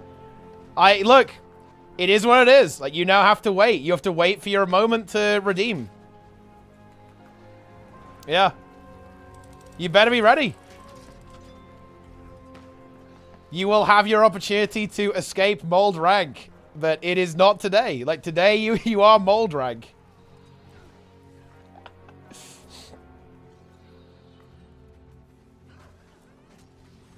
Enjoy. Kinetic accelerators. I think the barrier one, it definitely is decent, but I guess it's having like the boon spam is kind of nice on kinetic accelerators. You just have like really good, you have like high coverage basically on just like loads of boon spam. But I think I don't hate the barrier trait, honestly. That seems like it could be good at least, right? Getting a little bit of extra barrier on your F5 there, on your gyro. Seems decent.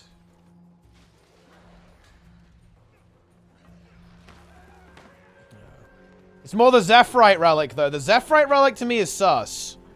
I'm not, that is mold to me. Like, Zephyrite relic is immediate mold. That is a mold moment. Let's get out of here.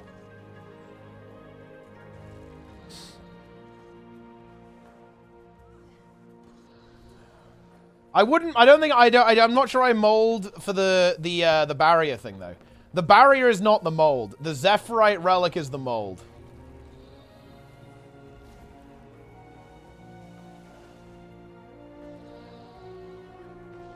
Or is it?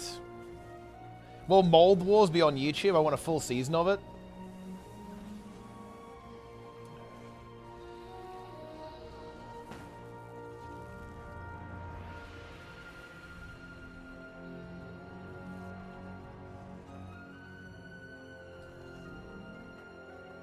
Wait, guys, is Zephyrite Relic mold or not?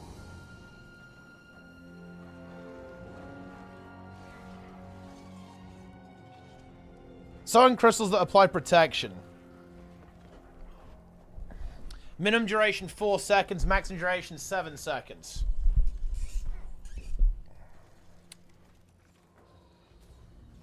It's got a 30-second ICD though, so it's kind of awkward to use, no?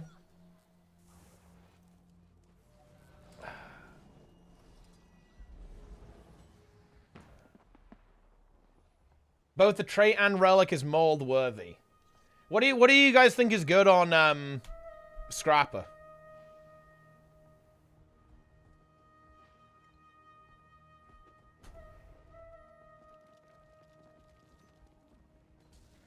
Let's see. What relic does Meta Battle say?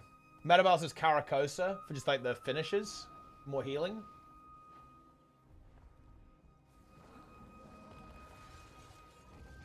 I guess that makes sense.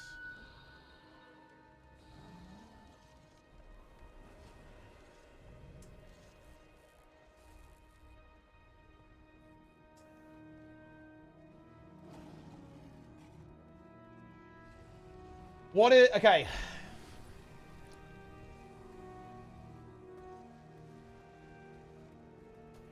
I also run Relic of the Antitoxin and Relic of Caracosa. Okay, guys. I'm putting up a poll. I'm doing /poll here. Okay. Actually, guys. If Hoth will remain at mold rank, please put Court in the chat. If Hoth should be spared mold rank, please put Fungus in the chat.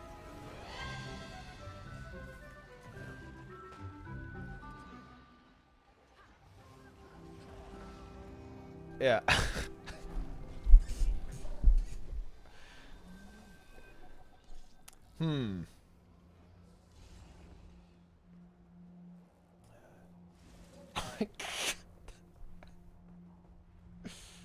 Interesting. Court. GG. This is Giga Mold.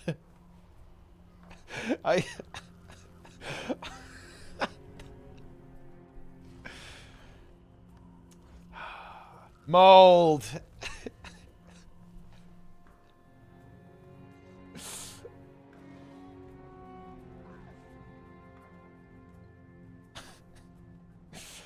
Okay. I decree you are mold.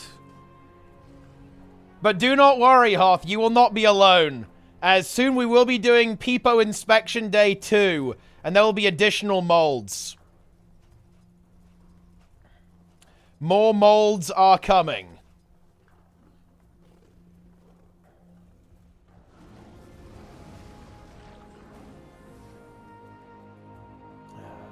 I can't join the Redeem Arc. I'm NA. Wait, you're not even on. Wait, then wait. So wait, you're just permanent mold then? Like yeah.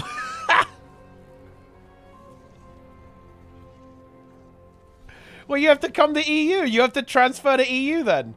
Because if you can't join the mold wars, then you're just a permanent mold. Like, you can't escape at that point.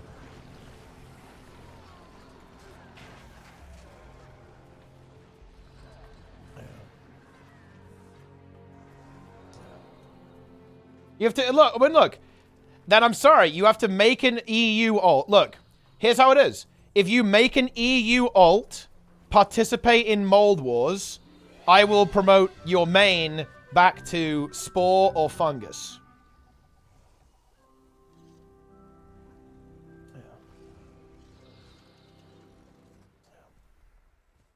There you go. Better get that EU alt going.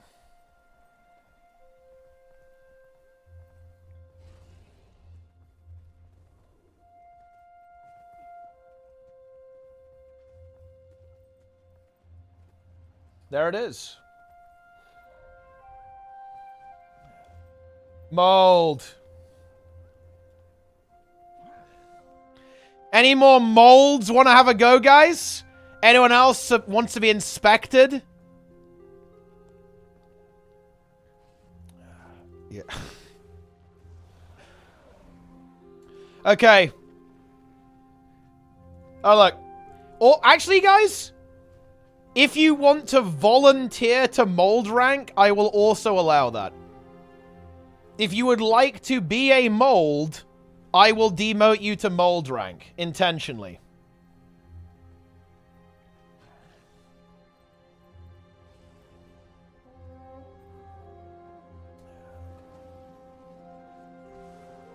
Firebrand build. Lynn's build is looking good. He is not mold.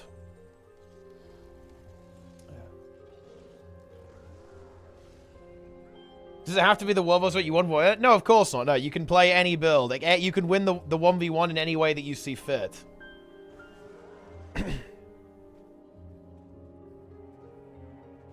Also looking good.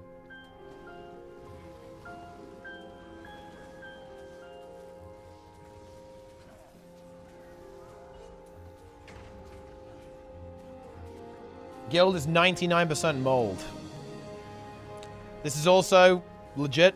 You are not a mold. Should be on the class you joined Fungus for. Well, felt we can be pretty flexible, I guess, but... What if you win the 1v1, you have to present the actual world, and it's wrong, you go back? I kind of like that. That would be extremely funny to me to do that, I think. So, if they win, and they haven't fixed their build, they're just still mold.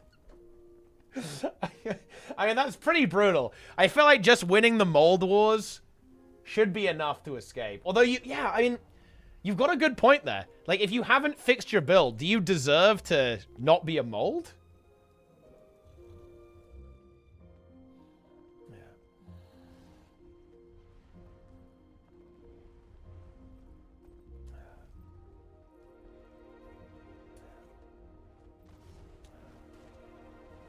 If you win, you get build fee. It must be inspected again next time. I guess that's potential. But I mean, guys, can I really keep Hoth as mold if Hoth is on NA? It makes no sense for Hoth to be mold. I guess it makes no sense for Hoth to be in the guild, which feels bad, actually. Make an EU alt. It's time. EU alt, go. NA is mold. You've gone soft? The truth is, guys, I've always been soft. Too soft, in fact. That's why my guild, Salt, was infested with leeches. It's pretty well known that my guild was infested. Players doing 3k DPS. Right, give me this stupid gold. I wish you could buy all of it in one go. It'd be kind of nice.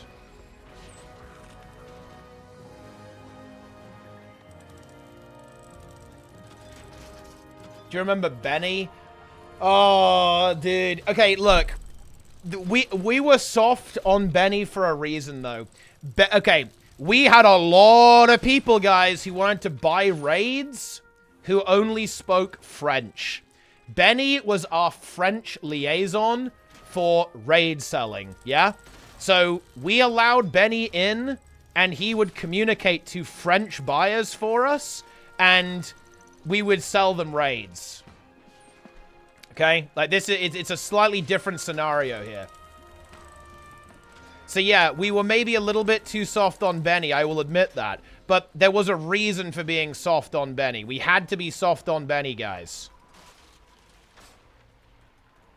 We had no choice. Because we had mass French buyers, so we needed that customer service, basically, to sell raids to the French. This guy's dead. Can we actually save this guy? Yeah.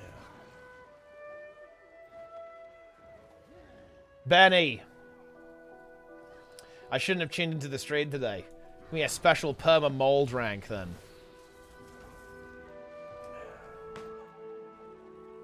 Wait. People really fear mold rank, don't they? And Hoth was begging to not be in mold.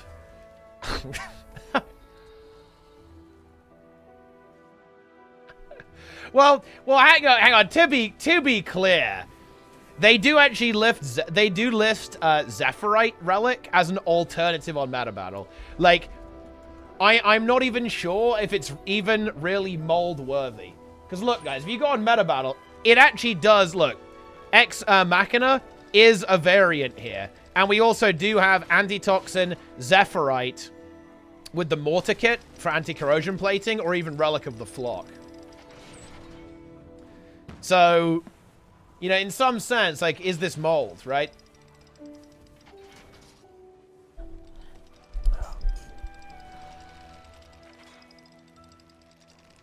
You should remove the didn't pick right server rank and give them mold. I mean, that, yeah, to be honest, that is kind of mold, no? Like, I do view that as like a mold moment. Do not crumble.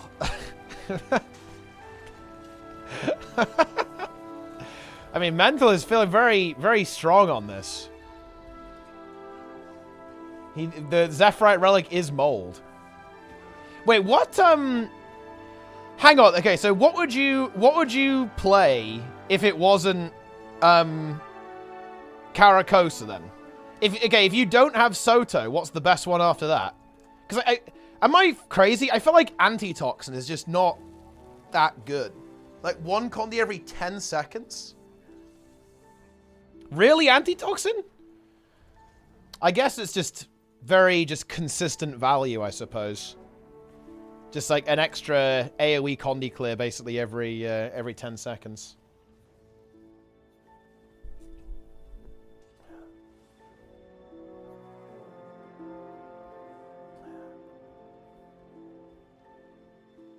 It doesn't seem very powerful to me. I guess maybe this ends up scaling really well because you can like hit people outside of your sub because it's a 10-second ICD for everyone. It's not like a 10-second ICD overall, right? So I assume that you can get a lot of value by doing that. I will admit I do not like relics like Zephyrite because it's just my issue with this, I feel like this would be really good if you had a relic hotkey, right? So you could activate it whenever you want. But this to me feels really weird because if you're gonna use Mortar Kit with this, you're gonna activate it at random times and get like pretty low value, right? Because you want the cleanse, you want that protection for the anti-corrosion plating, and a little bit of boon spam never hurt anyone, obviously. But it just feels like really hard to... Feels pretty hard to get value out of this.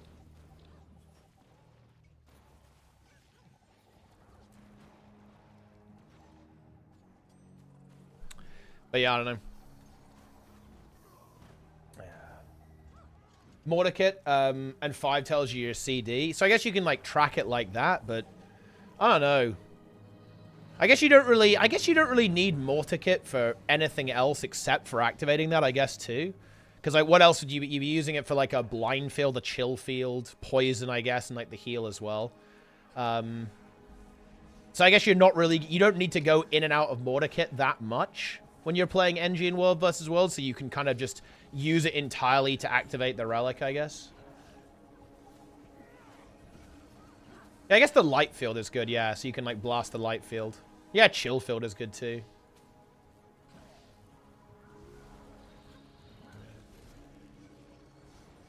Yes.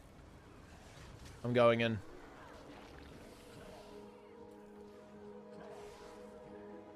Dude, there's no one here, man. No mold. Guys, I'm not sure if Hoth should be mold. This feels a bit fucked up, man. I think we have to be fair with mold. I'm not sure if this is mold behavior. Oh, well, the only thing I would say is that Hoth was begging not to be mold. And to be honest, I feel like that is mold behavior. Am I wrong here? I feel like someone who isn't mold would accept that they are mold and just own it. Right? And say, you know what? I'm mold. I will grow from this. I'll learn. I will not be mold.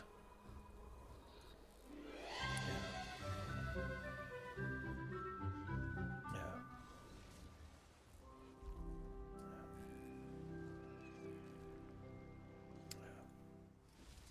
Exactly. A mold player would deny it. Someone who is mold would not accept that they are mold. They would refuse to believe that they are in fact mold. Whereas a fungus would go, I may well be mold now. I am a humble spore, but eventually I will transcend and become a massive putrid fungus.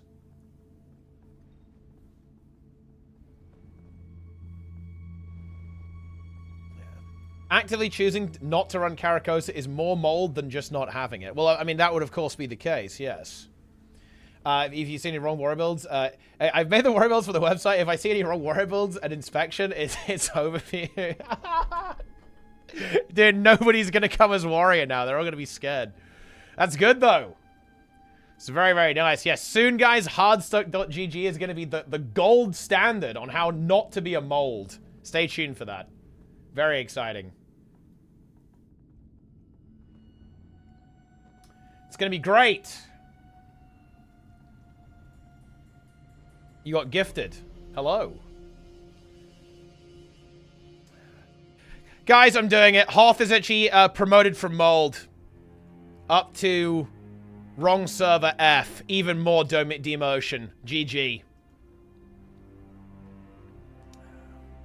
Which, by the way, is being removed and replaced with mold. That's right, guys. Wrong server F. Delete. Wait, I can't even delete it. It's over. That's right, because everyone who's on the wrong server is mold now. Boom! Yeah.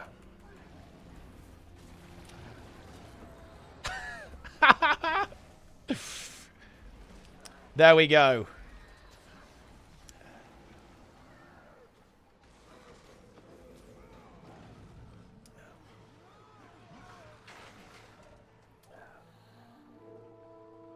Mold. Let's see. Shout out to our molds, guys. Space, Hoth, Mice, Volume Storm, and Eva, actually. These two are on the wrong server. So is Hoth. Mice volunteered to be mold, and Space, I don't know. Space is just mold, I guess. I don't know. Oh, yeah, that's, yeah, I don't know what's going on there, but we've got molds here.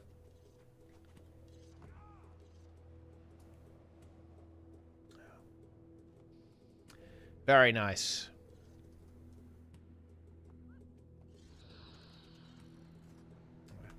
Okay, Lara, when are you adding a punishment rank to your guild?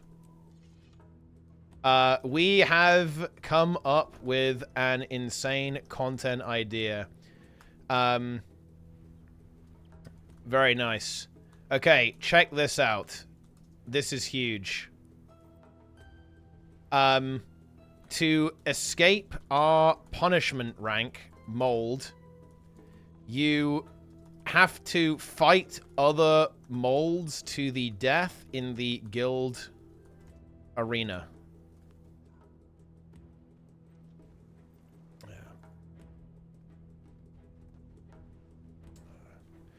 And there will be deadly officers in the arena who will demolish the mold. Oh, wait. Action? Content? Wait, what? Enemies? Let's go. I'll need to be promoted Guild Hall's upgrade. I have a lot of siege to make. Okay, I'll promote you, mice. You can just be honorary mold. You are now fungus. Enjoy.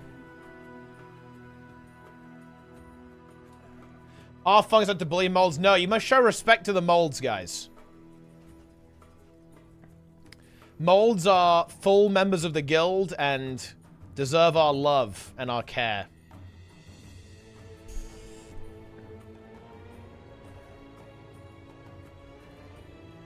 But the molds, they must ascend. They must work to escape their fate.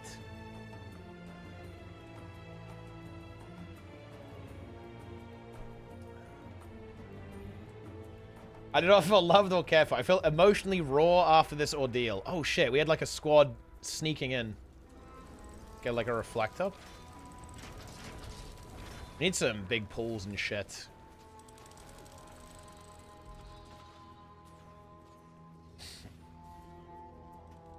Yeah. Such is the life of a mold. But yeah, guys, this is a full warning. We are going to be far more stringent in the next Peepo inspection. I'll probably do one this weekend. We're going to do another Peepo inspection, guys, this weekend. And afterwards, I will schedule the first mold war. Okay? So everyone will know when you can be there to escape mold rank. We're going to be very stringent on builds, though, guys. If you do not have the right build, you are a mold. And there's going to be no bullshit. It's going to be no bullshit, guys.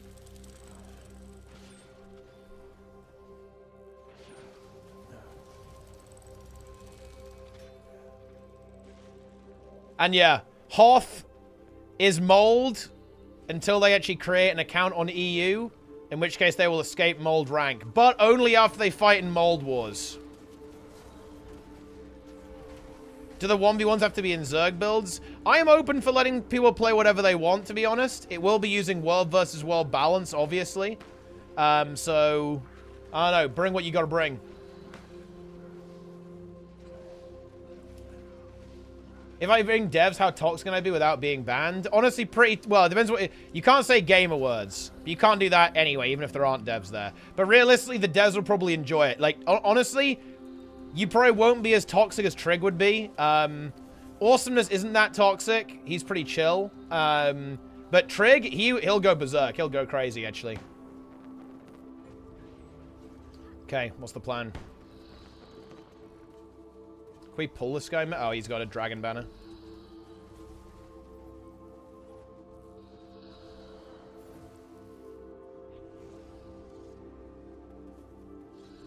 Yes.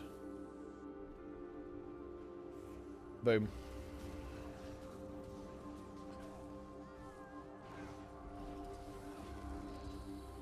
It'll be the most coveted rank. Honestly, that's good. I mean, that's content for us. Is Rome with celestial armor mole behavior? No, it isn't. Roaming with Sally is acceptable because it is kind of good.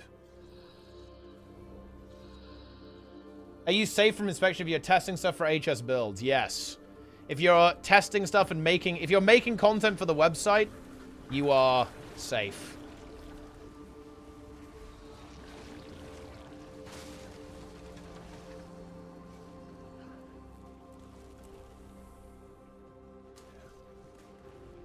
Deplete.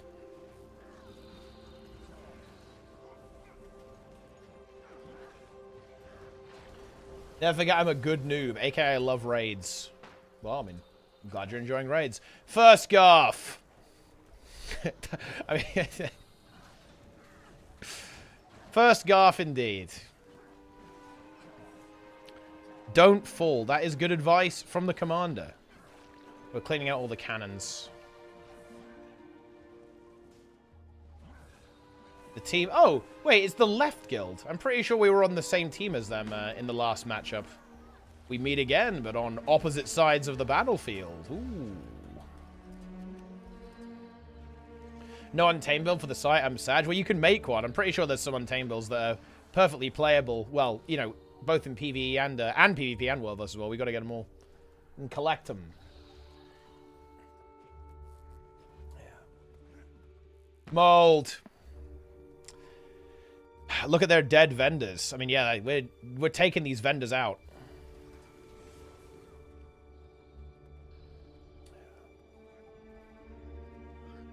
Yeah, pretty chill matchup, though, to be honest, guys. Fairly relaxing matchup. Do we just go Rams and just punch the door to death? Honestly, might not be a bad idea.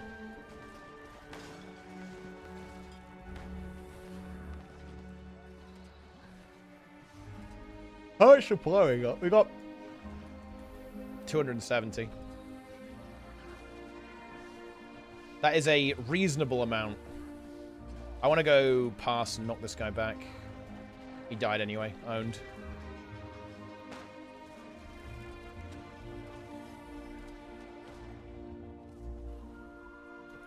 Gonna GVG versus Lara's God? I don't think so, actually, because we play quite a lot of World versus World, or people are starting to, so I think it wouldn't be particularly interesting. I want to team up with Lara, though. I want to do, like, 2 squads. I'm leading, and Lara's leading. And maybe me and Lara are in voice at the same time. Oh, yeah. Yeah, oh, shit.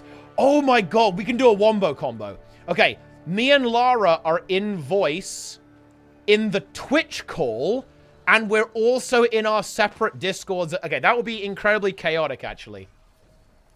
No, actually, I'm not sure if that makes a lot of sense. That's going to be fucking horrible. Because we're both going to be telling people to do, while also trying to talk to each other at the same time.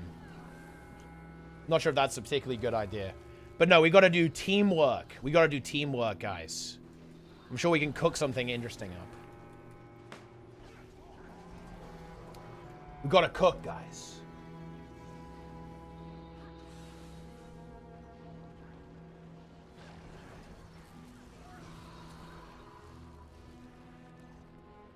And played the DoD launch. I was primarily a World of War enjoy. Is it worth coming back now? Is it still sleeper? Oh, I'd say World of War is pretty good. Hang on, I need to actually go AFK, guys. Need to go die real quick. AFKing is mold behavior, but I have no choice.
It's fucking over, dude. It's actually over.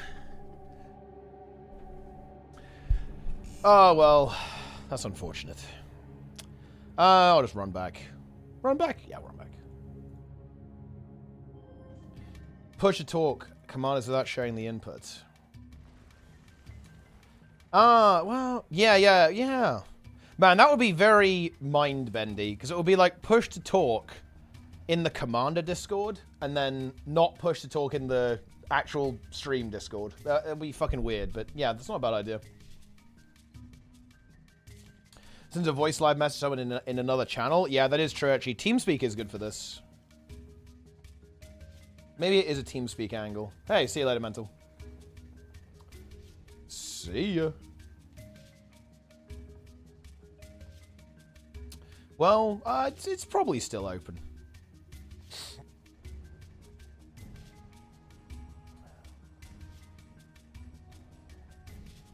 Build.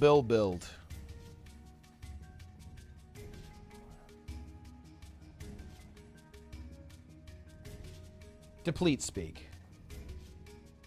Best way to get loads of fractal research pages? You just have to do dailies, daily recs, and challenge modes.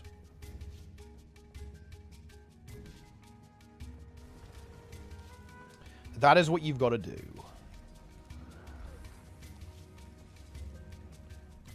Rex.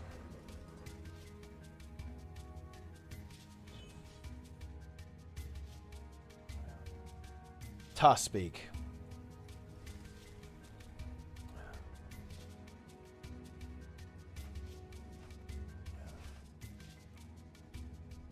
Oh yeah, I think oh yeah. So here's by the way, we'll try. I don't know if we're doing this yet, X, by the way, but it looks like we might want to be plate stacking for M0, by the way. Oh shit. No. I'm gonna get fucking gagged.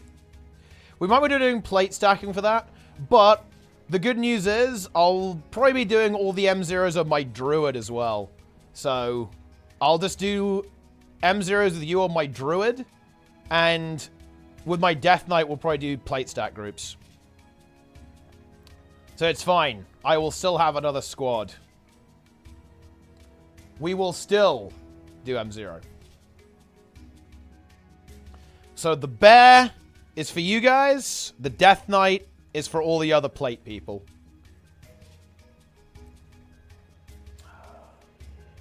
Because, yeah, I don't know. Well, I guess actually, oh man, that sucks for all the cloth and leather users, huh? Oh, dude, wait, no, actually, I was gonna say, like, M0 is daily. I was gonna say, bro, it kind of sucks that, you almost want to do splits, right? You want to do splits for Mythic 0, which I guess you kind of do, actually. But that's probably a little bit overkill. Yeah, Cloth and Mail sucks because there's no tank for Cloth and Mail. Oh. Well, I mean, this is a bit unfortunate. Was not a good time to go for the ear scratch. I don't think there's any real way out of this, realistically.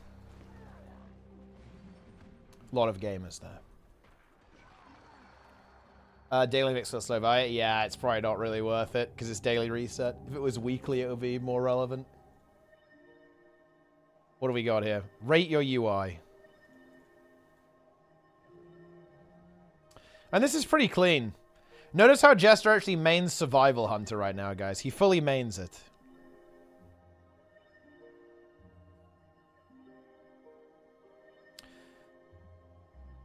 Let's take a look at this. Damage overall. Jester is top DPS overall.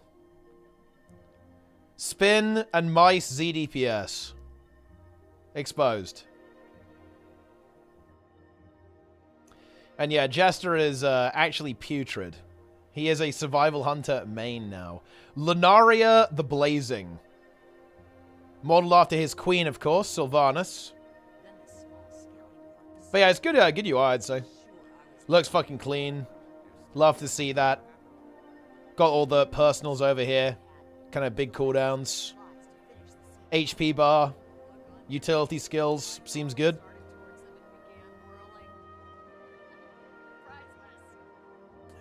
Take a look at the potions. Yeah, he has Dragonfly. Have you seen how expensive like the consumables are right now? It's fucked up. I don't think anyone's buying those unless you're in a World's First Guild.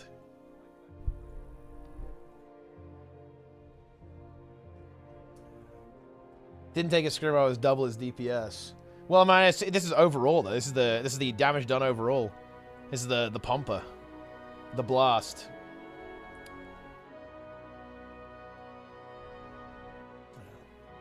BFA health pods. Rank 2 angle? Yeah, for sure. It's probably like rank 2 on a lot of the consumes because the rank 3 ones are just insane right now.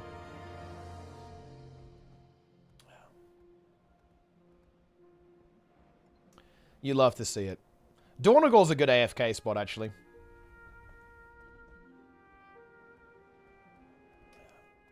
It's a good AFK spot. Daily reminder that Jester bought the early access on 17 accounts. 43 FPS rancid. Well, to be fair, you run the game with RTX on.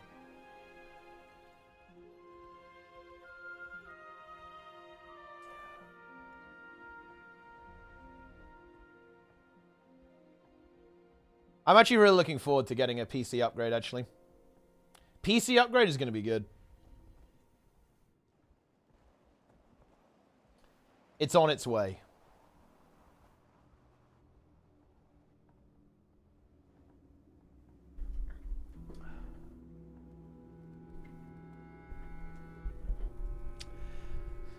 I have to...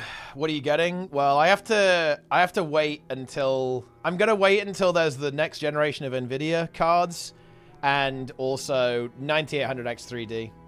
So I'm probably going to get, well, assuming it's like really juiced, obviously, 9800X3D CPU and then just, I don't know. I might just go all in and just go big, right?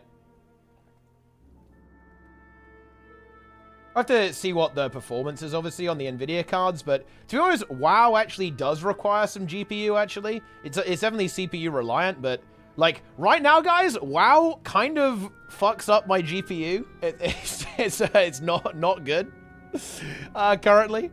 So, yeah. Definitely need to get something a little bit meatier.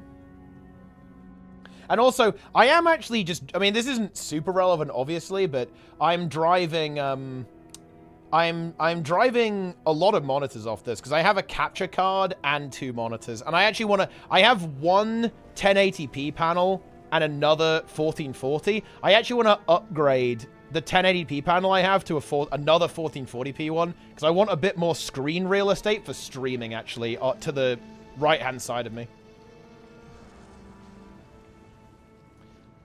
And, you know, that's how it is. So I'm going to get, like, another monitor as well. I kind of want another monitor for my second PC, too, for running tournaments. That would be really useful. But I can probably just reuse the 1080p panel, I think, for that. I don't really like buying shit I don't need.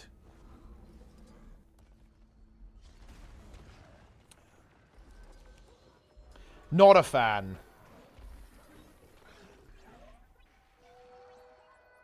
You need OLED? Do I, though? I mean, I don't know, maybe.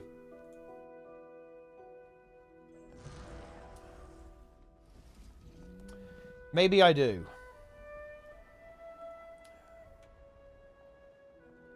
Well, yeah, I'm not going to insta-buy, guys, right? Like, when... Look. Listen.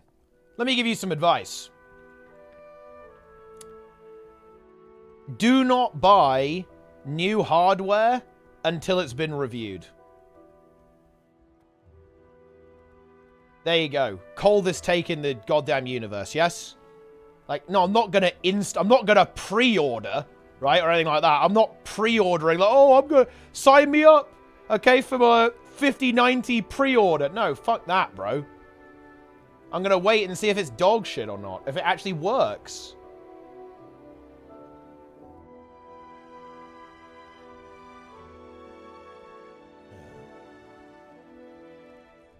Yes. Are you still on 9900K? Yeah, it is. That's a good CPU, honestly. It's a good CPU.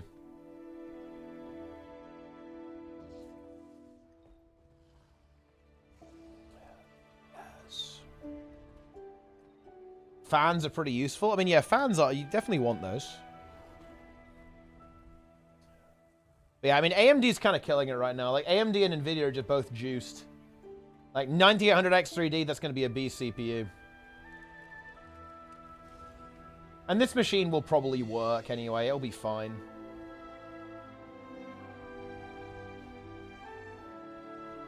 They do fans with screens now. Thoughts? I don't like RGB or stuff with screens on it. I'm going to say it. I don't. I like my hardware to just be hardware. John, the motor will be. Not just yet.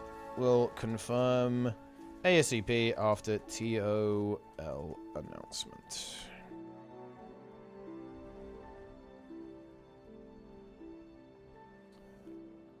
Yeah, no, I don't really like RGB very much. I don't like any of that shit. Dude, Lara wants this keep. I respect it.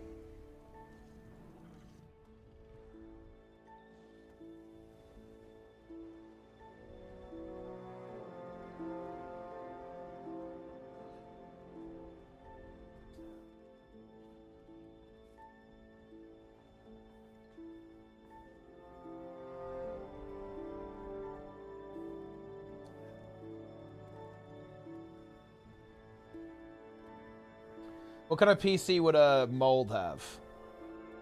Mold is an AMD GPU PC. I think my streaming PC is an AMD GPU. It's just something I had lying around, I think. It doesn't really need a good GPU.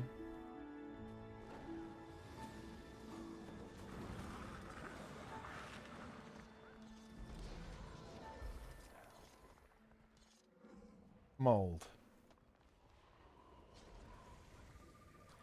Mold.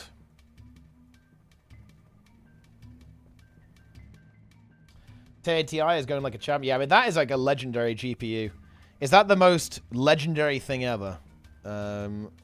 Very unlikely, yeah. So, guys, is anyone hyped for the first Mold Wars? I think Mold Wars is going to be very exciting. Maybe we'll make things interesting. Should I just demote random people to Mold? I think there's some potential there. Yo, Snab. Ah. Ah. Okay. Okay, guys. Here's how we can make things interesting. I think when we do Mold Wars, all spores are also able to volunteer. Oh, shit. Okay, guys, hear me out. What about this? Okay. What if you're a spore, you can actually enter the Mold Wars. But here's the thing. If you win your 1v1 in Mold Wars, you are promoted. But if you lose, you deplete. And you actually go to Mold rank. What do you think about that, guys? That's kind of a big risk, though, no? That's kind of risky. Would you really risk Spore rank and try to make it up to Fungus rank? In a 1v1, a best of 1v1 in the arena?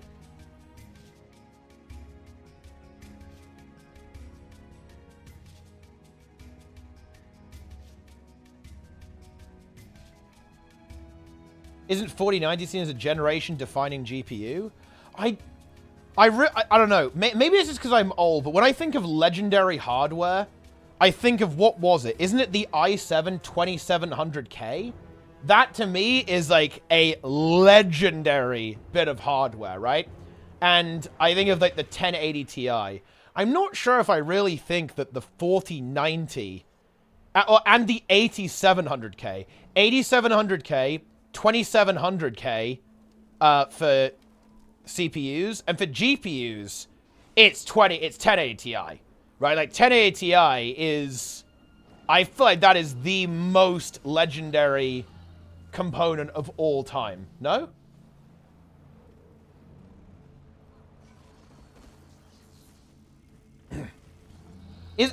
Has there ever been a better graphics card than the 1080 Ti?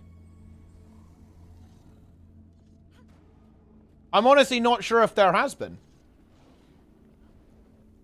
That's probably the best bit of hardware ever made. I feel like that's death, no?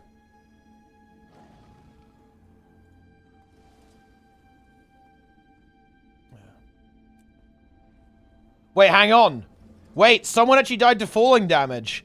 Guys, is that mold? Do we need to demote to mold here? This could be a mold angle.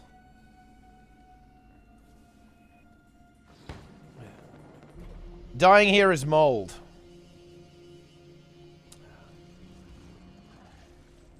What is Mold Wars, though? A tournament? So, we basically have a rank in the guild if you fail inspection. Or any other reason, I guess. It's basically a punishment rank.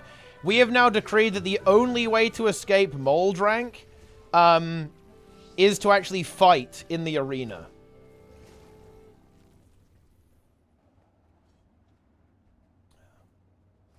Nice.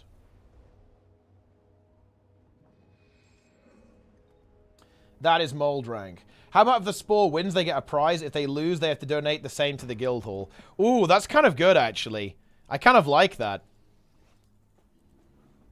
So it's like not quite as punishing as being demoted to mold rank. But there's still, you know, there's a risk there. You know, there's like a level of risk. Get the Harbinger. I feel like he's... Yeah, you're not getting out of that one.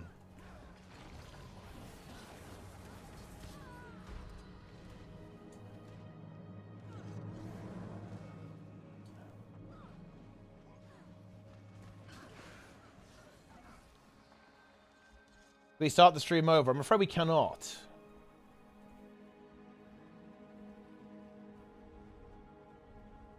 The GDX 8800? Man, that's... Holy shit. The thing is, I feel like this was actually kind of before my time, actually.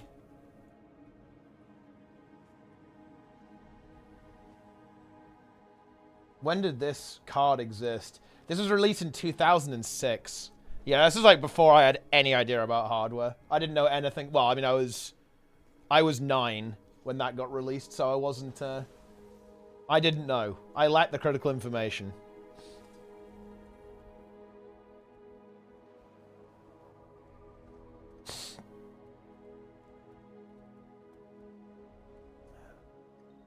Got mad with... Can you inspect my build? I can't. Look. You know, yeah. If you want to escape mole, if you want to do it, whisper me your build. Build and gear. You will be evaluated here.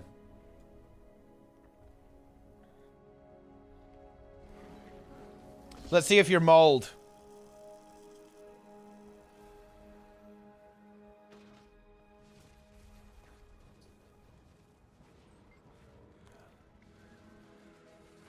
Okay, here we go. Firebrand build. Ooh. No purging flames. Advance instead of purging flames. Firebrand traits are okay. And this is kind of... I mean, we're kind of getting into mold here, to be honest. Balthazar, this is correct. I think the stats are correct as well. It's almost certainly Celestial. Energy.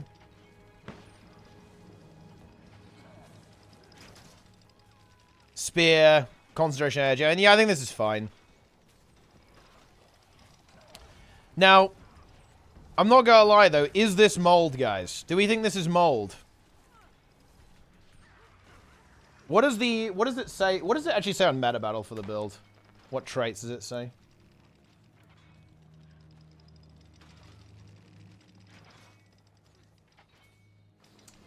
It does say this trait, Furious Focus instead of Kindled Zeal. I kind of like that one as well. Because you get the vulnerability application is pretty good. And there's actually a big argument for Fiery Wrath. Like if you've got proper boons, you can probably do Fiery Wrath and just get a bit more damage, a bit more power damage, right? From the Aegis damage. But I do have this one, actually, Zealous Scepter, just for the boons.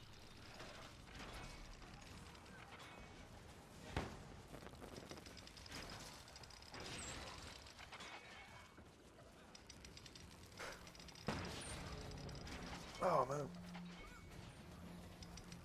Advance over purging is even more questionable. Ugh.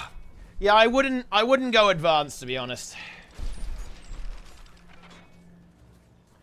Lara said she's okay with people dying in the squad if they're your viewers. Oh my god. Dude, I honestly can't even retaliate against this. I can't. Lara is too powerful. That is fucked up. I have no counterplay to this. I'm just alone and just annihilated by the toxicity of Dark Lara. But the thing is, I win, guys. Lara always says, oh, there is no Dark Lara. Dark Lara doesn't exist. And now we see. Okay? Now the truth is out. The truth has been outed, guys. Dark Lara is indeed real. And all it took was a bit of world versus world. All it took, guys, was a little bit of world versus world. And Dark Lara has manifested before our very eyes.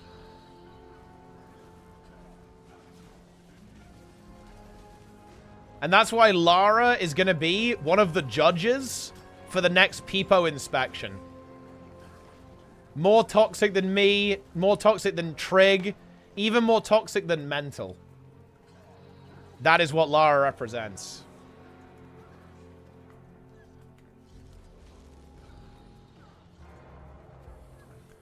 We need a ballista. And to be honest, I wonder if we could just kill the gate by attacking it. We can kill the cannon.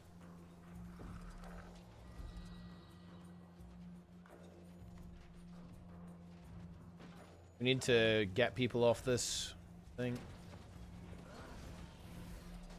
Boom. Huh, that actually killed them. Nice. Ha! Got him! Well, there we go then. How about the other one? Who's next?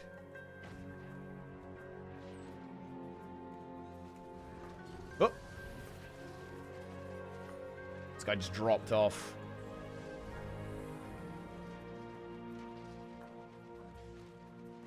Any meteors?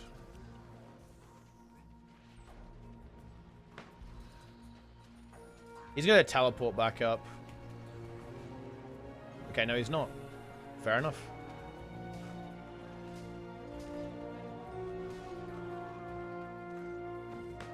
Unlucky. Okay, we can just pull this guy. I'm going to wait for Purging Flames, then just unleash. I'm going to put a Reflect. Unleash that.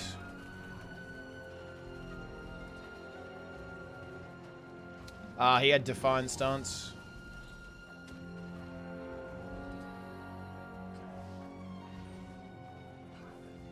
So couldn't get any damage on him.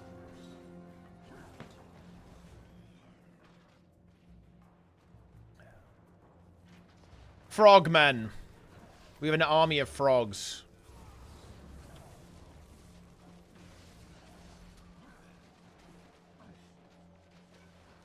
Oh. We've been knocked. Yeah, I'm Sally Farah right now. Ooh.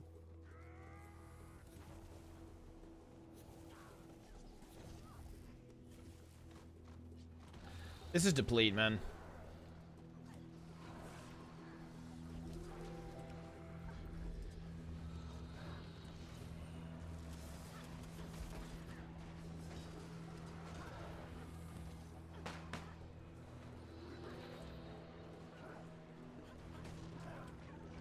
Not enough spear warriors. You know, am I crazy? I feel like we could just punch the door down or something. Because there's not that many of them. They're not going to have a crazy amount of DPS. It would take fucking ages, though.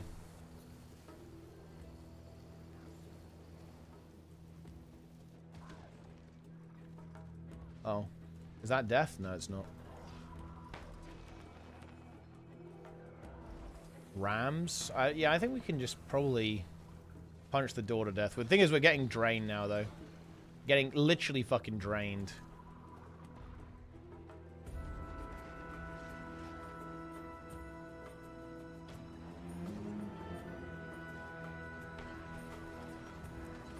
Yeah, we just lost all of our supply. We went from over 200 supply to 94.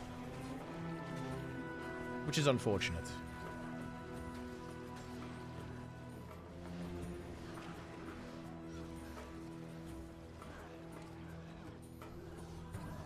The Dragon Banner.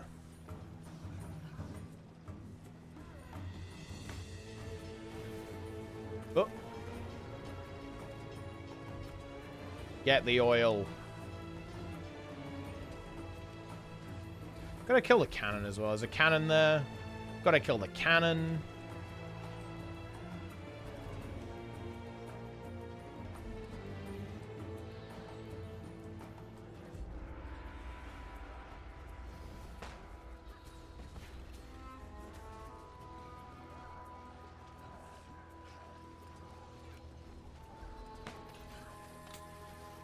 Yeah, I mean, Spear Warrior is pretty good right now. It's a good build.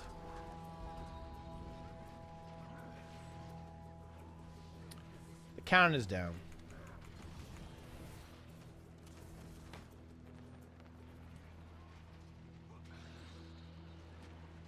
Kill the oil.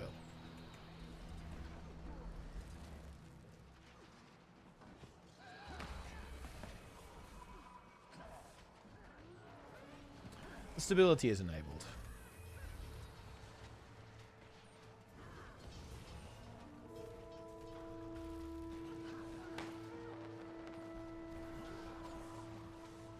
Okay, the oil's dead. I'm just wondering if we shouldn't just, like, just DPS it down. I feel like we just out-sustain and we just DPS. It will not be fast, but it might work.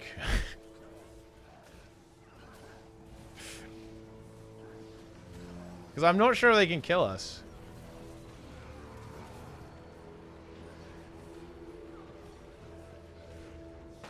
Healers heal.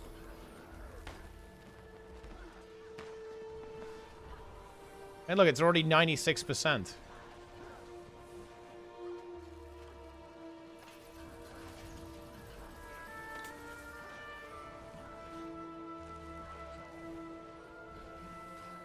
Little heal check for the healers, you know.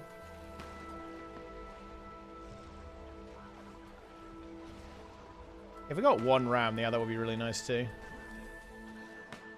Oh, dude, my stability got interrupted. You hate to see that.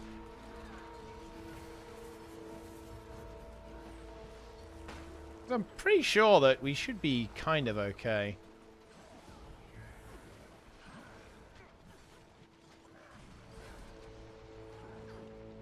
There's a lot of CC coming through, though.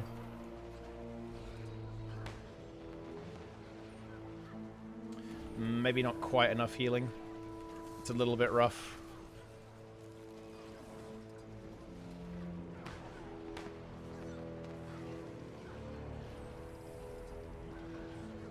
Ooh, yeah, that's not looking good. Yeah, now we're getting fucked. This is turning into a runaway moment now at this point. They actually have supply as well. Yeah, I think we should have gone for rams, though. If we had a couple of rams up, this might have worked.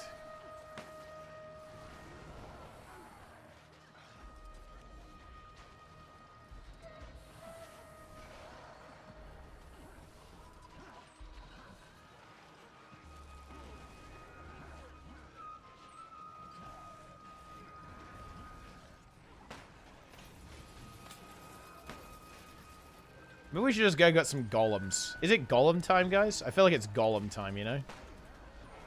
That guy's dead.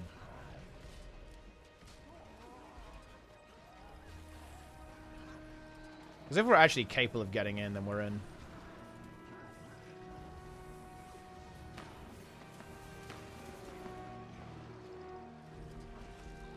I am a stability.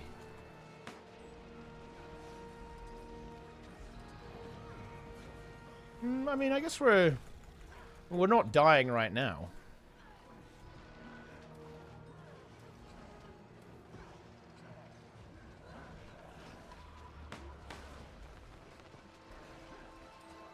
Kind of want to go for a big cleanse here. Get the healing modifier going.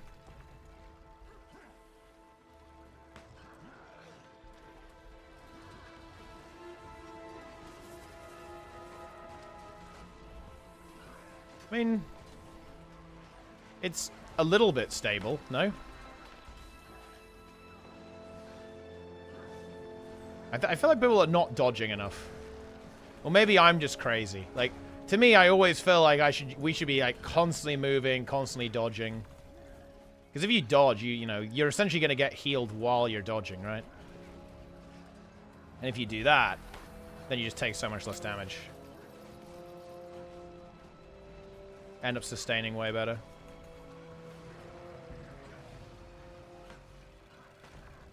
The 5 into the 4 here is really good because all the impacts get rid of all the condis. It's pretty nifty.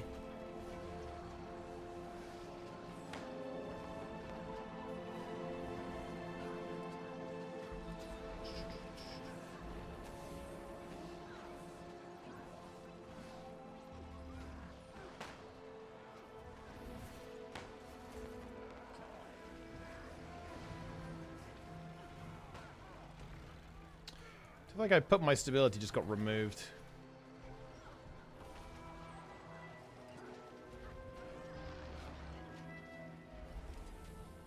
Oh no. Wait. You gotta be kidding me. Oh! Okay. A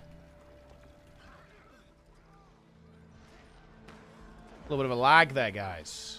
A lag situation. Oh, yeah, they are... Now they're really getting us with the siege, though. They are constructing powerful, formidable defenses. And we are not dying, though.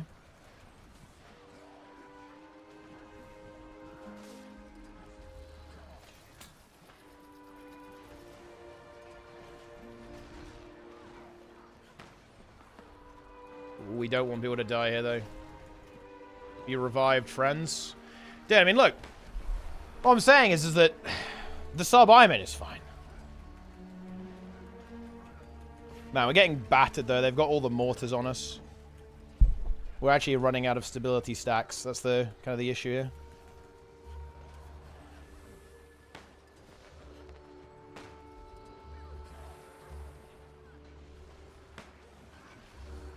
And surely we get through eventually, guys. 63%. The thing is, they can actually repair this as well. This is the kind of questionable thing that's going to be happening. They are capable of repairing.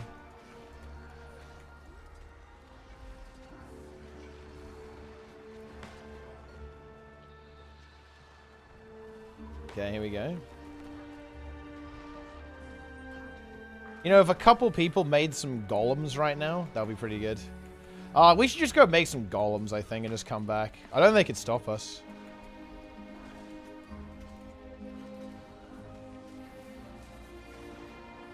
Because like, we're able to sustain for a good amount of time. If the golems can just give us a bit of damage, then I think we'd be okay.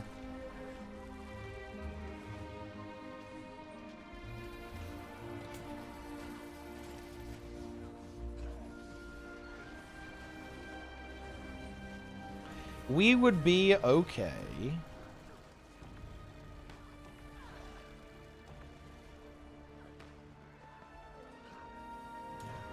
One-third. I mean, yeah. I mean, look, maybe we will get there. I mean, we're kind of getting there. We are slowly losing people, though. But, I mean, they can maybe reopen. If they can reopen, that's good. Listen, if you guys are on the stream and you're outside right now, make some golems and then reopen. Because if we can actually just keep them distracted here, it's actually kind of okay.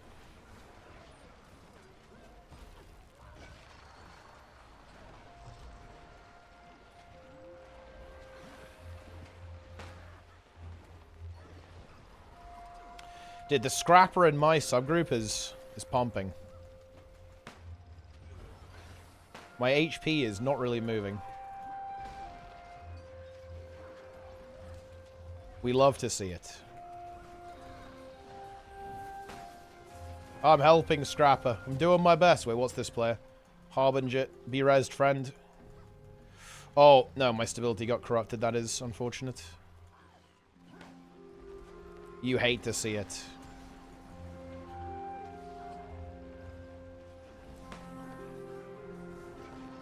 Okay, nearly sub 50%. We're getting there. I think the big key is keeping protection up. We need to keep protection up in all the groups. I'm not sure how that's looking, but having the prot is so huge.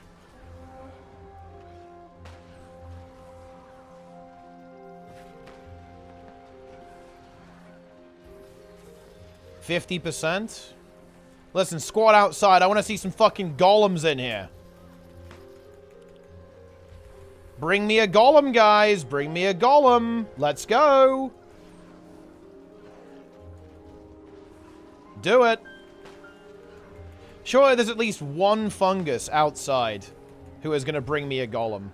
Backup is here. Is it a golem, though? It's not a golem. This guy dropped his bubble here.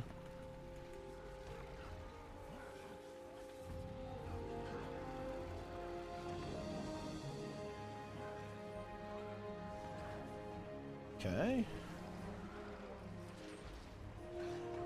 Look at this. Look at this, guys. Okay? I just want to point this out. Like, you know, look. I'm exposing Lara. Lara's like, oh, we got to build catapults, guys. We got to build catapults. Oh, look, make a ballista, guys. And I say, guys, what if we just ooga-booga'd the gate? And then we're in. There you go, guys. Don't overthink stuff, gamers. Sometimes you just got to do some ooga booga. And then away you go.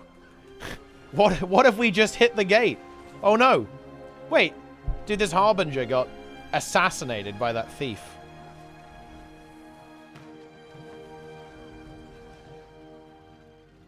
Man, I have no stability for a while. It's not good.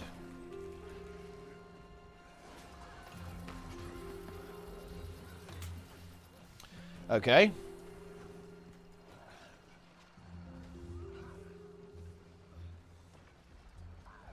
Player's getting kind of owned over there. Man, it's almost like the stacks of stability we're getting here, you know, you need more than one. One stack is not going to cut it.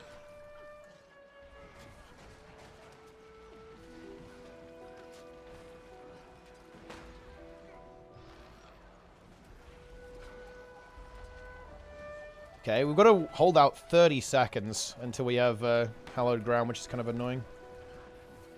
We get another stand your ground before then. I need this one. Boom. There we go. That should do it. I get another stand your ground into hallowed ground here. And there should be another stand your ground after that.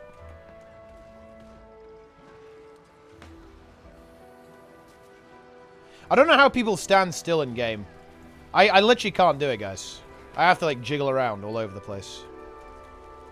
It's got to be done. Okay, 36%. Here we go, guys. Here we go. We're making it. We're making it.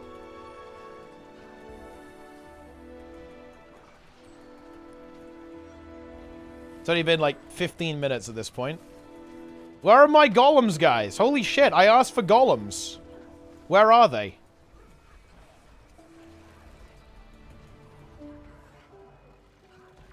Do you want to see some fully decorated herbs? I do not right now, actually, but there will be an opportunity for that, because oh, they rebuilt the oil. That's actually bad. We need to do something about that.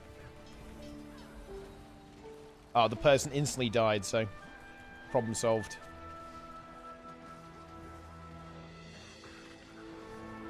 Did I respect this Spellbreaker from the red team here? He just keeps dropping the bubble on us and dying for it. And you know what? That's actually based. He's giving his life to defend the keep.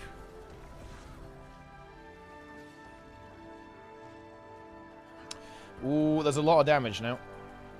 We need to restabilize. We've slightly destabilized. I think we need to reflect. Yeah, we got to get some. We need to get perma reflect up. I think that oil is fucking us as well.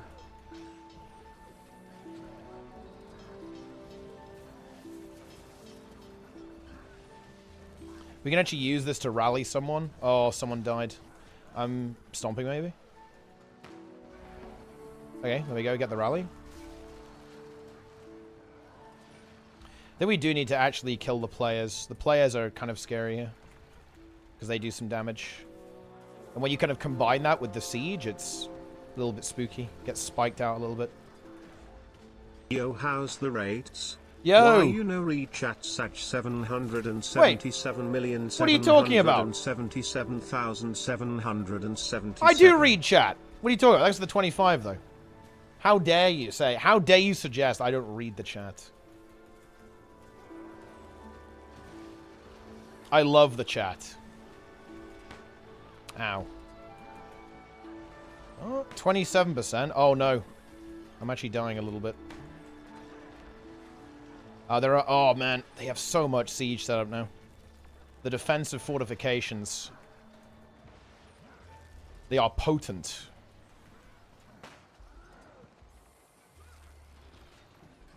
It's getting to sub 25, though. The good news is that we will be able to maybe deny them from repairing, because we can just attack through the gate. I think there's a couple of them attempting it as well. Yeah, they are. They're actually attempting to repair now. I can see extra hits coming through. So we should actually just maybe even go a little bit closer and just start cleaving. Yeah, we need to cleave here, because they're repairing on the other side.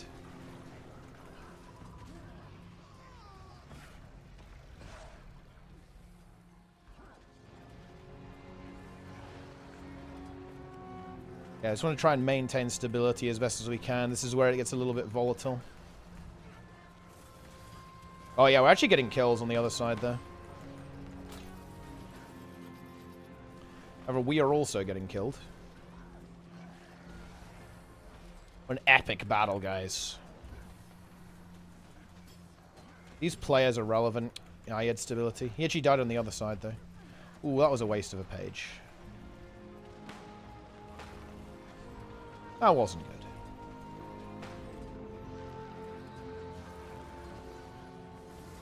I mean, people should be able to get back in. If you're outside, guys, just rebuild stuff. Build some shit and get your asses in here.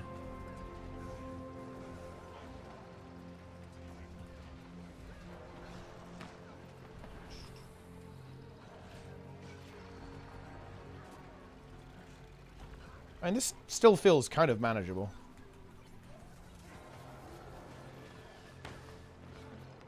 The big threat now is going to be the repair, although they're nearly drained. They're nearly out. Oh, a bit of a crumble. I'm just going to try and hold this, and maybe other people can help res.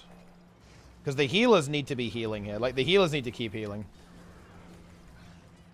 The healers can't really res. It needs to be, like, DPS resing. Yeah, this is getting rough.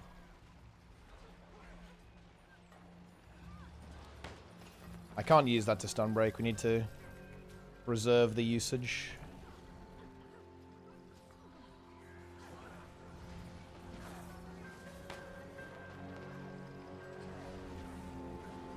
%.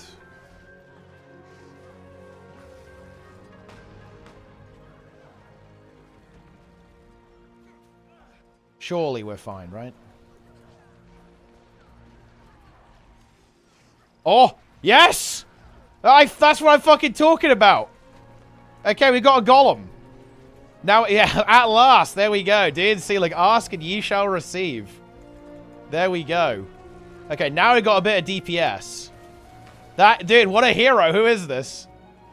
Who did this? Dude, the golem's getting wrecked. No! Keep it alive. Keep the golem alive, guys. There's actually so much siege. Oh my god, it got destroyed. What a tragedy. And look, it served its purpose. It did like a couple of %. Oh man, I can't even cast my stability anymore.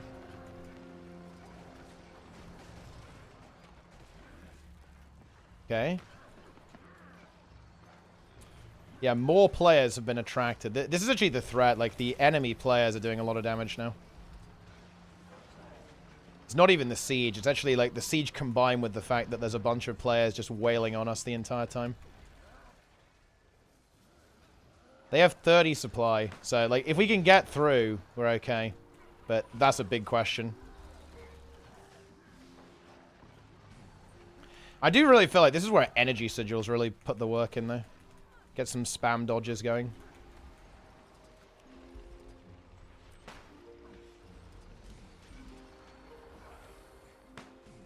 Okay, there's a bubble there. Oh, dude, my hallowed ground got interrupted again. That's tragic.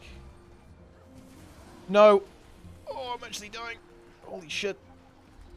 There's a power mirage zapping us. It's not good.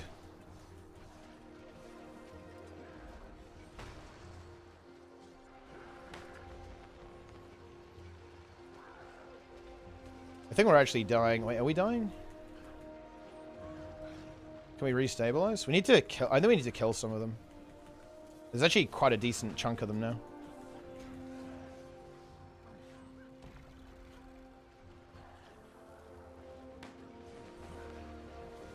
Yeah, we need pulls and stuff, yeah. We can pull them off, that's big. Just get rid of some of their damage. These kills are very relevant.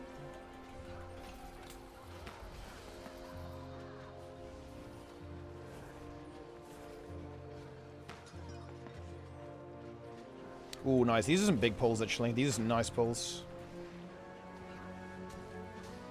There's a dragon banner as well.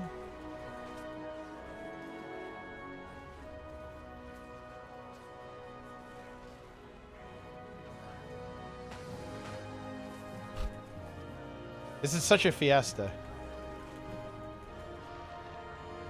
Kind of sick? Yeah, I am sick.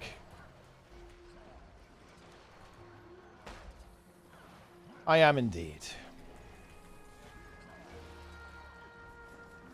But look, I'm here for the mission. I'm here to support Commander Lara. I will not abandon my commander. I will not abandon Lara. We will get the fucking keep. I'm actually really worried about what happens when we get in. Listen up, guys, okay? You need to propagate this on Lara's stream and tell Lara to say it as well. We immediately go for the Lord. We ignore everything else. We just need to get the fuck in. If we can actually get to the Lord, we'll be okay. But we actually have to just make it there. We can go back for the siege later if we want to, but we need to get to the Lord room. That is our safe zone. That is our safe space. We must get to the Lord room. Don't get fucking distracted by any bullshit. Yeah, that Power Mirage is just actually blasting away at us. If we can pull them, that's going to be good. We need to pull the fucking Mirage. Get the kill. Oh, actually, wait. Lara's going over here to kill people. I actually kind of like that. Need to make sure these actually get finished off, though. Yeah, we need to get... If we can get rid of that Mirage, we're super happy. This guy's pumping. They got... Oh, they rebuilt the oil again. We should just be able to force people off that, though.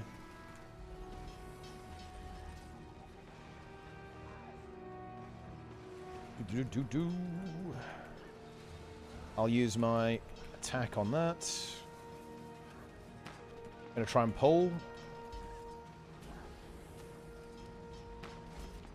It's 10% again. They won't be able to repair it, will they? Because you need to repair it to 50% to actually get any value.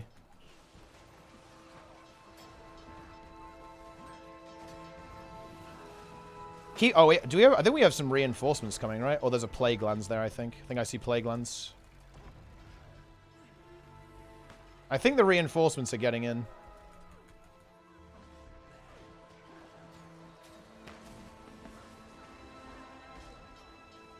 Well, we're actually spreading. Guys, do not fucking do that. We have to stack. I'm gonna hold this player. And then we can maybe get some rallies here. Okay, we need to rally. I'm going to go for the kill. And there's another kill over here. Okay, I think that actually worked. 9%. We got to kill the oil, though. I think it's not immediately obvious, but the oil can actually hit you slightly away from the gate, so we're still getting oiled now.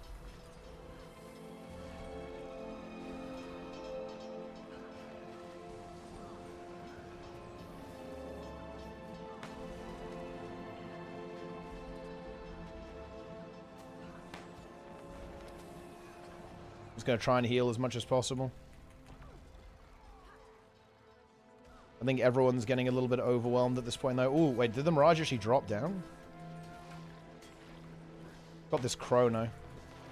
He's still here. He's trying to teleport away. It's going to finish him off. Is that oil fucking dying yet, or what? 12%.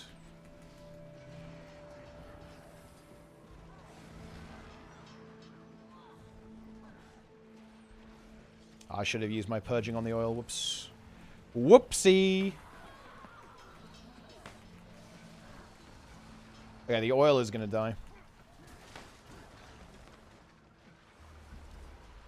Do we actually get the... Did we manage to pull the Mesmer? Don't think we did. Okay, I'm going in. The oil is down. It's time. One last push, gang.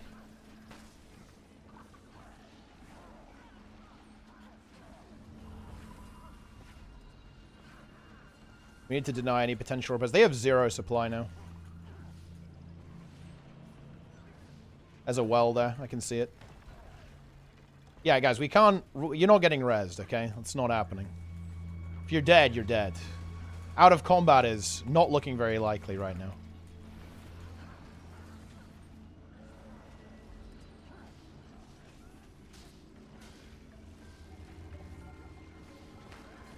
%. Oh, shit. Wait, holy dude! Wait, this is epic! A covert squad opened the northeast area, guys. Holy shit! This is based. Based alert, guys. Yeah, guys, a fully covert squad got the other side without anyone noticing. No, I'm behind! Ah! Run! I want to leech some super speed off this guy. That's Saraxa. This is massive. Okay, are we actually in? Is it actually open? It actually is open. Let's go.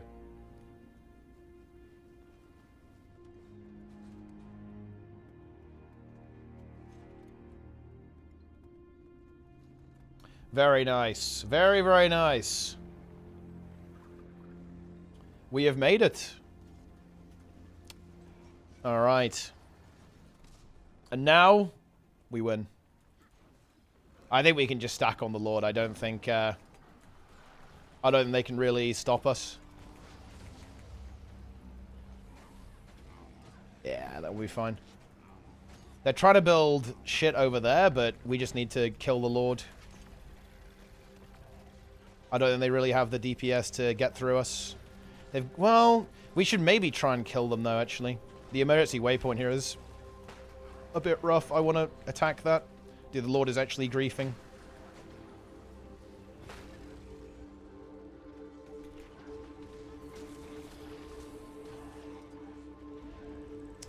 Okay.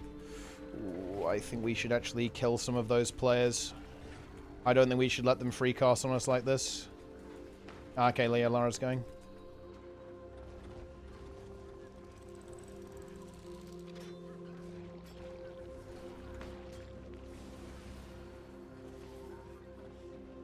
Then we can go back now. Be nice to kill that catapult, wouldn't it? Right, you need to die. Oh, I was too slow there. I could have killed that.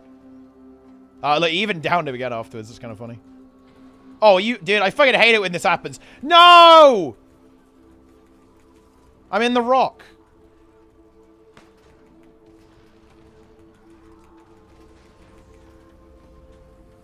That was absolute despair for a moment, guys.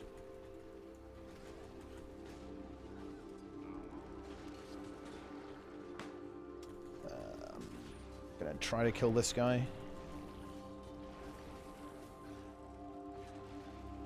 I'm not in any danger here. Oh, I kind of am now that Lara's gone over there, to be fair.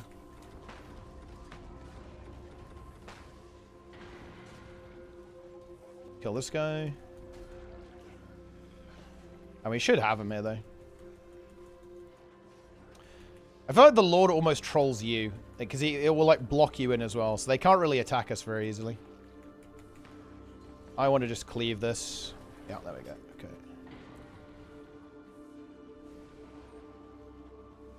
That should just kill them.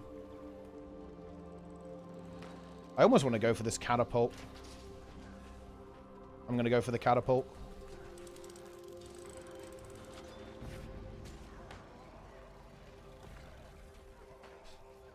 Okay, the Lord is down.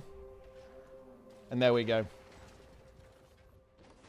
And that was pretty epic, I feel like. That was quite the adventure.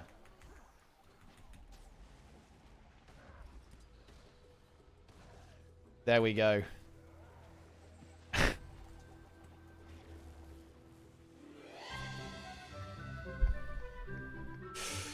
Wow.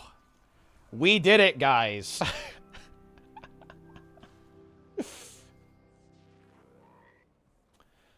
Victory is ours. Dude, covert squad. Covert operations squad, man. Holy shit.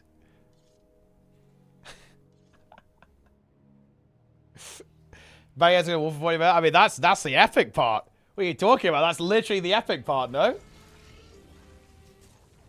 How is that not epic? I have never pressed my skills harder. There we go.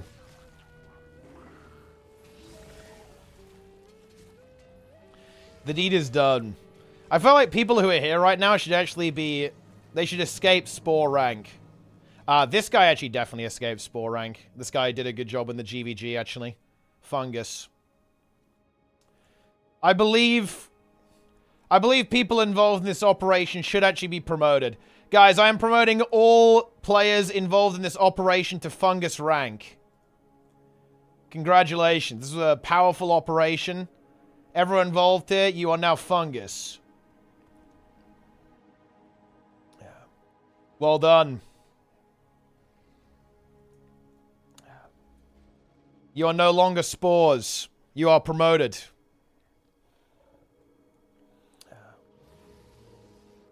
Wait, Deroya Homestead? Let's see what he's got. Let's see what the setup is.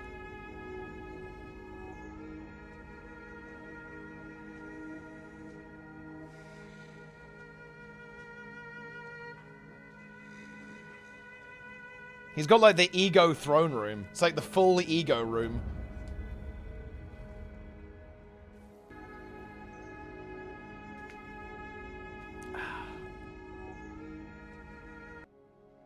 Wow. We did it.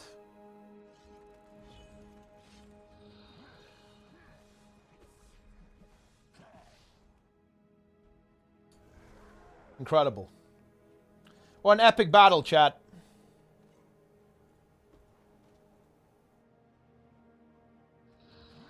I wish I had, I wish I had, like, the cleanses up for that, actually. Oh, wait, I do! I do!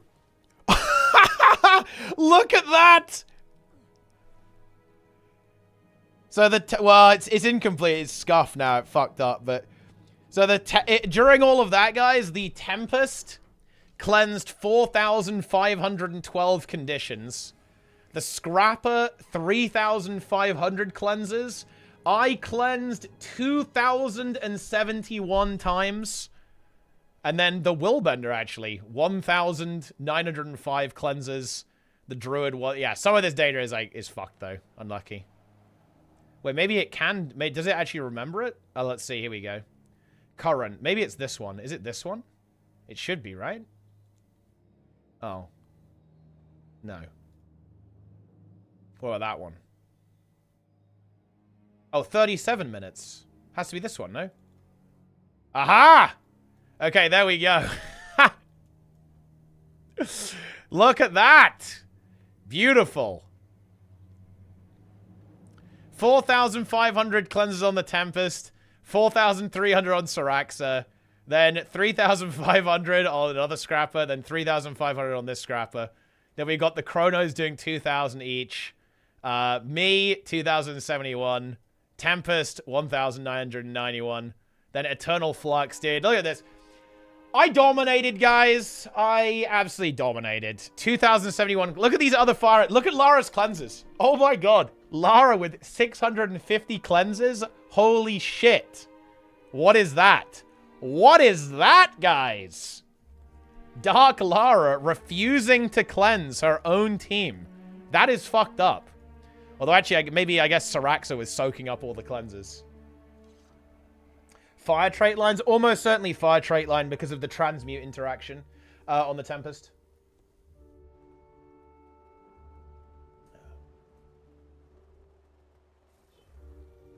Yes.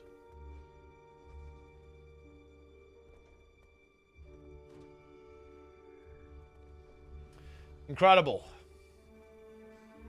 Yeah, I guess I had Purging Flames, right? Purging Flames was putting in the work. That's like mega cleanse. Just slap that down on cooldown, basically. It was like cleansing everyone like crazy.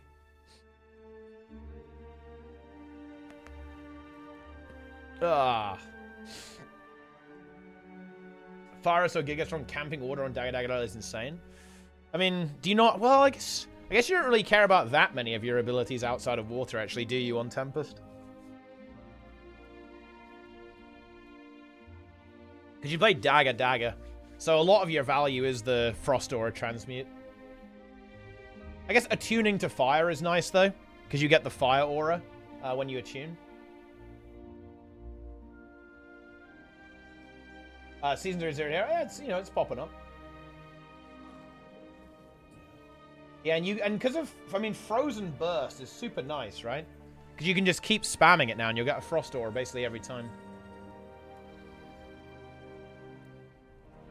I am the Cleanse Lord, guys. Enjoy that. I am the Cleanse Master. I'm surprised the Scourges are that low. 0 cleanses. These players don't give a fuck about Condis. They have no respect for conditions, guys. Absolutely none.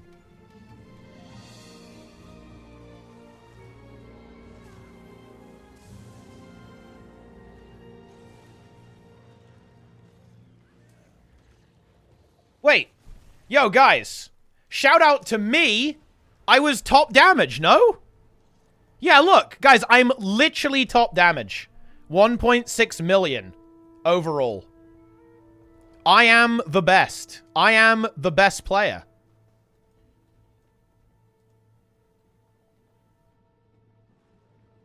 Ego. Ego! That's an ego moment, guys. But I'm sorry, chat. The numbers don't lie. The numbers do not lie.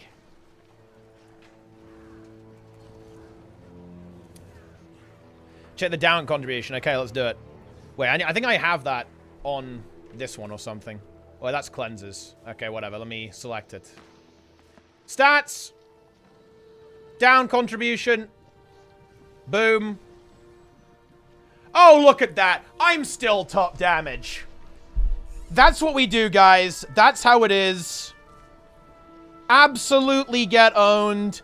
336k. Then it's this guy. I told you this guy was good. Sosho in there with 292k. Look at these fucking noobs. Yeah. Literally top DPS. It's all burning. All of it is burning. Love to see that. Big spike here. Literally 37 minutes of me auto-attacking. Pretty much. Other DPS players not even playing the fucking game. Ego!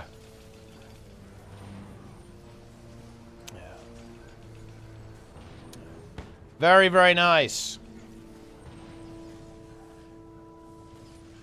Destroyed. Was I the only Selly Firebrand? Second DPS, Vampiric Aura. Kind of value.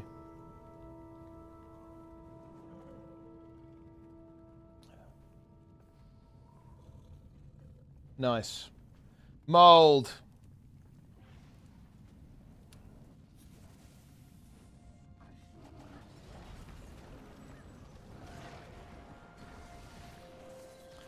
I'm molding.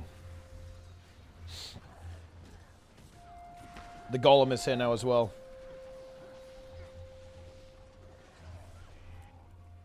Very nice. I took 2.5 million damage. I did 1.6 million damage total. Down contribution. Well, I guess I did a pretty good job here then. So my kill contribution was 272k. Down contribution was 336k. Cleansed 2,071 times. Distance attack. Oh, look at that, guys. I've got actual... Look. Oh, I assume distance attack is actually an average, huh? Because it's not going to 0 when I stand next to the tag. It's also in inches as well. I'm following the tag.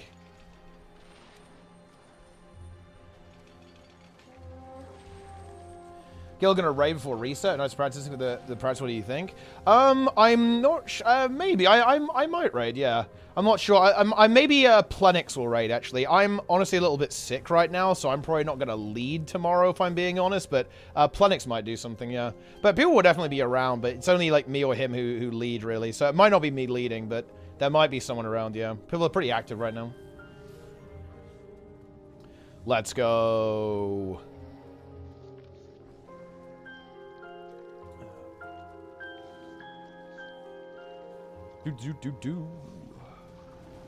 Alright.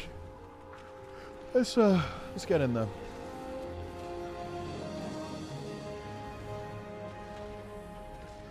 It's time. I'm pumping. 16k burns.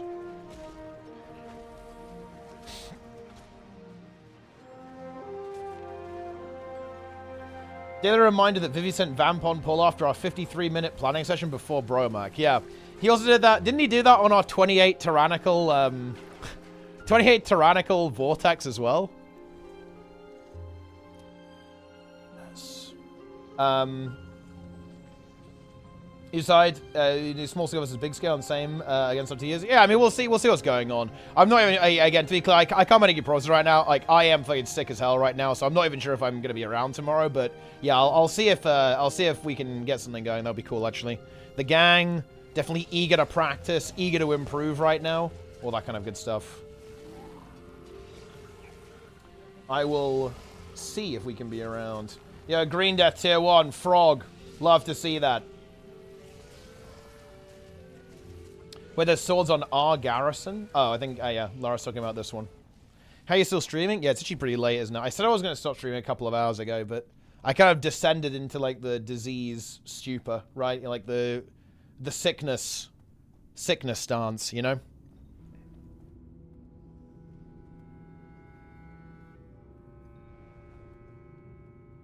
Look, it just had to be done.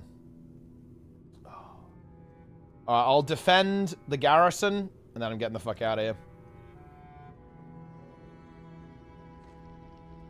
I have my stars.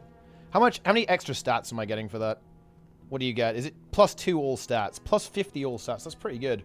Ning 2 Prime for the gate. I mean, look, it was value. It was a good healing check right there. Now we have to do history, current. Boom. There we go. Love to see it. How's Wargame doing? Yeah, my main is 585 right now, but it's actually pretty trivial for me to actually get up to about 590, I think. I just need to do my weekly heroics, which I'll hopefully do tomorrow on stream, actually. And I need to finish the story as well. And do 1 million sub-quests. Man, seriously, dude, there is so much content in WoW. No joke, guys. I think I have another 10 hours of side quests to do. Holy shit. Bro, it's very funny, actually. When people say that they feel that they can't keep up with WoW, I actually get it, to be honest. I kind of get it. But it's not because it's, like, infinite busy work or anything. It's just, like, infinite content. It's almost, like, too much. It's actually too much content. Yes, I will do the guild hall upgrades before I piss off, actually.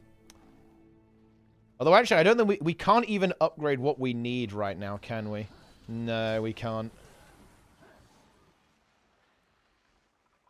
Everywhere they're saying, yeah, they keep adding more. And the thing is, they're also adding this new festival. Like, what is going on, guys? Like, Blizzard are randomly turning an old dungeon into a raid, just as, like, part of their 20th anniversary celebration. They're adding loads more time-walking dungeons, and they're adding, like, more skins and achievements and collections to go after, as, like, events in the open world to do. Like, dude, Blizzard's kind of on fire right now. Like, the sheer amount of content that they're adding is ridiculous.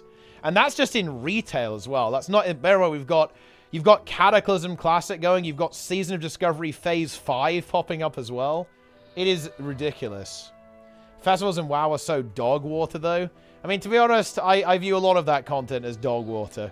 I think they're dog water in every game.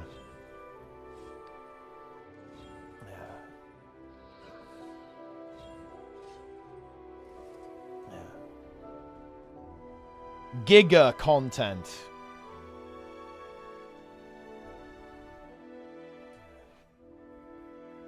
So at least when they do a festival in WoW, they add, like, cool... You know, they add, like, little dungeons and stuff. I remember doing, like, the Headless Horseman as part of Halloween in WoW. And you actually got, like, good loot from it and stuff. This is war, we take everything from them.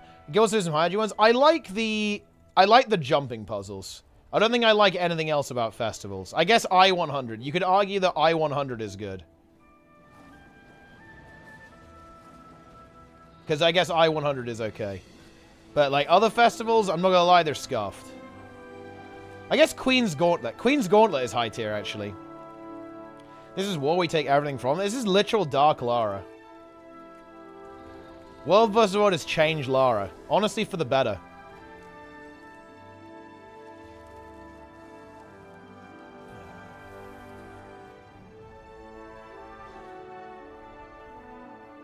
Nice.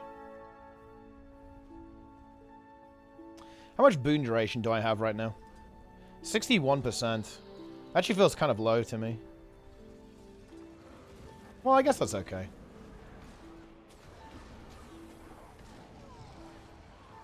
What other rune could you run? It's got, like, boon duration on it. Although, I mean, I guess that's enough.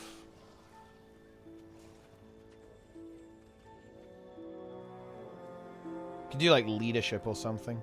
Get all stats. Boon duration.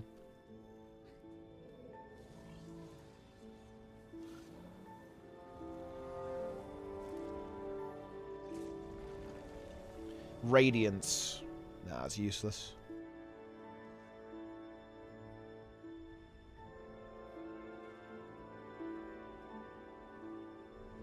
Yeah, it's kind of tricky, isn't it? Because I want burning duration, right? To get value out of Permeating Wrath. So that's why the Balthazar is really nice. I've got 98% burn duration currently, which is obviously really good.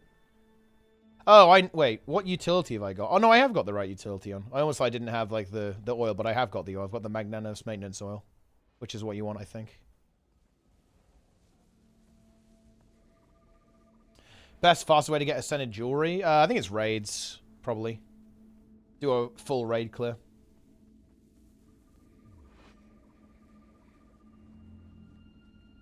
Raids. Yeah, and then do Iceroot Saga Strikes for sure. I guess fractals are okay, but maybe not the most efficient way to do it. Right, I'm out of here, guys. I'm raiding Lara. It's time. I need to go and recover. Will I stream tomorrow? Maybe, guys. Maybe I will. Maybe I won't. But until then, I am gone regardless. Follow, subscribe, buy the game. I'll see you all tomorrow. Emotionally abused. Oh, yeah, get ready. Oh, wait, what the fuck is this?